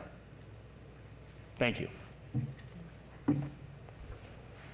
You girl. I just want to say I'm opposed to this, and I agree with what all of my neighbors here are saying, and I'll let them go in more in depth. Oh, ma'am, did you just want to state your name for the record? Oh, sorry. Thanks, and spell it. Kelly Thompson, KELLYTHOMPSON, 2174 Mohawk Street. Thank you, Ms. Thompson. Okay, next. Hi, I'm Charlene Williams, CHARLENE Williams, WILLIAMS. I've lived in my home on 2228 Mohawk Street since I built it in 1991. I am 3 doors down from the Ronald McDonald House and just about 8 doors down from its annex. We love our neighborhood, and as they said, it has nothing to do with we just want to be snooty and keep it in our tight little community. We'd love to share it, but with the right size. I'm on a half an acre. On a half an acre, you're used to just being on a piece of land that's big enough for you to feel stronger. I can't say it's stronger, but it's that you love being on this piece of land instead of being tightly wound up into a little home. You're out this big. Instead of having a 5-foot leeway from your garage to the main driveway, I can park an RV and a car and 2 cars in there. So it's just the fact that, yes, we'd share it in a heartbeat, but just with the right conditions. Please don't allow them to put these homes there. Thank you. Can I put this in here? Yeah, it's on, sir. Go ahead. Hi there, good evening. Dear Commissioners, Chairperson, Deputy Director. My name is Martin Kaselica, MartinKySelica. I reside at 2017 Mohawk Street, directly across from the street from the subject property. I firmly believe that every individual has a right to choose the location where they want to live. My family chose this neighborhood precisely because of its core rural values, which we wish to see protected and preserved. This neighborhood is defined by single-story homes on half-acre lots, low-density, quiet neighborhood, rural community, whose core values are low population density, low street activity, low traffic volume, low pollution, low security risks. Residents feel that the proposed project would disturb the core values and would significantly undermine the harmony and character of our rural neighborhood. We believe any new project inserted into existing neighborhood should complement its core values, not to destroy them. My concerns about the proposed project: it proposes 38 compact units of housing with possible 3-story unit designs on very, very tiny lots. These 38 units would introduce approximately 76 to 154 new residents into this area, assuming 2 to 4 people per household. Each family typically owns at least 2 cars, adding roughly 76 additional vehicles to the local street in this location. Such a high density increase is drastic change in the neighborhood that will create multiple problems for this area. Increased population density, heavier traffic and street activity, greater security risks, and create more pollution. This neighborhood already contains several higher density developments that meet zoning needs in this greater area, including 5 apartment complexes, townhouse tract, east to the subject property, over 200 units in existing R1 single-family residential districts north to the subject property. In addition, we believe another high-density type of project would overserve this location. Thank you, sir. It would tilt the balance if you of can this wrap up, sir. rural type of community. You're past your time, so if you could wrap up, that'd Okay, be great. let me just read this. Yep. All residents in the immediate area surrounding this location are united in opposing to this proposed project and its associated zone change. Therefore, I respectfully request that you vote to deny approval of this project because the density of the units in this project is too high. Thank you for your consideration and for your commitment to preserving integrity of our community values. Thank you. Thank you. Okay, sir with the sunglasses. Anybody else speaking, come on down to a mic. My name is Edgar Venegas, 5240 El Parque Avenue. I'll be located right behind the properties. These properties are going to be 3 stories high, if I understand it correctly, and the size of sardines, if I understand it correctly. Basically, people is going to be looking over our wall into our property at 3 stories high. My friend couldn't come today, the one that owns the property with me. He couldn't come today, but I have his disapproval of such property. Thank you very much. Thank you, sir. Ma'am, go ahead.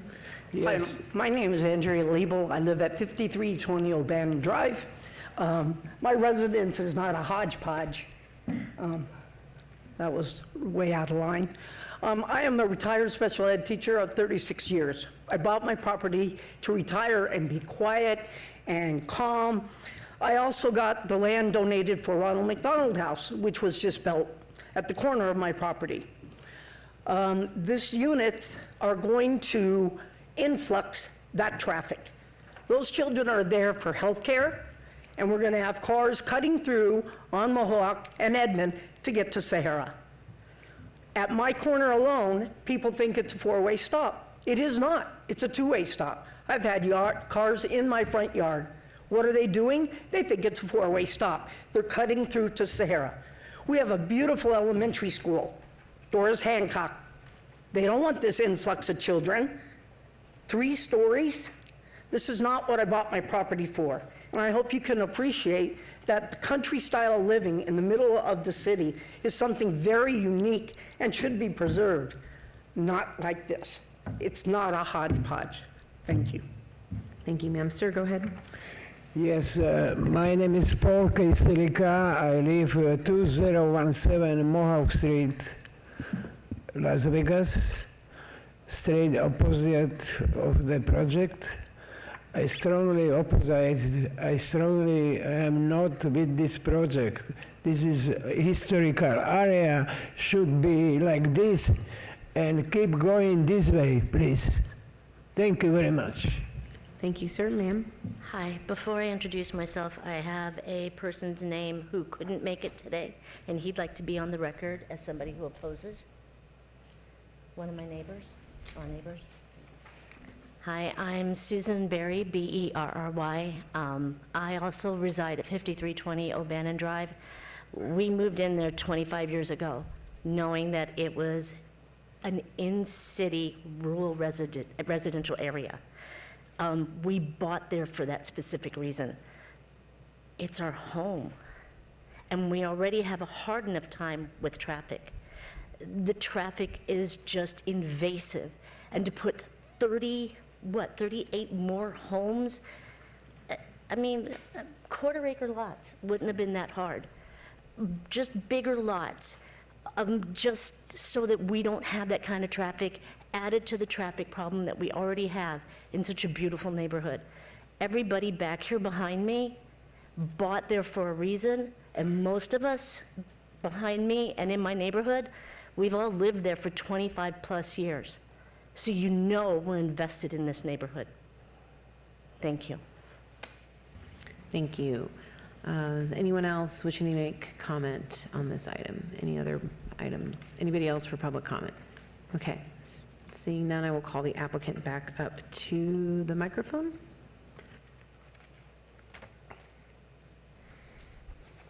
Yes, Madam Chair, just a couple of quick comments. Number one, I wanted to clarify, we do have a vacation application, and the vacation is in this area here where we have government patent easements, which is the city typically approves for a vacation, and we had some drainage easements in this area that's the city Public Works is also recommending approval, so I want to make that clarification.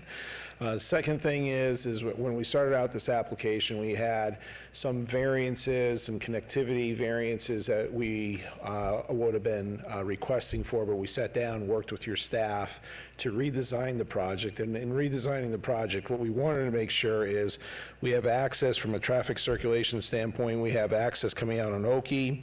As I already mentioned on Mohawk, we have Edmond and Park. So we're able to use within the 38 homes in this area to use the 4 frontages streets that I just mentioned in that area. So we don't have ingress and egress coming out of one area. So it's essentially little pod areas here that you have that disperses from a traffic circulation in the area. With respect to the variances, there are no variances with this application. I wanted to make sure I clarified that. And then finally, with the height of the elevations, we have 35-foot elevations. I should have showed those in the beginning.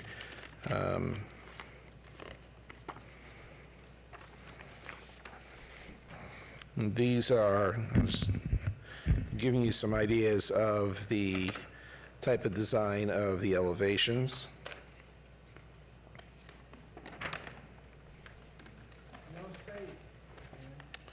And I believe that is it as far as the notes that I took. So I'm here to answer any other questions that you might have. Okay, thank you, Mr. Gronauer. I will pass this back over to the commission, starting with Commissioner Rogan. Thank you, Chair, and thank you to all the neighbors that have come out. I do want to note that I did receive your voicemail messages, your email messages were forwarded to me. I've read them all.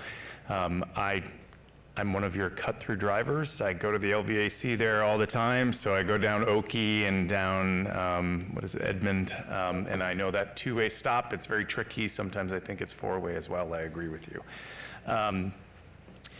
There's a couple things that I want to talk about. First is, the word hodgepodge was used. I understand that offense can be taken to that, but I think what was being referenced is the fact that this is a location where there's an intersection of a lot of different zoning types. So from R1, you've got, I think there's not townhomes, but medium density for the condo units that are there. Then you've got your RE, and then you've got your county zoning too. So there's a lot that's going on, and it's all meeting right at this particular location. So when it comes to deciding on a zoning request, that makes our job pretty difficult, because it's really easy when we say, okay, there's all this zoning around it, and you're asking for the spot to be entirely different. That's very easy, no, in most circumstance. With with yours, I really had to take a look at it and see what does R1 look like on the north side of Oki. You've got the school. I drove through the condo areas to see what that's like. I drove even further east on Hawk Street just to kind of get a feel for your neighborhood. And I understand why you want to protect it. I understand the beauty of that RE zoning that's been there for years and years and years. The other thing so it makes it a very difficult decision for me, and it's one that I gave a lot of thought to. And then I thought too about the original zoning requests from back in 2016 and why that was denied when it was very similar, and now the staff is recommending approval. And I kind of came to this conclusion. One is, in 2016, we had a different master plan. It was not entirely different, but it was different standards, different goals than we do today. And the 2020 master plan, or the 2050 master plan that we adopted 4 years ago, really focuses on transitioning areas like this and areas that I live in, which is also RE, to provide greater density where it's appropriate. And the question really is, for me, is this appropriate density? And while I would have preferred R1, I would have preferred RSL, which is small lot. I can't say that this is incongruent with the type of medium density that you have to the east. I think if this were a project that was 1 block west, I would be a no. If this were a project that was asking for townhomes, I would be a no. But balancing all of these considerations, I'm edged over to agreeing with approval. However, I just want to make a comment because it was raised. There is no 3 stories allowed in this neighborhood. That is not allowed by code. I've forgotten that and was reminded by staff because we're going to add a condition to make sure that no 3 stories could be allowed if this is approved tonight. But we don't need to do that because 3 stories, the code already says no.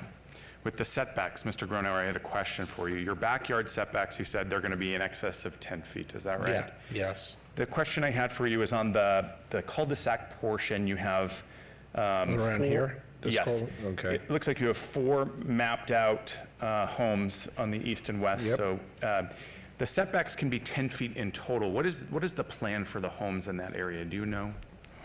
The plans, these would be the 2-story homes from 2,300 square foot up to 2,700 square foot and change. Are they going to be zero lot line, or are they going No, to? no, Okay. not zero lot line. No, you're going to have at least your minimum side yards are 5 feet of the space that we have. And the rear yards back here, depending on the lot width, will depend on, I think it was about 20 feet in that area. I can look as I'm...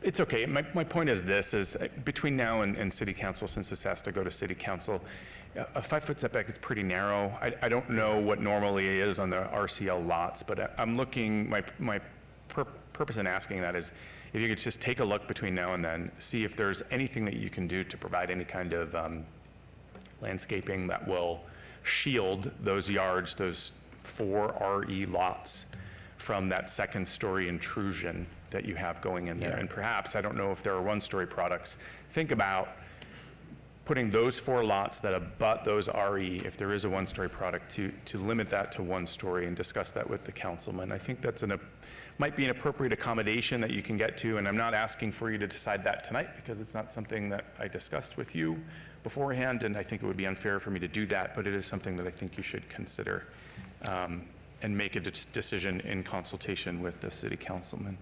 The last question I had for you is the street standards. Are you intending to put in sidewalk and curb and gutter at that location? Yeah, my understanding is that we're doing the full streets, curb and sidewalk. All right, and the adjacent RE, they do not have curb and sidewalk, is that right? Not on, well, yes, that's correct. Okay. So I don't know whether waiving those street offsites, I guess the curb and gutter and the sidewalk would be appropriate for RCL. But again, that might be something to discuss with the neighbors and see if this is Okay. going for approval by city council, what they would like and whether it's appropriate to do that. Okay, I get it. So those would be my few requests of you to kind of find some accommodation Obviously, it's not exactly what the neighbors would want, but I would love to see some kind of respect for their existing zoning and existing homes there, given that this is a change for them. Okay. Those are my comments. Does anyone else have any comments? I think there's a yes. Is that a comment, Commissioner DeSalvio? Okay. Oh, that was a no, not a here. Okay. I just have a couple questions. I am having a hard time getting my arms around this because it is so dense relative to its surrounding areas. I mean, I see that there are higher density subdivisions kind of scattered in and around this. So not dissimilar to Commissioner Rogan's comments and requests for between now and City Council. I mean, you've got these two on the sort of southeast side, these two incredibly narrow lots that look like they're just abutting, like they're just like right on top of those rural lots. Is there anything you can do to add either another walk pathway, maybe lose those two lots? I know that's like the last thing you want to be asked is anything that loses units, but maybe lose those two lots, put in some walkways to create some type of buffering on the, you know, on that sort of weird eastern protrusion on the north and the south, and sort of like take two lots out, move it around, get those setbacks to reduce the intrusion, and then have a little bit of buffering. And then, you know, up on the top, I mean, the northeast side, same kind of thing. Is there anything you can do to create a walkway along that boundary on the northeast kind of section of it? Because it just seems just like an awful lot of house on top of those rural neighbors. And that would be my request for you as well. Okay. We have some drainage in this area where I think we're going to be able to do more than the 5 feet side yards. I'm looking at the plan, so we'll look at increasing that in the buffering area there. Thank you, Mr. Granaro. That's all I asked, to see what you could do. Yeah, I got it. Does anyone have any other thoughts? No. Okay.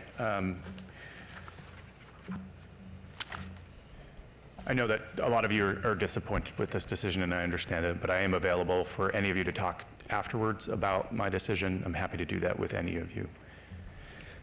With that, on agenda item 37, project 25-0234A through D, I'm ready to make a motion for approval, subject to all of staff's conditions, which, Mr. Gronauer, you agree with?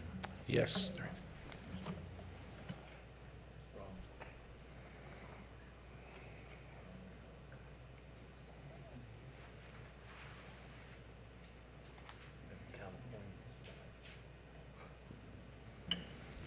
Commissioner Walsh? Yay. Commissioner DeSalvio? Yay. Okay.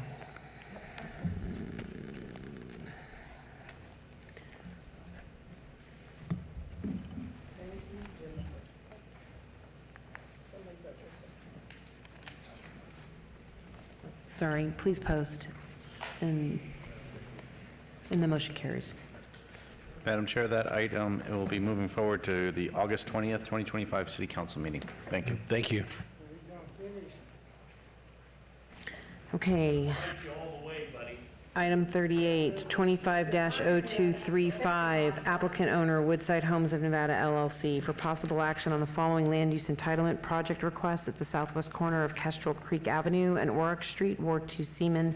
Staff recommends denial on the land use entitlement project. 38A, 25-0235 SCD1, to allow an 8-foot setback from an interior street where 5 feet or less or 18 feet or greater is required, 1916 Swallow Rouge Street. 38B, 25-0235 SCD2, to allow an 8-foot setback from an interior street where 5 feet or less or 18 feet or greater is required, 1928 Swallow Rouge Street. 38C, 25-0235 SCD3, to allow an 8-foot setback from an interior street where 5 feet or less or 18 feet or greater is required, 1856 Swallow Rouge Street. 38D 25-0235 SCD4 to allow a 6-foot setback from an interior street where 5 feet or less or 18 feet or greater is required.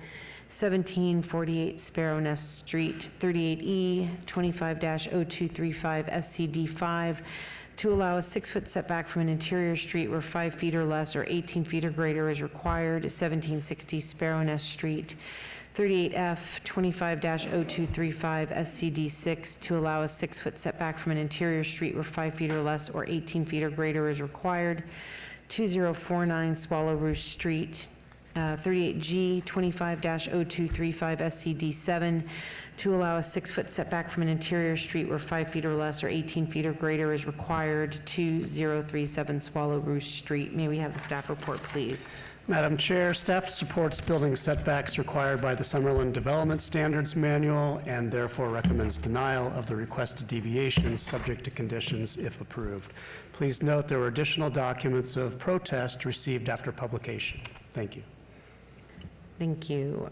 Good evening, sir. Can you please state and spell your name for the record, give us your address, and tell us about the project? Good evening, Chris Zerini, Z-R-I-N-Y-I, 500 South Rancho Drive, Suite 17, Las Vegas, Nevada 89106. I'm the civil engineer for the project, and I'm here to represent Woodside Homes. This project is 126 lot subdivision in the master plan community of Summerlin. It has SFSD as its designation, which includes lots that front out to the adjacent streets, and therefore it's rear loaded with the rears of the homes onto the interior streets or onto an interior common element. So with the SFSD, the garage setback needs to be 3 to 5 or 18 or more. Unless you're on a curved street, then you can go 3 to 6. The 7 lots that we have in front of you today, 4 of those are between 5 and 6, but they're on a straight portion of the street, not a curved. And because they're on the straight, we're right at the intersection where we wanted to keep it straight to keep traffic safe instead of trying to curve them just to meet the setback. All 7 of these lots are only pushed back to meet the site visibility zone, which is a safety issue, and we're not pushing them back for any other reason. We've done this, the other 3 are in the entry, and those actually have the monuments for Summerlin that are pushed on those. So for us to be able to try to push that, make that lot meet the 18-foot instead of being what we're asking for 7, I would have to add another 12 feet to that lot, which would push into my open space right in the middle of the project, which would really hamper what, the open space feel is supposed to be. So, we're doing this strictly for site visibility zones. That's the only reason we're pushing them back. We've done this on several projects in the Summerlin Master Plan community, most notably Woodside Homes right across the street, exactly across the street, did this for a project called Vero Parcel JK, the exact same thing, and that one actually didn't even need a major mod. That was approved administratively by staff. Hopefully you can approve us, and if you have any questions, I'll be here happy to answer them. Thank you very much, sir. This item has been noticed for public hearing. Is there anybody from the public wishing to be heard on this? Okay, seeing none, I will close public hearing and, well, he's here. I will turn it back over to the commission, starting with Commissioner Walsh.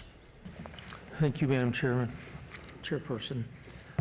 Chris, we talked earlier, do you have a letter with you, right, from Summerlin Council? I'm so sorry, I've totally forgot to mention, I have it right here in front of me. Summerlin Design Review Committee has approved our deviations. They've seen it, they've worked with us during the site plan, and so they're perfectly okay with what we've proposed in front of you. Okay, and then have you seen the conditions, if it is approved tonight, the 13 individual items by staff? Yes. Okay, and you're good with those? Yes. Also, we discussed about the development across the road from this, what direction is that? It would be east or west of it. West of it? Yeah, it's right across Desert Foothills Drive. Woodside did that project there called Vero Parcel JK of Summerlin. Right. Same thing, it was an SFSD neighborhood. We had 5 driveway setbacks, the same thing, 5 to 8 feet. And then all 5 of those were the same exact case, site visibility zone on the corner lots. Did you do that development, or? Yes, I did. You did, okay, and so that was approved.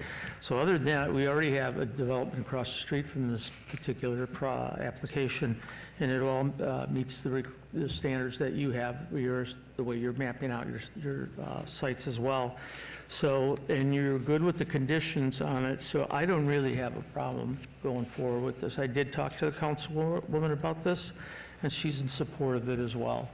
So I think we have enough support items in between, so, Madam Chairperson, I will wait for others and then make a motion on it. Okay, anybody else have any comments or concerns on this item?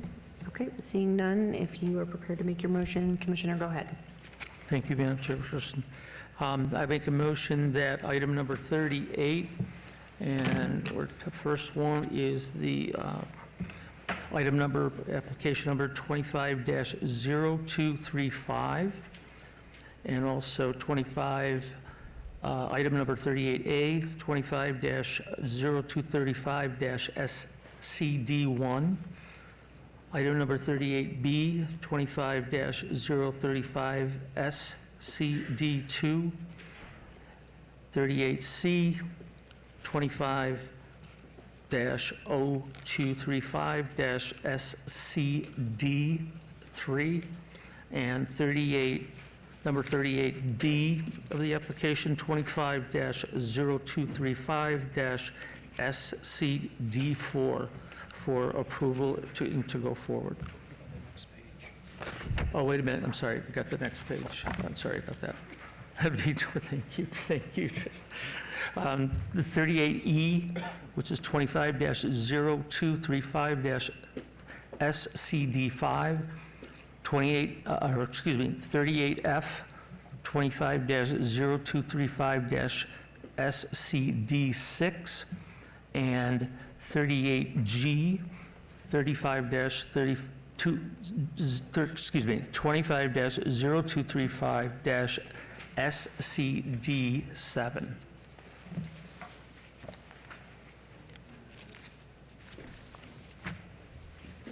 Thank you, Commissioner Walsh. There is a motion on the floor. Please cast your votes.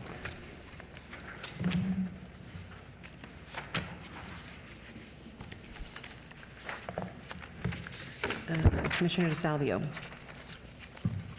Yay. Thank you. Please post. And that motion carries. Madam Chair, that item is final action unless appealed to the city clerk within 10 days. Thank you. Thank you. Thank you. Okay, let's go back to item 31 that we trailed. That's 25-0222, applicant owner Julio Cesar Angular Diaz et al. For possible action on the following land use entitlement project request at the west side of Bradley, approximately 170 feet south of Alexander Road. Staff recommends denial on the land use entitlement project. I do not see, unless you are representing 31, the applicant in here, so I'm just going to pass this over to Commissioner Munford to make a determination about how you want to handle this item, sir. I'd just like to bay it for 30 days. Thank you. I thought there was a motion on that? Okay, all right, so that's what we have as sort of a proposal, but just for, make sure that everything's clear, I'm going to open this item 31 up for public comment. Should I get the staff report? Okay, all right, we'll get the staff report when we hear this potentially in 30 days. But opening it up for public comment. Anybody here for public comment on this item? Seeing none, I'll close public comment. I'll pass it back to the commission. Commissioner Munford, unless anybody else has other comments, if you'd like to make your motion on this. Yeah, I'd like to make a motion to obey this, which item is this? Item 31, 25-022 for 30 days. Okay, thank you, sir. There's a motion on the floor. Please cast your votes. Deputy City Clerk Nick Crawford, for the record, and that's 31A and B. Thank you. Okay, thank you for that clarification. So that's a motion to obey 31, and then it's subparts 31A and B. Commissioner Walsh? Yep, got it. Is that a yay? No, Oh, he it's got on- it. He voted. should be Commissioner on there. DeSalvio? Yay. Okay, thank you. Please post, and that motion carries. And so that'll be back on, what, August 12th? Thank you. All right, item 39, 25-0236, applicant owner Atomic Cocktail LLC for possible action on the following land use entitlement project request at 600 South Tonopah Drive, Ward 1, Knutson. Staff recommends approval on the land use entitlement project. 39A, 25-0236 SUP1 for proposed 2,164 square foot alcohol on premise, full use with a 1,113 square foot outdoor patio area, tenant A. 39B, 25-0236 SUP2 for a proposed 1,935 square foot alcohol on premise, full use with a 353 square foot outdoor patio area, tenant B. 39C, 25-0236 SUP3 for proposed 2,175 square foot alcohol on premise, full use with a 253 square foot outdoor patio area, tenant C. 39D, 25-0236 SDR1 for a major amendment to an improved site development plan review, SDR 20812, for the proposed conversion of an existing 7,993 square foot parking garage to commercial space with waivers of Title 19.09 form-based code development standards. Madam Chair, I'm going to go ahead and disclose on this one that I'm under contract with the applicant, and so I'll be abstaining on this matter. Thank you. Thank you, Commissioner. May we have the staff report, please? Yes, Madam Chair, the proposed development is generally consistent with Title 1909 form-based code standards. Despite waivers of loading space, wall height, and frontage type requirements, staff supports the requested waivers as they maintain the intent of the frontage type standards. The proposed development alterations are within an area characterized by office, residential, and commercial uses, creating an overall mixed-use character of the Las Vegas Medical District, where ground floor restaurants and retail at the proposed scale is appropriate. Staff therefore finds the proposed development and land uses are harmonious and compatible with the surrounding area and recommends approval of all requested entitlements, subject to conditions. Please note additional letters of support and protests were received after publication. Thank you. Thank you. Good evening, sir. If you could please state and spell your name for the record, give us your address, and tell us about the project. Of course. Good evening again, Madam Chair and Commissioners. Thank you again for the staff's approval, recommendation for approval. My name is Paul Nikelski, spelled P-A-U-L, last name Nikelski, N-I-E-K-E-L-S-K-I. Live at 219 Tower Street, Las Vegas, Nevada, 89101. All right, so for this particular project, we're proposing to convert an existing parking garage on the bottom floor of 600 South Tonopah Drive.